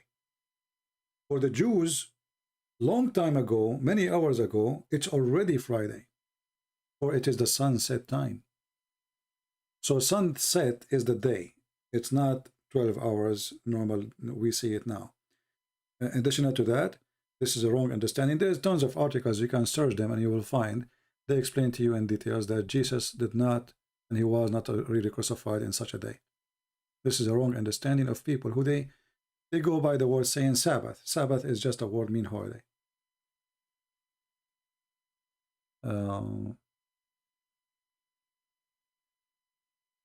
No, regardless of a 3 days or 3 nights. No, it says, but you see, but where it says he was, which day it was, he was crucified? Nowhere. You know, all what you have, it's the day after is a Sabbath, and people what they know, Sabbath means Saturday, right? But Sabbath is not really Saturday. Any day is a Sabbath as long as it's a holiday.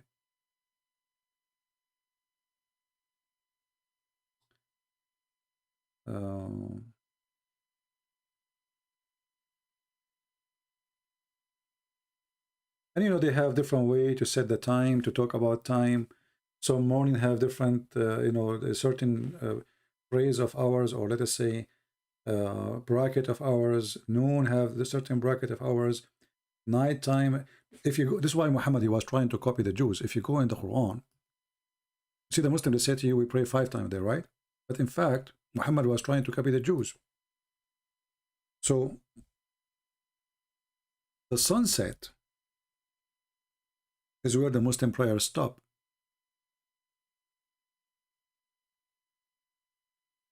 And then Muhammad, he found that the Jews, they even pray more. But look what the Quran says. Chapter 11, verse number 114, it says, and establish the regular prayer in the 2 ends of the day. But the day does not have 2 ends. How did they have 2 ends? You know what I mean? Have you ever heard of something have 2 ends? Especially when we're talking about time. The 2 ends of the day. So what Muhammad is trying to do here, he's trying to adopt little by little the Jewish, timing system. So he decided to come with an idea that, you know what, the day start in certain time and the day end in certain time, but the start is the end of other day. The start is the end of the other day. Otherwise, there's no to end of the days. And then he says, and at the approach of the night. So what do you mean the 2 ends of the 2 days, approach of night?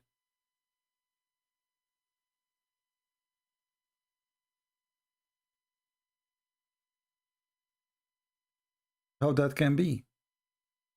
If this is the sunset of the previous day, and then the sunset of the other day, that will not be right. If this is the morning, like the dawn, the sunrise, this is not the end of the day. This is the start of the day.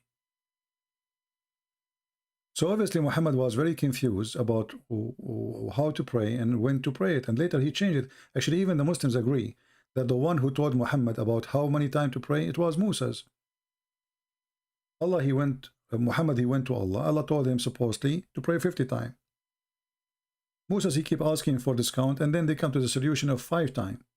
But the Quran say 3. And then if we ask the Muslims now, what is the 2 days? The 2 end of the days. Then you will find everyone give you different interpretation. If you go right now, this is chapter 11, verse 114. The Muslim, they have to try to find a solution for this. And always they will come with a solution. They will find an exit.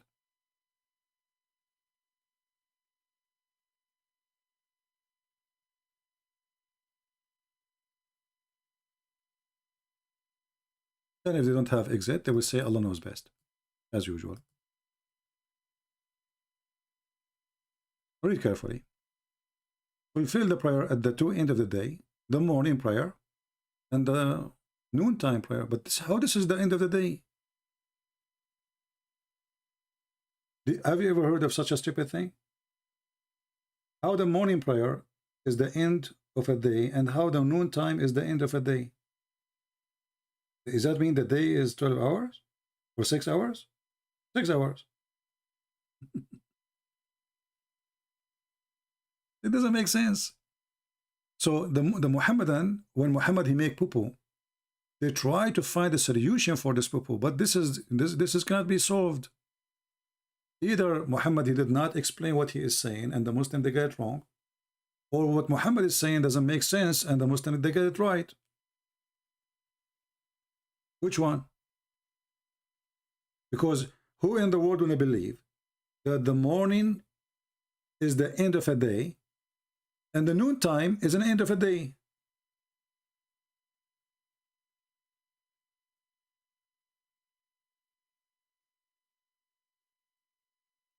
And if the Quran is saying you pray those 2 prayers, and when the night approach, that is a 3 times, that's it. Where the 5 is coming from?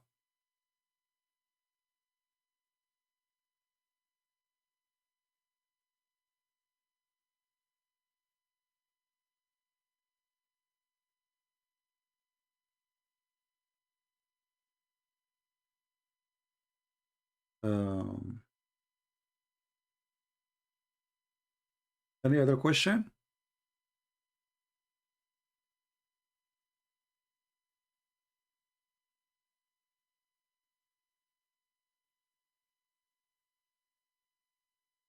Anyone can tell us how the middle of the day is the end of the day? Noon time is not the middle, is not the end of the day. Since when? Really, this is the Muslim interpretation, not me, not mine. You know, it's not my understanding. This is what they say. Establish the prayer at the two end of the days, and then they say the morning prayer and the Zuhr. Zuhr is the noon time. Zuhr is the middle of the day, like 12 o'clock. But how this is the two end of the day? I mean, the day just started. What is the system of timing the Muslims they're following? What is the system of timing Allah is trying to teach us here, if Allah is God?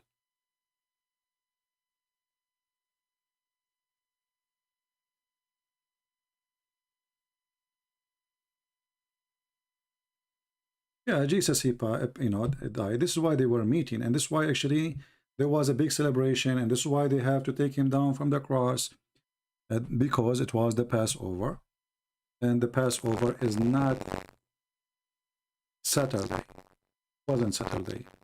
It was Sabbath. But the ones who don't understand, you see, for us, because we are not Hebrew. The same as when you read in Arabic, you do not know what word, like the Muslims, even the word Sabbath in Arabic is not really Arabic word. You see, even the Quran uses the same word.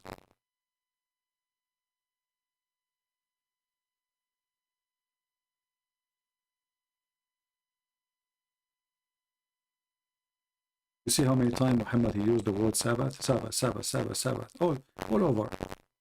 Okay? And then we ask ourselves, if we ask the Muslim, what is a Sabbath mean? They say Saturday. But Sabbath, it's not really Saturday. It can be used for Saturday. Sabbath is any day you designate to the Lord. Any day.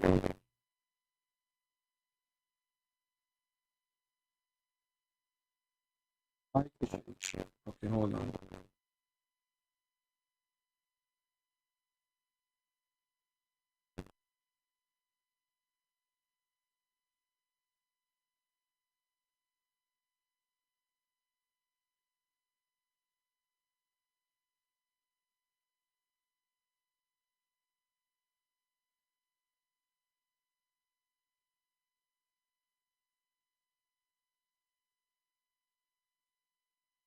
I think now it's okay. I noticed that this microphone, if you speak too many hours, this issue happen. If I speak for not long, it's okay.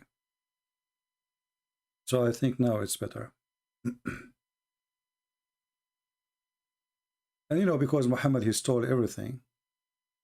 And you notice how the Quran speak about how important the Sabbath. Why Allah cursing the Jews, making them monkeys for breaking the Sabbath?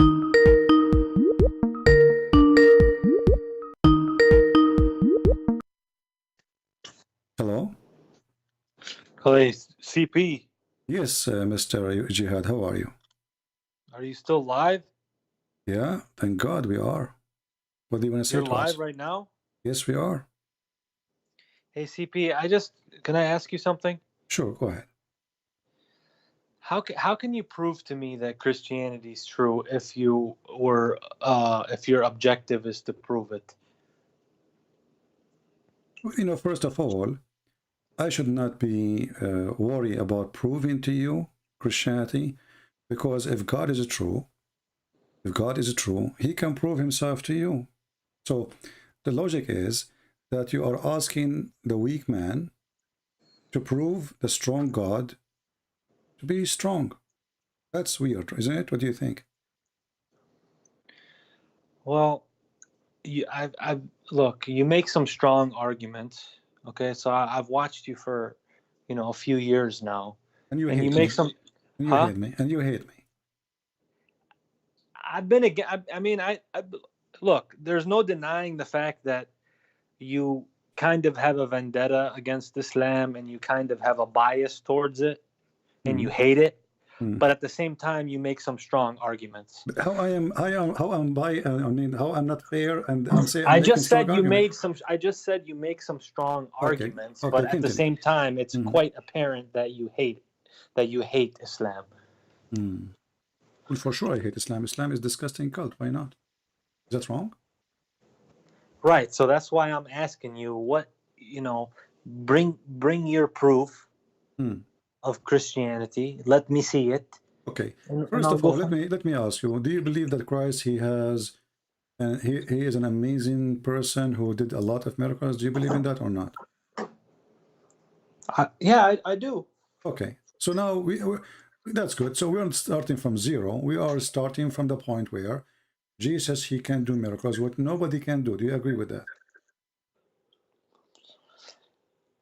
I agree with it. Okay. So as long as Jesus he can do what nobody can do, that's God, my friend. To make it simple, can Allah do what Jesus can do? If you say yes, you have to prove it. Well, we believe. Well, Are you in the kitchen or you are in the bathroom? Where are you? No, neither. Oh, okay. At the end of the day, what I'm saying is that, I watched Muhammad Hijab and Bart Ehrman. I watched the whole thing through and through. Okay. And I also watched him and Jordan Peterson through and through. Okay. And it just, if you listen to those academic historians, they're going to tell you that Jesus was crucified. Okay. You know what I'm saying? Based off of history. But at the same time, some of them say that, Jesus, was born naturally. And he was born with two parents and stuff like that. If this is true, then the Quran is lying anyway. Right. I'm telling you, you have some good arguments, so we can put that to the side. I'm asking you, my friend. When we say scholars who they are atheists, I mean they are atheists anyways. What do you expect them? They will believe in miraculous birth? No, they are atheists. They don't believe in anything of this, So an atheist is an atheist. So why do you expect an atheist to prove to you who's Jesus? But you, in the same time, you will notice, you can go right now and search, you will find that atheists now, they come to a conclusion that Jesus was having, let us say, an ability to heal by like some kind of, he hypnotized the people and he healed them, but it's not because of God, but he have something special about him. So they could not find something negative about him, and they could not, let us say, disapprove what he did, because history report all over by people who they aren't Christians. I couldn't find anything bad about him. No, I'm not saying that. I'm saying even the atheists who they are the enemy of Christianity, they at the end they are coming to say, well, he did a lot of things they call it miracle. Yes, he did them, but because he have a special ability of healing, but it's not from God. But they can't explain to us how you can do that, So atheists, they can say whatever they want. They are atheists anyway. They believe that they are monkeys. So why I want to be worried about somebody who believes is an ape? Look, it seems like he was crucified, but at the end of the day, how can I be sure that he was resurrected? That's what I'm asking you. I mean, where is the proof of this? And I mean, if I go by history of what I read and what I see, I could conclude he's crucified. Okay. But how can I conclude he's resurrected? Because those who witness him and he appeared to them, and even his disciple, he asked to see his hands. He could not believe it. He said, I will not believe that he is resurrected unless I see his hands and his wounds. So his disciples themselves, they were like, how this happened, and they question and they examine his hands. So it's not only him appearing to them, they want to see his wounds. So did his hands have holes in them? Yeah, that's why he put his hand on them. So they were asking, well, if he is the one who is resurrected, well, then he should have the wounds. He should have the spear in his chest. He should have the nails in his feet and his hands. So, and this is why Jesus, he said, God blessed those who, who believe, but they did not see. They insist to see. So if you go to the first John, he says to you, we saw him, we touch him, we know him. Why? Because there is some agnostic. This is where Muhammad, he come with this idea. Okay, so I'll read about what you're saying, but my other question is how come in Christianity we only have 3 years of his life and we don't have his early years about when Jesus was younger and what he did when he was a kid and if he got or anything like that? Or because I know some other stories, some from academic sources, some from Islamic sources, which some of the stories are consistent with history from Islam. Like what? But such as what Paul did. What Paul did. What Paul did? You know what Paul did. What he did? He was so. I mean, you know how Paul in the beginning he persecuted Isa. Okay. And he was against him. Okay. And then he basically, because Paul was a citizen of both Israel and Rome. Okay. He went to Rome, and he started telling them they don't have to follow the original laws of the Torah. Okay. So that's what I understand. Okay, no problem. But my friend, Islamic history is a stupid history, and I will tell you why. You just mentioned to me that why we don't have about the childhood of Muhammad, and then I can ask you the same question of Jesus. I can ask you the same thing about where the childhood of Muhammad in the Quran. Where? Yeah, but we have a lot of descriptions of his actions. Description is a stupid. Like, the hadith says, when Muhammad's mother, she gave birth to him, a light came from her vagina. Who in the world want to believe such a garbage? Because how nobody saw it?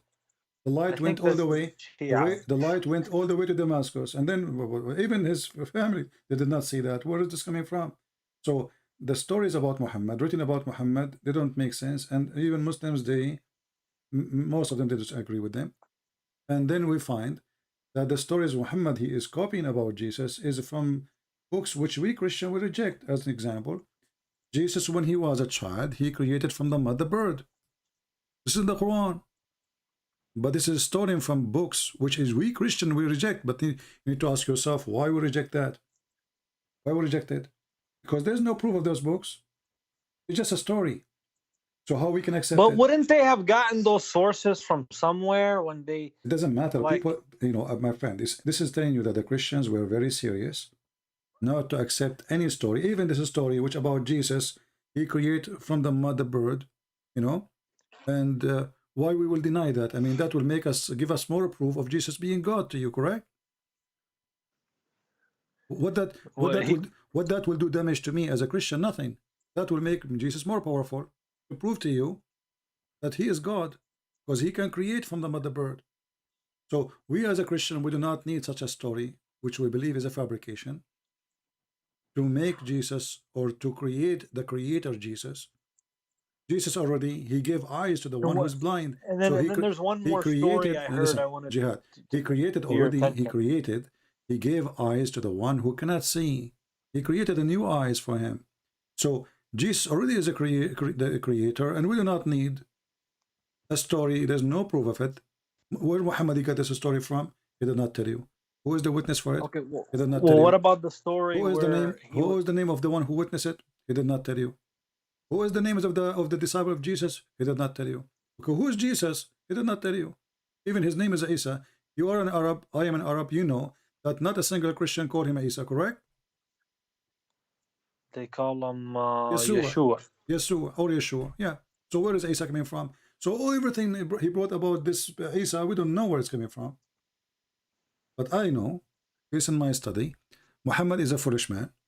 He thought that Maryam, the sister of Aaron, she is the same mother, Maryam, of the mother of Jesus. This is why he says, "Oh, sister of Aaron," and this is why he told the Muslims that it's Mary, the same Aaron. No, yeah, the same Aaron. No, there's one Aaron. There's no two Aaron. And then this is why Muhammad he claimed that Maryam, the sister of Aaron, She is the mother of Jesus, and she have a father. His name is Umran, but Umran is the father of Aaron.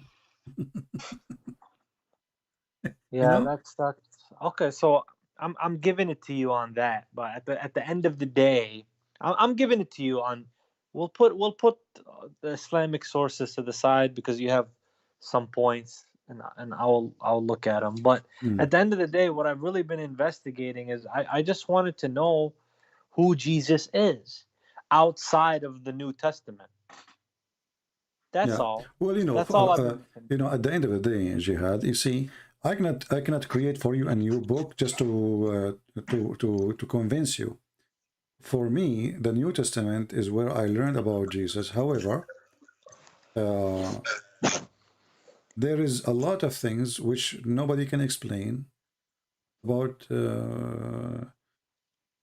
things happening around us today. As an example, Jesus is a person. Let us say he's a figure. People believe in him. And then you will find that the person who believes in Jesus, he changed for good, not for wrong. You believe in Muhammad, you want to do suicide bombing. You believe in Jesus, you believe in Jesus, you love everybody, even if you were a criminal. So the miracle is, like when the Muslims, they say, you're not convert to Islam, it changed my life. Okay, well, you became a terrorist. Now you hate everybody. Now you hate your friends. Now you hate even the Quran says you cannot be loving. You cannot be what? To your own parents, to your own families, if they oppose Allah. Right. So I saw that verse, and then I asked some of my fellow Muslims about it, and they said that this is just in the wartime. What war? Those are they family. They said that if they are not driving you from your home, they are not attacking you. What does have to do, my friend? What attacking you? Okay, hold on. Because Abu Bakr and his son were in opposing armies. And okay, just hold on. Just to show you that this is absolutely a lie. Go to history. We Christians, we did not kick you out from your land, did we? Well, no, not in the Arabian Peninsula, no. So where Muhammad was in the Arabian Peninsula. So why he said go and kill the Christians and force them to pay the jizya? Here we go. I will never opposed you. But those were not the Christians of the Arabian. Those were the ones in Syria when they went to Syria. My friend, even Muhammad is the one who sent the letter to Syria, says convert or I will kill you. So it's not them who oppose you, and it's not them who send you a letter says convert or else, and it's not them who come to your land. It's you who came to their land. So look what you are doing, Jihad. Your name is Jihad. So I'm going to do jihad on the Christians if they don't believe in Allah. Chapter 9 verse 29 says, fight those who don't believe in Allah in the last days from the Christians. So not because they are fighting you, but because they don't believe in Allah. Correct? The verse explains. Yeah. Okay, so the Christian, they did not, the Muslim, they say the Jews, they oppose Muhammad, the Jews, they fought Muhammad, I will let it go. The Christians, they give shelter to Muhammad. The Ethiopian, they gave shelter to Muhammad, they protected him. So why you want to kill them? You will find the answer in the same chapter. When Muhammad, he killed all the one who opposed him, he forbid non-Muslims to enter the Kaaba and to enter Mecca. And now the Muslims, they start wondering, if we have nobody coming to the Kaaba except Muslims, but we are still a few in number, how we will make money? Who's going to come and do Hajj, spend money in trade and business? So Muhammad, he said to them, well, you know what, if you are afraid to be poor, read chapter 9 verse 28. If you are afraid of poverty,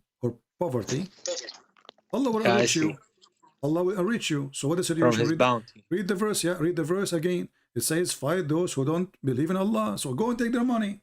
So he fighting the Christians, killing the Christians. It's not because they are fighting Muhammad, because Muhammad is trying to solve a poverty problem.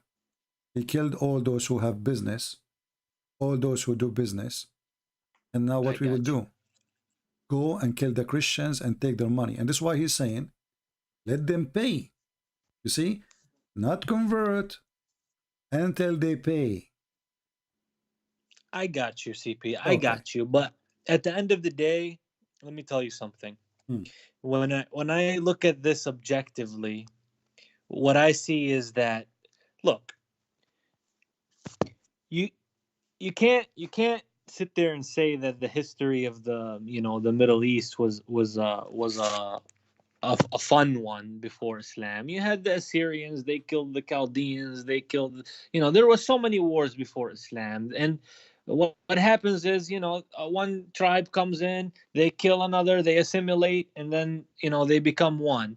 The only difference with Islam is these things came into the religion. So what people practiced in war, just because it's war, they did it.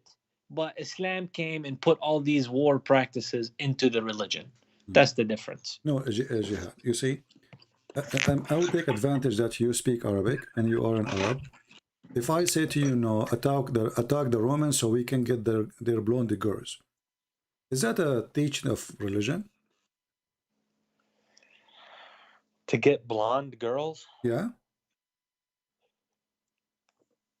I mean, if I have a brain, it just sounds like, it just sounds like people are chasing dunya or chasing, Yes. women. Yeah. Okay. So this is what your prophet did. And here we can see the difference between your prophet and Christianity. Jesus, he did not say to us, attack the Roman. They are occupying the land, actually. He did not say, go attack the Romans so we can get a bunch of women. What Muhammad he did, he said to his companion, "Ughzu Rum, tagnamu banat al-asfar." Attack the Roman. Attack the Roman. Exactly. Attack the Romans so we can get the blonde girls. And then a guy, he said to him, "Oh, don't Muhammad, don't tempt us by attacking the Roman just to get the blonde girls." Muhammad, he called him hypocrite. He is the hypocrite. So when you say to me, well, at that time the people, they kill each other. Okay, there are people, they are greedy. This is God now. Okay. Supposedly religion is coming to fix the earth, not to make it worse. Right. So what I'm saying to you is, yeah, people killed each other. There was warfare. All the things that Muslims did, other people did. But the only difference is that all these things are in Islam, whereas, is it godly, Jihad? Is it godly? It doesn't. Is it godly to say? Is it godly to say attack the Roman, not because they don't believe, not because they are fighting us? Attack them so we can get the blonde girls. Political and the military component of Islam that doesn't really have anything to do with religion. It's more of the military. Exactly. So politics. Muhammad, obviously, he is trying to tempt his men just to go and fight for him. As simple as that. He's satanic. Now, you ask me about Jesus. What is the proof? Well, Jesus. Yeah, I just want to know about Jesus. Jesus, he opposed everything Muhammad he do. Jesus, he asked us for forgiveness. So I was taught that Jesus and Muhammad were brothers in faith, and they came with the same message. No, absolutely. This is absolutely false. There's no way. When Muhammad he make a verse in the Quran saying, Tawheed, yani. What Tawheed? Muslim, you don't believe in Tawheed. Tawheed, you know what Tawheed mean? You speak Arabic. Yeah, that means the oneness of Allah. No. Okay, I will give you a sentence and then you will see how wrong you are. Tawheed is bringing things together. No, hold on. No. Bringing things together. Bring things together. So it's not one. Uniting making things. It one, but make it united. No, Tawheed, if it's one, you cannot make Tawheed. If it's one already, it is Wahid. Tawheed is unifying things. You just said making it one. Yeah, but Arabic has different ala tool. No. It could be Arabic all the time, or something is very long, or whatever it is. No. Tawheed mean unifying things together, and you are the one who gave me definition. You said making things one, making things. So if you Muslim believe in Tawheed, that means you don't believe in the oneness of God. You believe in unification of God, and this is what Muhammad was teaching you. Actually, you wanna merge gods together. Rabbu Shara, Al-Akbar, which is the sun god, and Allah, which is the moon god. So this is why when Muhammad he says Bismillahir Rahmanir Rahim, the Arab they said to him, well, Muhammad he have one God, supposedly now he have two, Allah and the Rahman. So what Muhammad he said, well, I call him Ar-Rahman, or I call him other name, all beautiful names belong to Allah. Right. So that was like Allah's attributes: Ar-Rahman, No, you see, Al-Hakim, Ar-Razzaq. okay, just wait. Originally, you are from Iraq, right? No, I'm Palestinian. Okay, so the Aramaic people, one of the names they use for God is Rahman or Rahimu, you know? Yeah. Rahimu. So Muhammad, suddenly he liked this name. Suddenly this name appeared in the Quran. Muhammad, he was a messenger for many years. And then suddenly the name of Ar-Rahman appeared. Where was Ar-Rahman in the beginning of Islam? Why Muhammad did not mention it? If now we see in the Quran, in almost every chapter start with Ar-Rahman, Ar-Rahman, Ar-Rahman. But then you need to ask yourself, first time Muhammad he mentioned the word Ar-Rahman, it was in chapter 17, verse 110. That's mean Muhammad he did not mention Ar-Rahman for most of his life. Why this name disappeared? Muhammad he copied, he heard, he received a letter. Go and read the interpretation. He received a letter from Rahman al-Yamama. His name is Rahman. So then he wrote back to Rahman al-Yamama. He says, Bismillahir Rahmanir Rahim. They said to him, okay, I'm just letting you know, I'm not arguing with you, okay? I know that you studied. Even the names of your God is a theft. Because if this is the name of your God from the beginning, he should say it from the beginning, from the first day he met him, or he sent his messenger to him, like Jibreel. Why this name comes so late? And then when they don't get him busted, believe in Jibreel too? Jibreel in the Quran is a silly Jibreel. Stupid. Gabriel. You don't have Gabriel, you have Jibreel. Even the name is wrong. But listen, Jihad. If I say to you that there's an angel come to me and told me read, and I told him I can't read, and then he said to me read again, and I told him I can't read, and each time I say to him that, he squeezed me. Isn't this stupid? I mean, I have questions in my mind about this kind. Some of this stuff, it seems, I don't know. No, you know, I get what you're saying. I don't want to fully say stuff, but I understand what you're saying. Okay, but I don't want to, my friend, I don't want to, but I understand you. Okay. So you understand that obviously this is a fraud. Because if an angel I don't want to say if an angel sent by God he knew that Muhammad he knew how to read or not, correct? Yeah, I mean. Okay, so why Allah say to him read? Iqra is not recite. You remember this is the first word. Recite is something from your memory. If I say to you recite, it means I'm saying to you say something from your memory. So if the word Iqra, some Muslims they try to be smart. They say, oh, he's saying to him recite. Well, why Muhammad would say I can't recite? He can't. I mean, honestly, I always understood Iqra as read myself. It is read. It is read. It's not recite. But the Muslims they try to fix it. They say, oh, he's saying to him recite. So why Muhammad saying I can't recite? But as I said, Arabic words can have different meanings. No. Actually, first of all, this is not an Arabic word. This is an Aramaic word coming from qro'o. Qarra wa ra'a. Qarra means he spoke. Ra'a means he saw. Qro'o. So qira'a is not the Quran is not even Arabic. There's not Arabic. Arabic is a mix of languages. But anyway, are you convinced with me, Jihad, that your prophet is a fraud or not yet? You know, this is a public platform, so I'm telling you, you have some good points, and so you are. You are not going to say because it's a public platform, but in your heart you agree Muhammad is a fraud. I said you have some valid points. Yeah, but you agree. Obviously, you are trying to avoid to answer my question because obviously you agree. If that's the inference you want to make, then fine. No, I'm not making. It is what it is. Either you say this is what it is, or you say it's not. Do you agree that the story of Muhammad, that the angel is squeezing him, is a lie? Or you believe it's true? I mean, there's some stuff that I question, sure. But okay, so it's a lie. So Muhammad is a liar. You agreed. So now, you know, as long you decide to leave Islam, I'm really happy for you. Actually, I'm surprised. Last time you called me names. You were upset from me. I'm not making any rash decisions right now. What happened to you? I mean, what happened to you? How many times you called me? And last time, especially last time, you were so angry for me.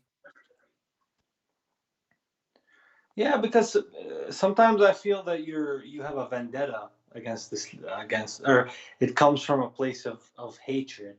Well, my friend, even when you say that, if I have a hatred, as you claim, and I don't, because I don't hate you, why I want to hate you? Well, what is personal between me and you? Nothing. If I hate you, I will close my chat right now. I'm speaking here for many hours. I lost my voice. So if I hate you, Jihad. Why I want to speak to you? Why I want to show you the truth? Why I want to tell you, who cares if you convert or not? What I will get from it? Nothing. But I'm really surprised that you are a person who gets so angry from me, especially last time when you called me last time. And actually, I thought I blocked you because you were very rude to me, you know? I thought I blocked you, but I'm surprised you are not. Did you make a new name? No, same one. This is the same one? No, okay. I don't think I was rude. I was just telling you about... No, you were. Yeah, I remember. You were so aggressive in your words. And even I think you use a dirty word with me. No. I never use dirty words, but sometimes I talk loud, but that's beside the point. Okay, but I remember that you were very aggressive and I believe I hang up on you, correct? يمكن حكيت بصوت عالي بس. I think I hang up on you, correct? Did I hang up on you? Yeah. Okay, so what happened now? Why you think that really... It was something about where's the original, but I said something about where's the original Bible, something like that. I don't remember. But I'm saying now, what happened to you? Why you were so rejecting too much to what I say, and now you found that many of things I say, I got many good points. What happened? In some things. Okay, but if some things are true, I am saying that means Islam is false anyway. Because it's a struggle. Because at the end of the day, it's like you want your faith to be strong, and you want to believe that you have the truth, and you want to, you want it, and then here comes somebody who says all this stuff that makes your mind go in circles, and it made me angry. Okay, I understand, but you notice that's you who rejected what I am saying, and you were arguing with me for a long time. For how long you call me now? I mean, how many? A year, 2 years? How long? Yeah, something like that. Okay, so 2 years of calling me and arguing and disagreeing and etc. And now you come to the conclusion that, you know what, there's many things this guy is saying is true. I'm sure a lot of people came to that conclusion. Okay, thank you very much. But if this is the conclusion, that means Muhammad is a false then.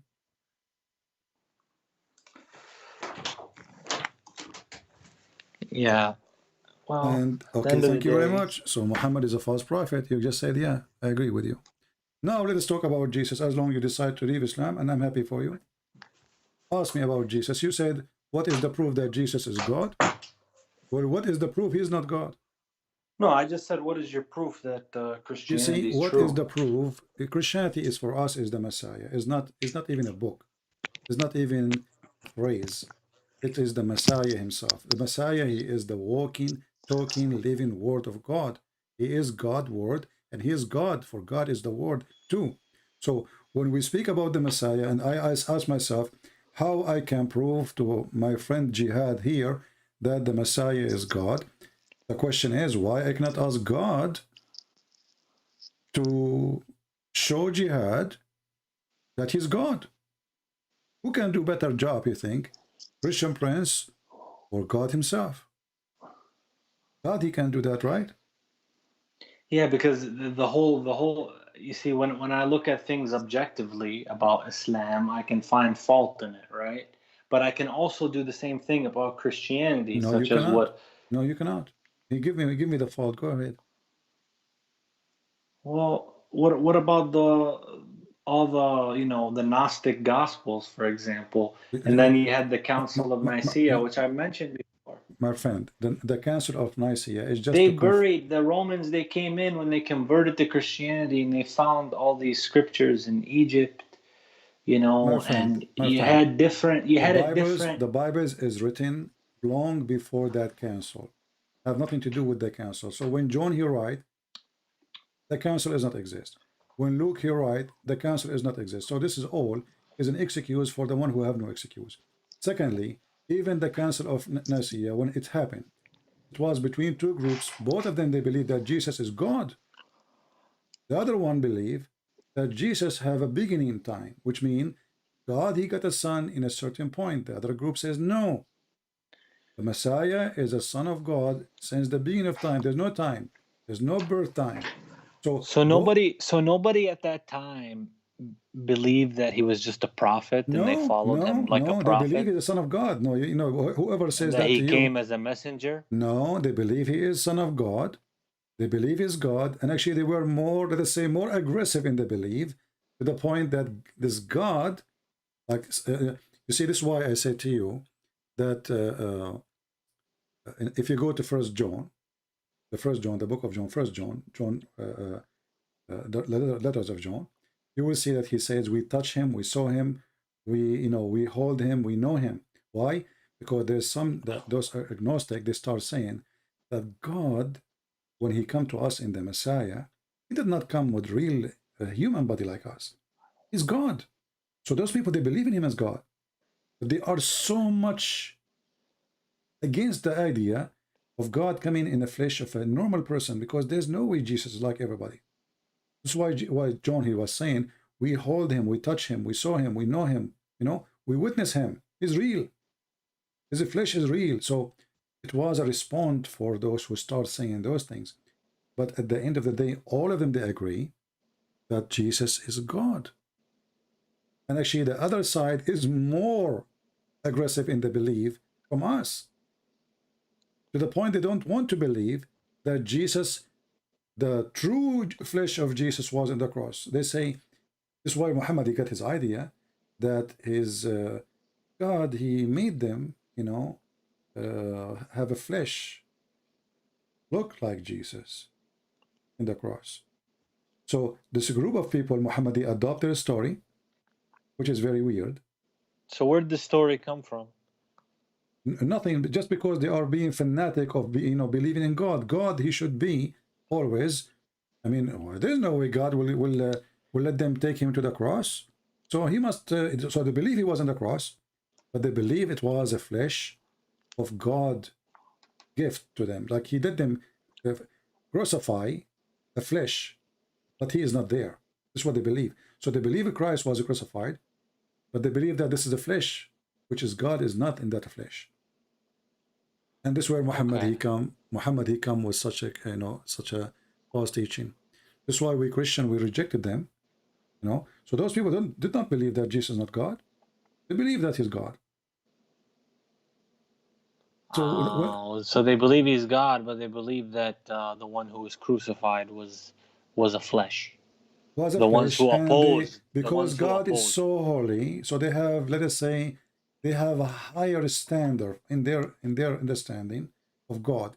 That God, there's no way he have a flesh like us, human like us.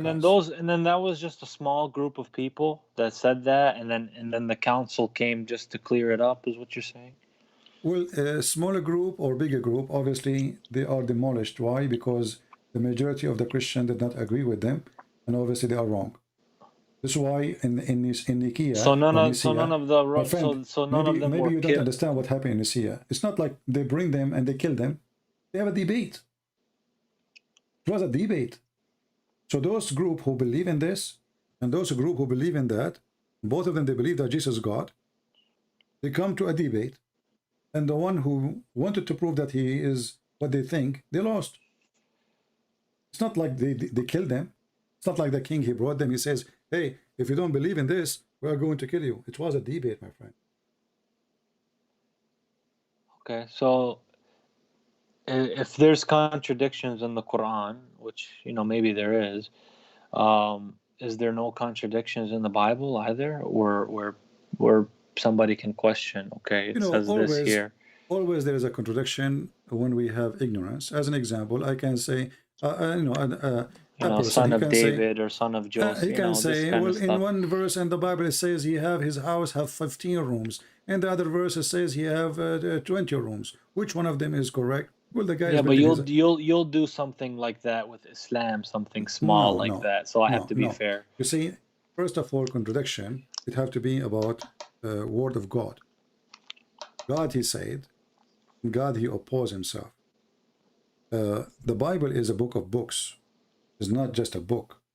And this book contains history. And you don't believe that it's the direct revelation, like direct words. That's not what you guys believe. It's very silly. It's very silly to believe that everything written in the book is God talking. Why? Because the book says Satan is talking too. As an example, when I ask you as a Muslim, and now you are not a Muslim anymore, thank God. When I ask you, I never said yes or no. You said that already. You agreed that Muhammad is false. Okay, no problem. Listen, my friend, you can't don't push this right now. This is not the time for that. I'm just saying you have good points. Jihad, please, this is not fair. Jihad. It's not fair to do that. If I ask you, is the Quran is the word of God? What you will say? What I will say is that there's some questions. No. Let us say, okay, question. Forget about this. But according to Islam, the Quran is every word there is a word of God, correct? In Islam, every word in the Quran is from Allah. Okay. But then we go in the Quran, we find that the ant is making Quran. The ant? Ant. Namil? Yeah. There's a chapter in the Quran, it's called the chapter of the ants. Why? Because ants are talking and they are making Quran. So how Muslim they say every word in the Quran from Allah, and then we find the ant making Quran. Read with me. Is that right? Read with me, my friend. I know that it's funny. And when he arrived to the valley of the ants, which is Suleiman, one of the ants, she said, well, enter your habitation, otherwise Suleiman will crush you with his army. Well, this is the ant talking. So how the Muslim they say every word in the Quran is from Allah? Did the ant say that or Allah saying that? So Muslims in general, they are very silly in their understanding of what is the word of Allah mean. Because either you say everything there is Allah speaking, or you say the ant is talking, shaitan is talking, the chicken is talking, because this is what the Quran is saying.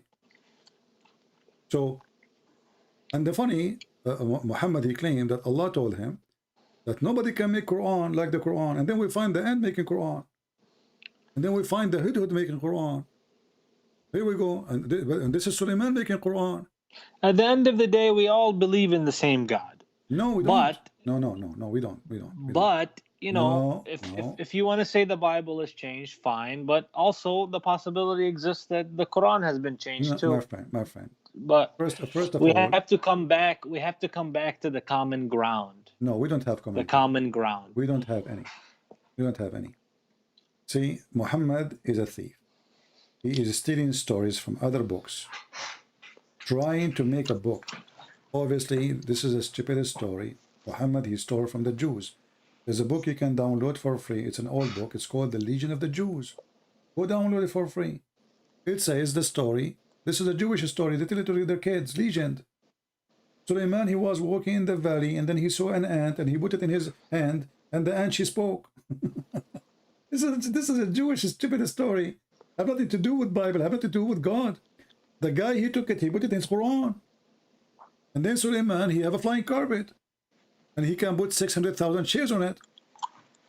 And his army is all the way from here until Iraq, and it's 3,000 miles long. And his army have a 3 brigade. One is genie, one is a human, one is a chicken or birds. That's from the story. It's in the Quran, chapter 27, verse 17. Yeah, but all those all those stories are the fictions of the Jews, legions of the Jews. Those stories, they tell them to their kids. So the dummy Muhammad, he took it, he put it in his book, claimed that Allah is the one who's telling him the story. And then this Suleiman, he have a flying carpet. Is that true? All the stories are kids. Can't you tell Like this is a cartoon? like those like what you find in are you telling me the truth that what's in the Quran is also in that book that you mentioned, Legions of the Jews? You can search it yourself and you can read it, my friend. You can download it. It's called Legion of the Jews. Okay, so I mean, this is And you can download it for free. You know? I got you. I got you. And the Jews No, I have understand. the Jews have many legions, and Muhammad, he copied from them everything they say. Muhammad, he is an idiot. Whatever the Jews they say, he think that they are telling him the truth, and he fell into their trap. As an example, Were they lying to him? obviously they were making fun of him. As an example, they asked Muhammad about Alexander the Great, Dhul-Qarnayn. Muhammad, he added to the Quran. He claimed Allah told me. When they came to him, he did not give them an answer. He told them, "Oh, give me some time to, like Allah will tell me." And then Jibril came to him and he told him who is Dhul-Qarnayn. And then he found that the sun set in murky water, and he found the sun rise in place. And then he found the people of Gog and Magog. But the Jews are just making fun of him. They don't believe that Alexander the Great is a prophet. So they came to him, they said, this is why the Quran says, they are asking you about Dhul-Qarnayn. It was not voluntarily. It wasn't Muhammad volunteering to explain. It was a question. So they are asking you about Dhul-Qarnayn. Tell them, I will tell you something about They him. ask you concerning Dhul-Qarnayn. Exactly. يسألونك عن Dhul-Qarnayn. Exactly. So they are asking you, now we will give you the answer. So this is the question of who? Of the Jews. Making fun of him. They came to him. It's like, now you don't know anything about Christianity. Like once, I have a person who called me. He says, I am an ex-Christian. I said, okay. And I became a Muslim. I said, okay. And he said, I know, the Bible very well. I said, okay, as long as you know the Bible very well, can you tell me about anything from the book of Jophantos? From the book of Jophantos, the Bible of Jophantos? What is that? I don't know. I just made up the name. He agreed that there's a book, it's called the Book of Jophantos, and he knew it. I said, okay, tell me a verse. I never heard of that. I never heard of it too. I just, But anyway, I just made the name to show everybody that he's a fraud. He's lying. He's not an ex-Christian. Ex-Christian who said to me, there's no such a book. What this book is about, And here we go, Muhammad. They come to him. He claimed to be a prophet. He said to him, tell us about Dhul-Qarnayn, the prophet of Allah. Muhammad, prophet of Allah, Dhul-Qarnayn. Okay, well, okay, Allah will tell me. And later, okay, Muhammad, he got the answer from Allah. And now we get the story that this is a story written by a person from Syria. His name is Yaqub. It's a fiction story about Dhul-Qarnayn. Actually, he called him Dhul-Qarnayn, the man with the two horns, because the Roman, they wear the hat, So the man with the two horns who established for him in the earth, and then he kept going until he found where the sun set. This is in the story. He found the sun set in a spring of murky boiling water. And then the Muslims, they try to fix it. They say, oh, it appeared to Dhul-Qarnayn like when the sun set in the ocean. My friend, there's no ocean. It says a spring. Spring. The ocean is not a spring. So they try to fix it. They make it more blind. And it appeared to him, CP, that the sun, it's not Allah saying that, CP. The sun appeared in the perspective of Dhul-Qarnayn, CP. But the verse is so clear. It says, until he reached the sitting place of the sun. He found it sitting. He found it. No.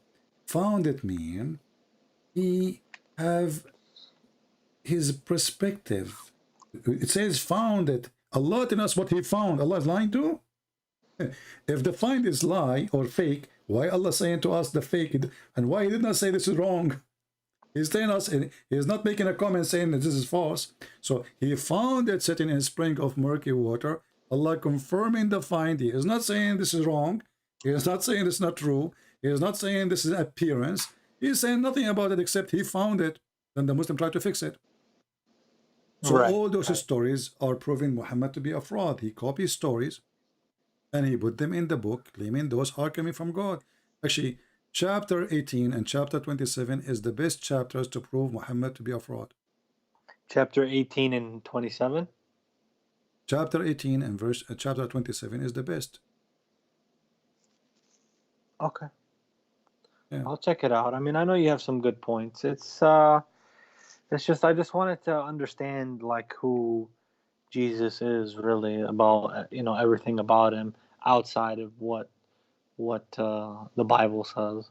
I wanted to get an understanding of that, so I'll keep looking into it. Yeah, but my I hear friend, you. the important is, you see, when you talk to Christians, we argue about if Jesus is God, right? Yeah, they disagree between each other. No. We Christian, we believe that Jesus. All of us, we agree Jesus is God. There is no Christian ever exists. They don't believe in Jesus God. Never. Never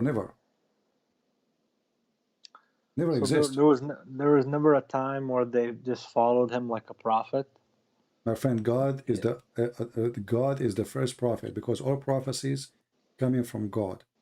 God is the first teacher, because the first teacher is God. God is the first person to do miracle, because all miracles come from God. God is the first master, for all he is the master of the world. So all those, they belong to God. A prophet, he don't prophesy. Prophet, he don't prophesy. Prophet, he tell you prophecy of God. God tell the prophecy to the prophet. So the prophet is just a delivery person. So people, they have wrong understanding even for what the prophet is. A prophet is not, he is not the one is even talking. He is just delivering word of God. For I do not know the future, neither you know the future, neither the prophet knew the future.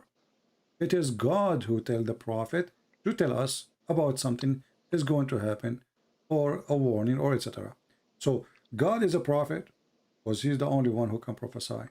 God is a master, for he's the master of the world. God is the teacher, for he's the one who teaches the whole world.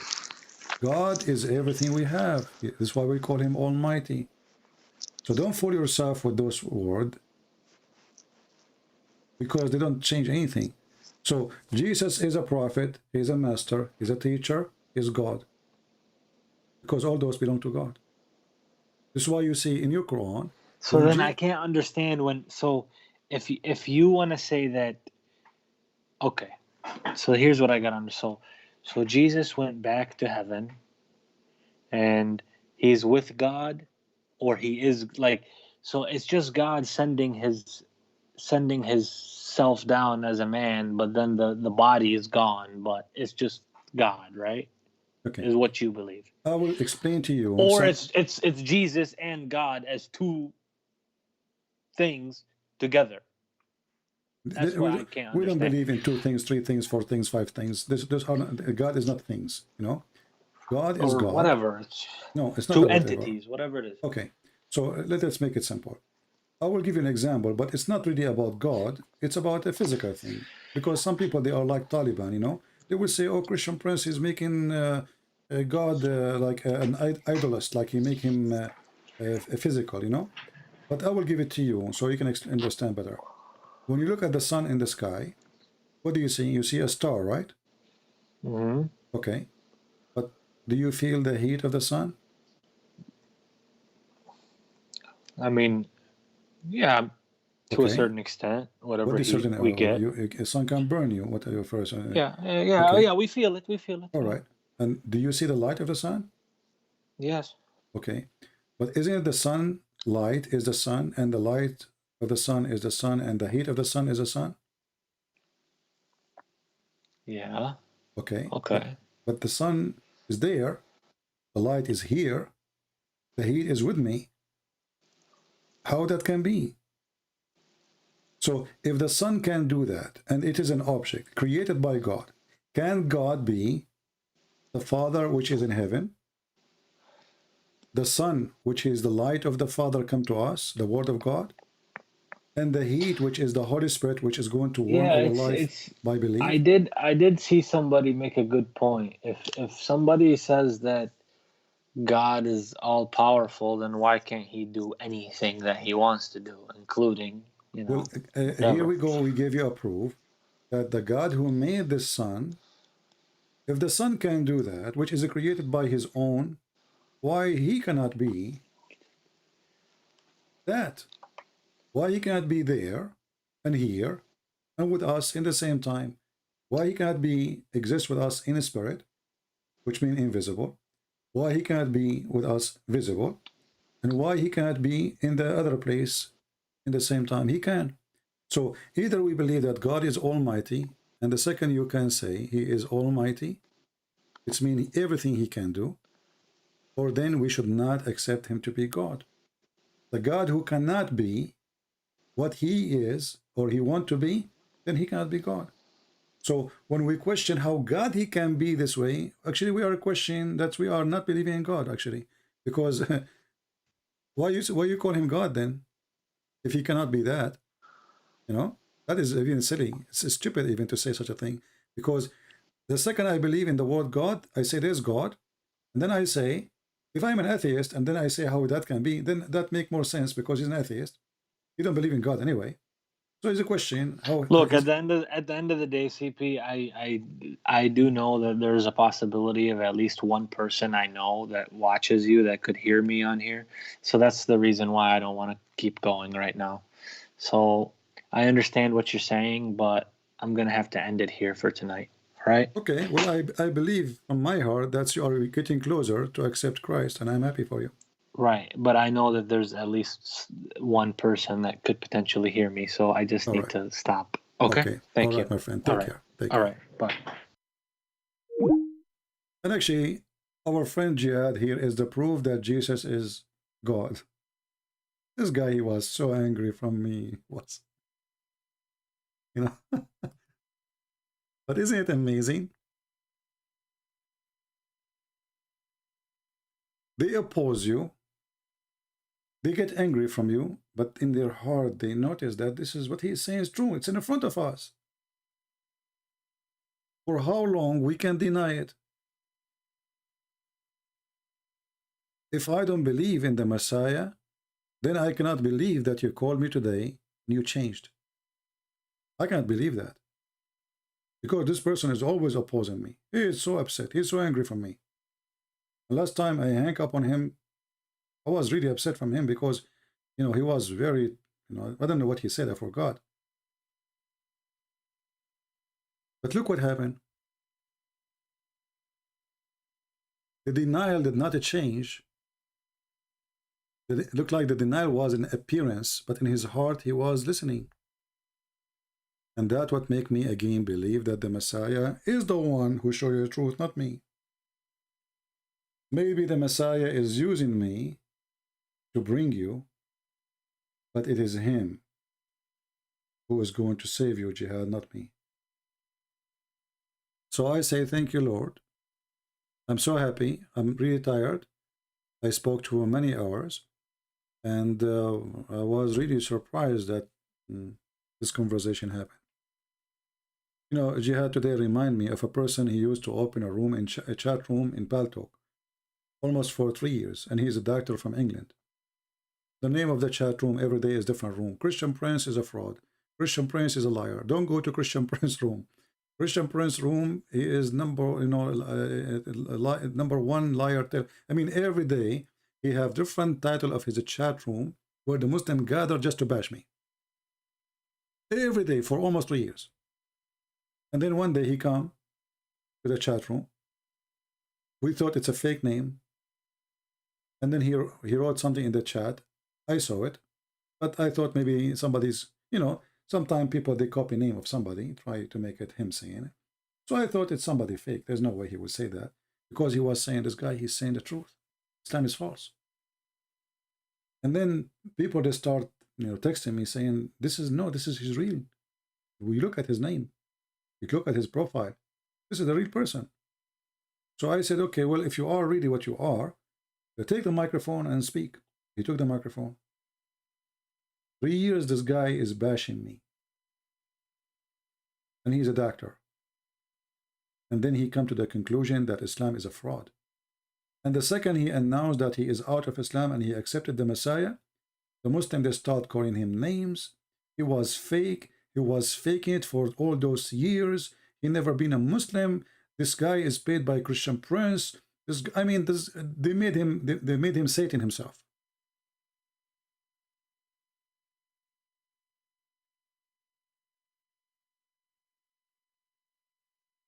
So it might be hard,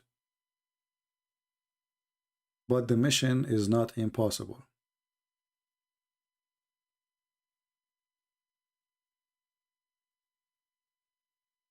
And this is why I say I want to take calls from Muslims only. So, you know, people who they are, you know, they have questions, they can ask us, they can debate us, they can argue with us, and people can be the judge. What we fear, you know, especially if the person is not filthy, he don't have a filthy mouth, he is just willing to talk and discuss, and he is trying to prove us wrong. What's wrong with that?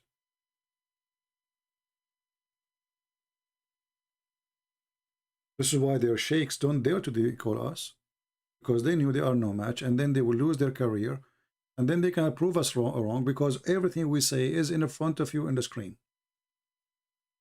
We never said something coming from our mind.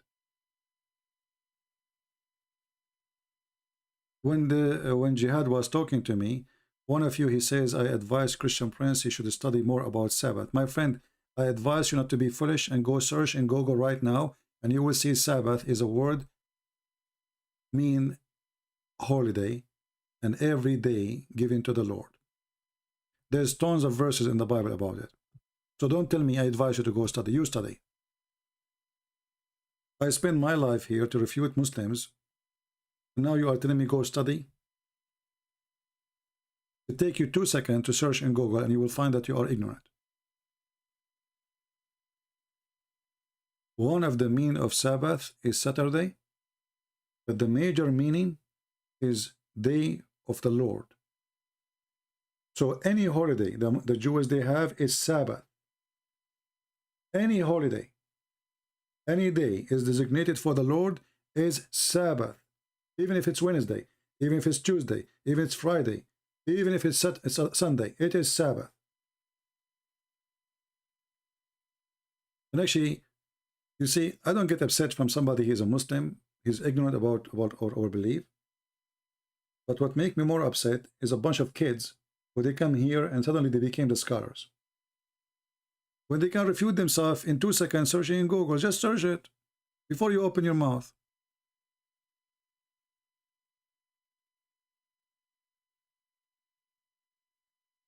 We have a Muslim here, he's supposedly smart. Let us show you what he said. And this is an example, by the way, of how people they are, you know, it's like a childless, but it's okay. It is a privilege for us to use the stupid ones in order to educate the smart one. And this is an example. Please show me the Holy Trinity and what is mean when Jesus says, my Father is greater than I. My Father is greater than all. Only the Father is a true God. Here, O Israel, your God is one. Jesus is liar. Well, you are already certified idiot. You see, the word one in the Hebrew is echad. That's why the Bible says the man he leave his parents and he will marry a woman and they become with her echad. So echad is a unity, is not word mean one person. So you are a stupid fool who do not know what you are quoting. Secondly, when Jesus he says, my Father is greater than me. I mean, how stupid you are to think that a person, he is the Son, he will say that the Son is greater than the Father. Did you ask yourself why he called him the Father, you idiot? Because the Son, he approved the authority of his Father. When I say my Father, obviously my Father is greater than I. Otherwise, why I call him Father? I will call him brother. And when Jesus speaks about why he is great, he speaks about for God he humbled himself, he took the image of a man. So God he humbled himself, and now Jesus he announcing what you see in front of you is the humble image of the glorious God. So my Father is greater than I. And then when he says, my Father than greater than, I mean, he's just making blah, blah, blah. But just Jesus, he just said, my Father again. And you say to me, what is the Trinity? Each time Jesus, he said, my Father, he is saying, I am the Son. Show me the Trinity. In the same time, potato. When Jesus, he asked the Jews, what say you of Christ? They said he is a son of David. He said, well, if he is a son of David, then how David called him my God? Say it to my God, my Lord. Say it to my Lord. So even the Old Testament prove you stupid, idiot. And again, if you go from the first verses in the book of Genesis, you will see that God and his Spirit. And then you will find that Isaiah is speaking about the birth of the Messiah. He will be called Emmanuel. God is with us. Why the Messiah is going to be called such a name? Because he is God who is with us. People are silly, but sometimes you need a rag to wipe your shoes. And you know, when a person, he says to you, the Bible says God is one. The Bible says God is Echad. Echad is not one number. It's not a number. It's a unity.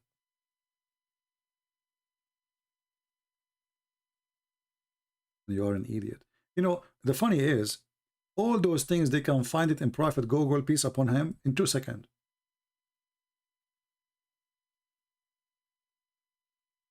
Just go right now and search in Google, Echad, in the Bible. You will find tons of articles even made by the Jews. Don't listen to the Christians.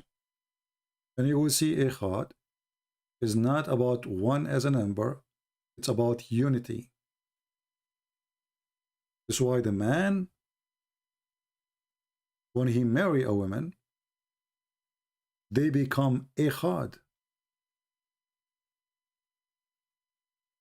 Which means they become one as unity, not one as a person. And we find that right away from the first chapter in the Old Testament. If you go to Genesis chapter 2,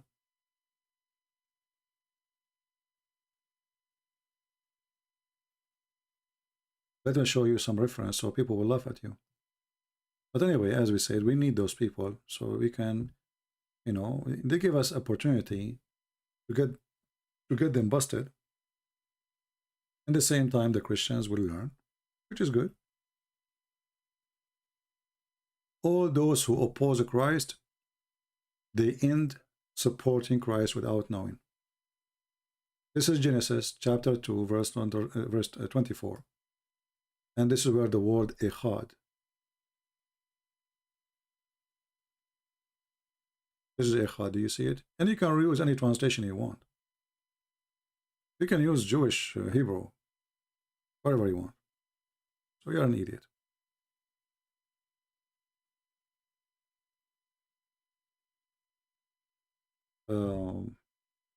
Anything else?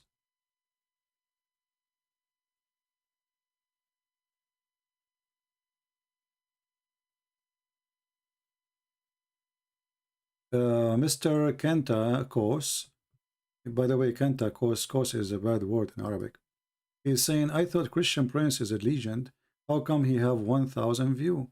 Our friend, your prophet, he have 70 after more than 12 years, claiming to be a prophet. I have more than 1,000 going live online. And I am not a prophet.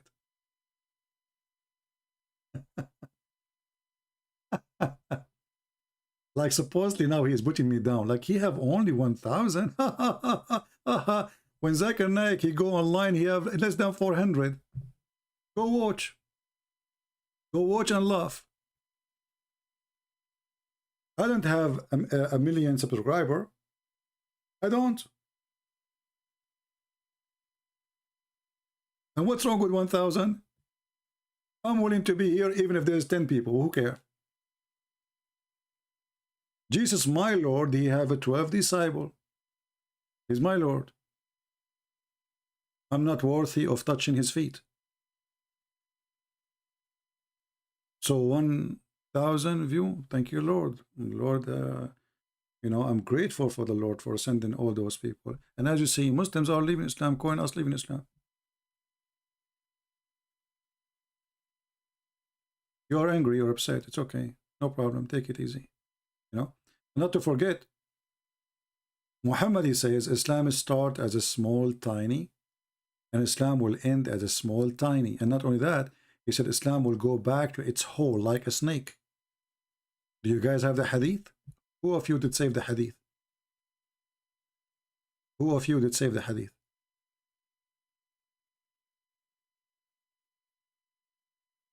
What is the meaning of 6 kalimat?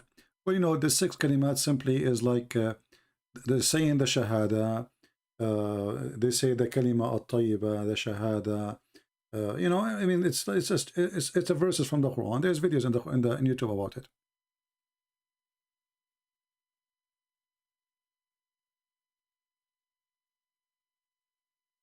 Muhammad, he compared Islam to a snake. He said, Islam will go back to its hole, to its own hole, like a snake, going back to its hole.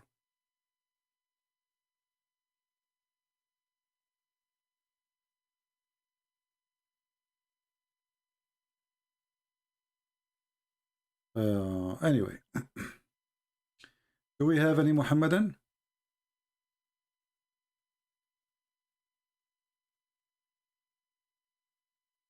What is the best way to speak to a Muslim?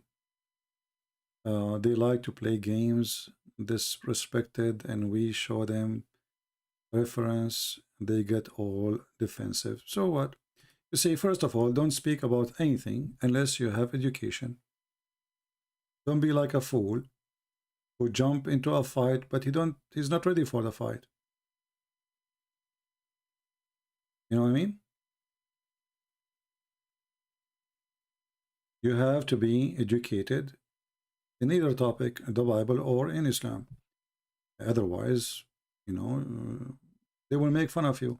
But if you are armed with knowledge, how they can make fun of you? They can start to make mockery. But if you are a person who is very well equipped with reference, you will flip the table on them, and the mockery will be to them.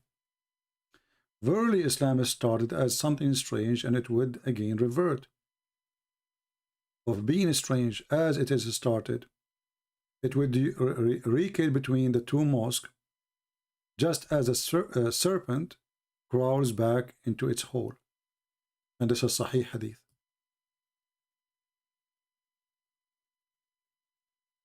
Islam was small. Islam will end small. Who said that? Muhammad. And we are working in it. And if you are a Muslim and you say it's not true, that means you just admitted Muhammad is a fraud.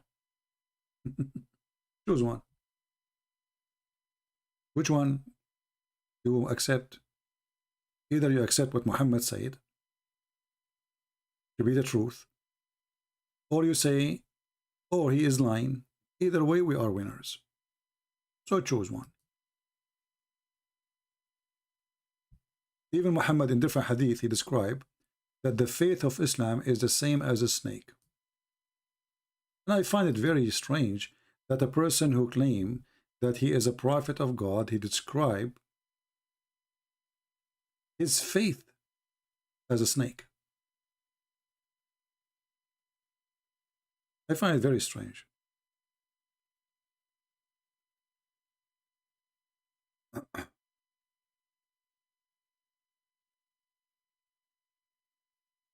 Can you talk about mean? I don't know what they mean. Can you post the word for me in Arabic? You know, when some people, they try to resemble an Arabic word in English, for me as an Arab, I don't know. It makes no sense. Do you mean Ameen as like when you pray, at the end you say Ameen? I'm not sure what that means.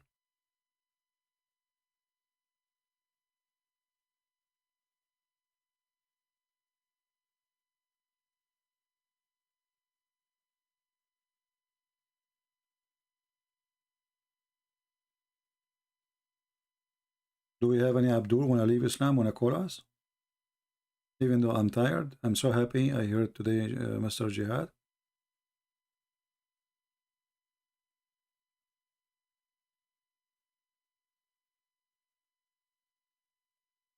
No, the sixth kalima is Islamic because the shahada is of the sixth kalima. This guy is stupid. He don't know.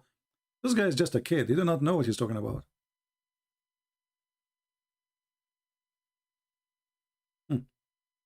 This is the reverse of all six kalima in the declaration and the declaration of faith. So when this guy, he said this is not Islamic, that means shahada is not Islamic. Believing in the prophet and messengers is not Islamic. I mean, this guy, he's a kid. He say whatever he want. But you can search it. People will see. This is very well known. How in the world this guy, he's saying this is not Islamic? Very stupid. I mean, when you are a kid, you can say whatever you want. And you know, the funny thing about Muhammadan, as an example, if I say something and the Muslim, they don't like it, the Muslim, they make tons of videos about Christian Prince lying, but when their brother is saying something stupid, they don't make a video to refute him, unless it's very hurting, like what Yasir Qadi, he said. That we have holes in the narrative. No? Do we have holes in the narrative? They get so upset. How you say that? Especially it came by questioning him. It was them. The Muslim, they brought this sheikh. They insist to get the answer from the sheikh because he is teaching them supposedly. And then the student, they make a revolution against the sheikh, the master, because he told them something they were not expecting him to say.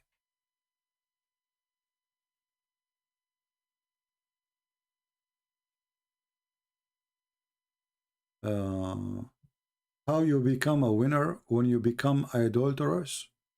That's very funny, actually. Well, you are the one who kissed black stones, not us. And you are the one who believe that if you kiss stones and touch stones, it erases your sin.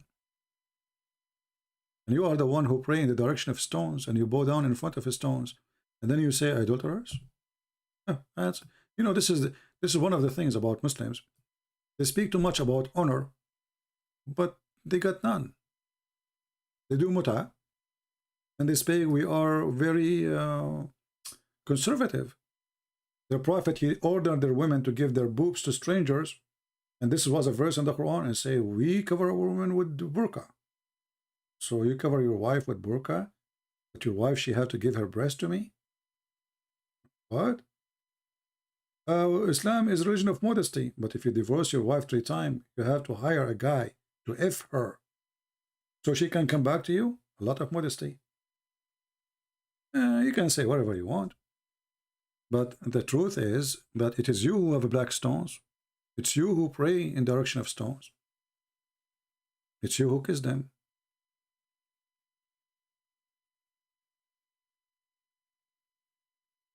Anyway, you know, if anyone is coming here to troll, we will block you. So you want to be an adult, you want to speak as an adult, you're welcome. But if you are just a troll, you know, we can just block you and, you know, you can deal with it. You will be upset then, right?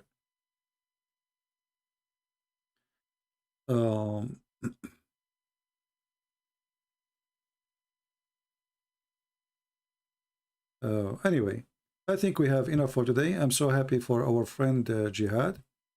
I'm losing my voice. I think you can tell. It's almost gone. Please download the video, you know, share it with your friends. As you know, I don't keep videos on my channel. And in the beginning, I stopped the chat because we don't want the chatters to be here. That's why we have less number from the usual number, because there's many people, they come just to chat. I don't care really for the chatters. I care for people who they are coming here to learn. As simple as that. And as you see, Islam is not a religion to debate. It's funny, it's stupid. You cannot debate stupid thing. Just put the stupid thing in the table and people will crack down. If you remember, when Muhammad Amimi Hijab, he made an interview with this guy from Canada, he did sing the Quran for him. The guy, he asked him, I don't understand why you did that. He said, well, we Muslims, we believe if this Quran, the Quran, if you recite the Quran, that have a special impact or special effect. So, Mimi Hijab, by doing such a stupid behavior, he proved again the Quran to be stupid. Why? Because the chapter he was quoting, it was this one. And he was reading for him the verses after it.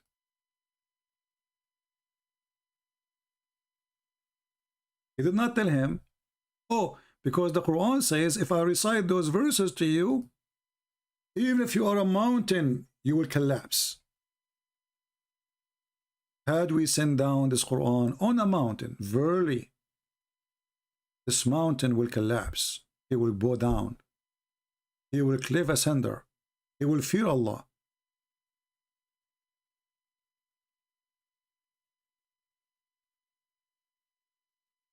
With their foolishness, they prove Islam to be false. So now we recite for him the verses, and the guy, he did not cry except in Islam. But the verses is so clear.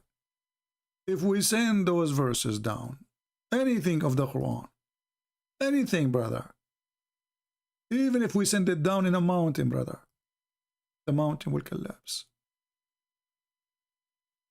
So we sing the Quran for this guy. It doesn't work. And the guy was looking, what is that? And he asked him, why? Why you did that? I don't understand. Why you are singing it?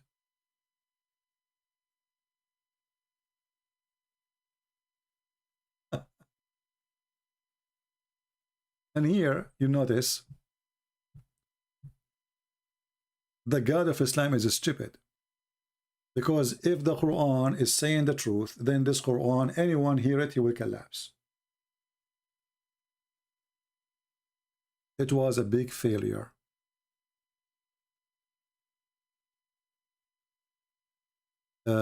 Compressor. Okay, Compressor, I have an exception for you. Do you like to call me? You want to talk about Isaac being naked? Just to show you that you are stupid. Isaiah was not naked and never was naked. The nakedness for a prophet is him not wearing the clothes of the priest. This is nakedness. So he take off his izar. They have a certain uniform for them, even rabbis. So you are stupid. But as long as you are talking about being naked, how in the word in Isaiah it says he is naked? You're stupid, eat it like your prophet.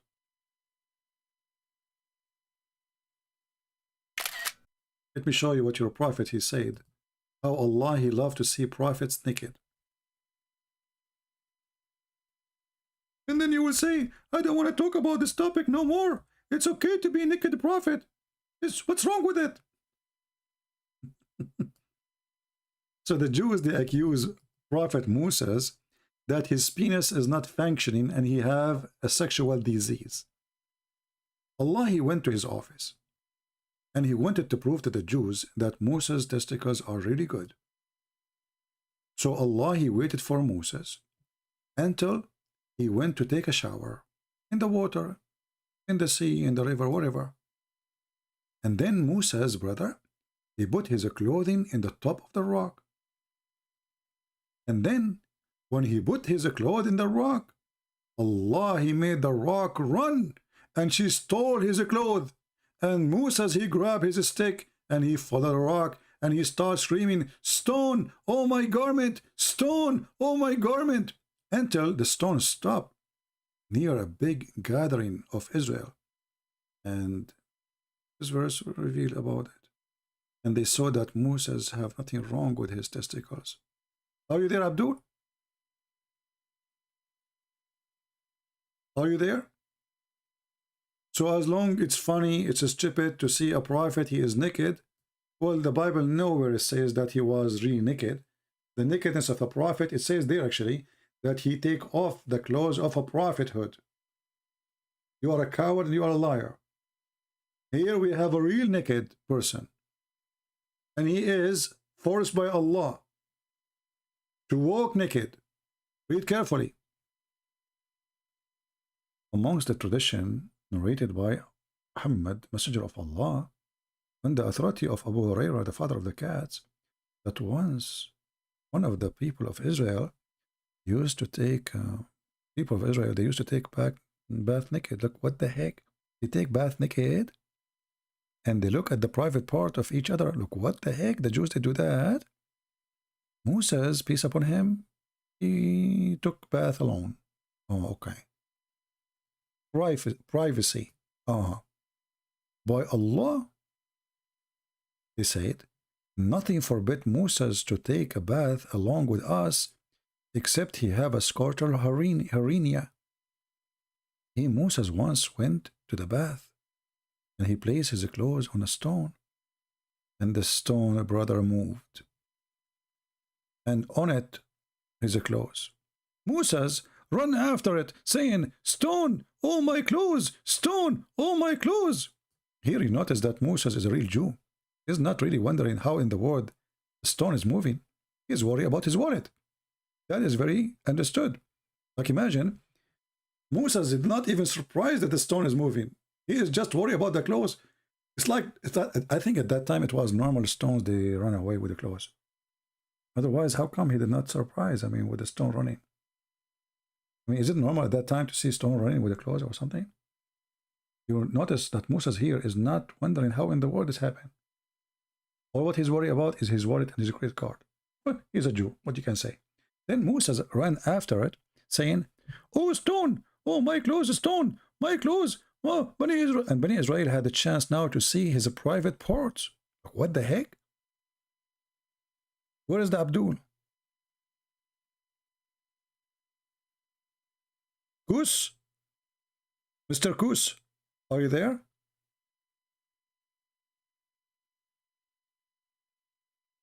And this is a Sahih Hadith. This is in Al-Bukhari. This is in a Muslim. And my friend, from now on, if you ever go to the beach, never put your clothing on a rock. Never. It is risky. Especially we Middle Eastern, we encounter such a thing all the time.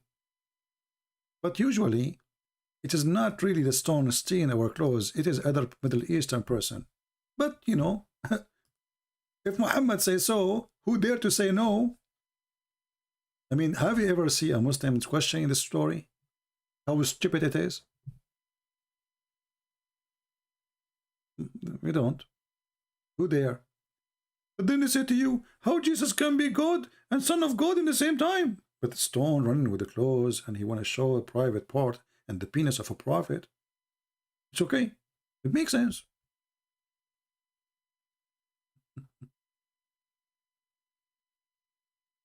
And when the Muslim, they ask questions about the Old Testament, I have one answer for you, a bunch of Abdul. If the Old Testament is bad for you, as you claim, like the guy, he says, talk about the book of Exodus, chapter 21. So why are you stupid prophet, he approve it? Huh? As long this book is bad, as long this book is horrible, how in the world your prophet, he asked them to bring the Torah, and he put his hand on it, swearing by it, saying, I believe in thee and the one who sent thee. He did not put his hand over a verse, he put his hand over the Torah. What a bunch of Abdul you are. In the same time, Abdul, as long you are making fun of the book, how come you stupid Quran saying, مُصَدِّقًا لِمَا مَعَهُمْ, believing in what they have with them. With them. Not was with them.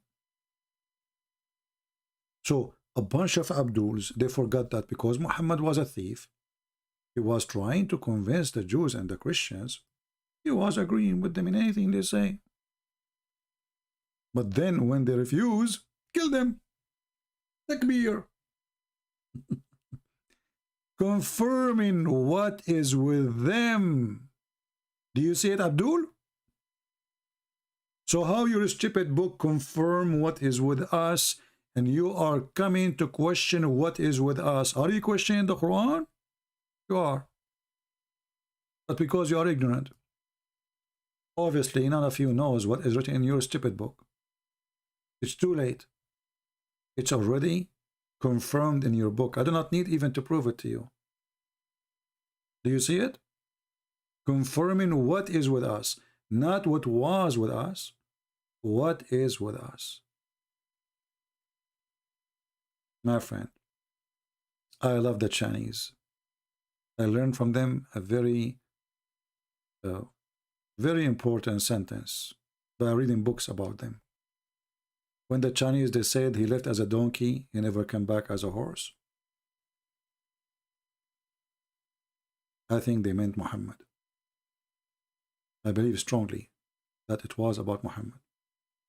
You cannot make a donkey a horse.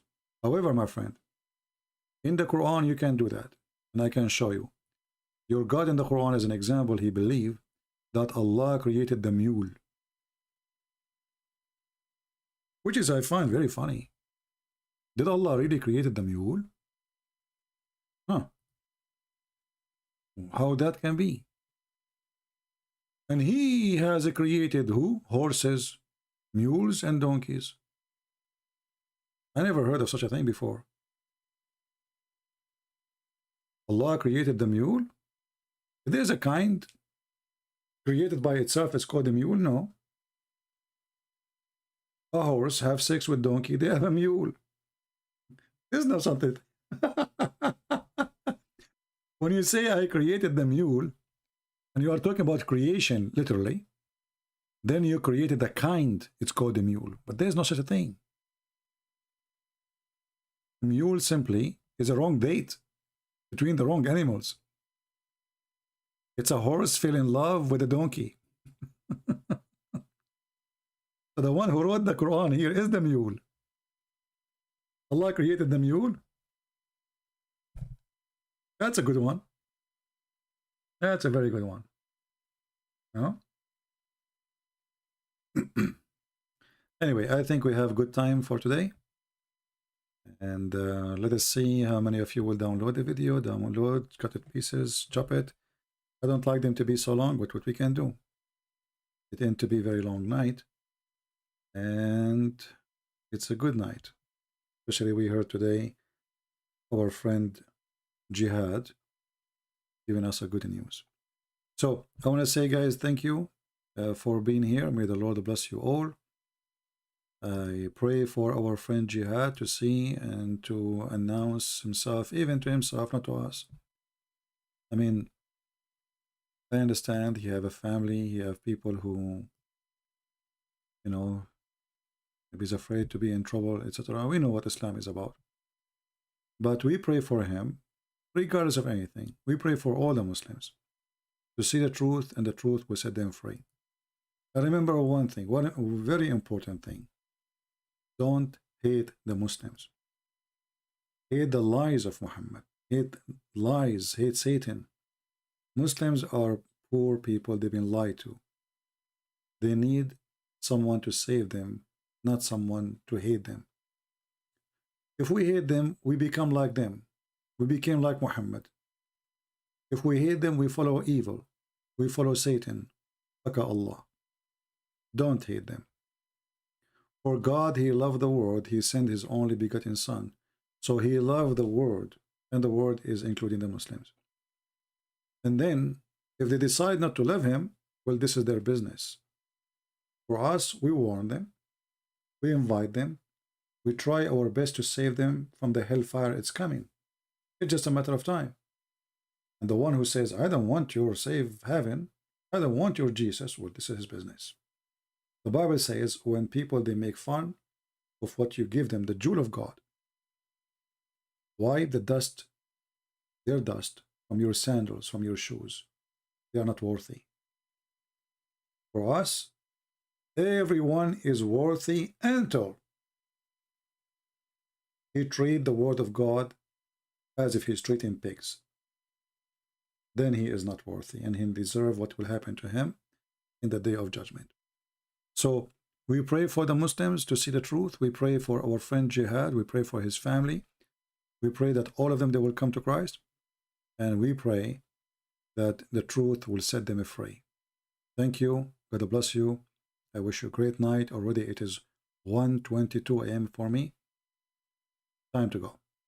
I apologize. Already almost 6 hours. Thank you.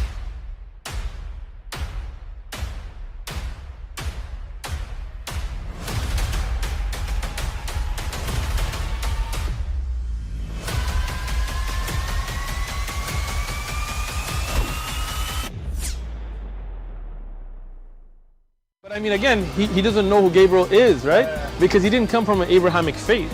The people of Mecca were pagan. Quran is mentioned, if this book was from other than God, they would have found in it many contradictions. If a book is without contradictions, that has no bearing on whether it comes from God or not. I've had phone books that are inerrant, but I certainly don't think God gave them.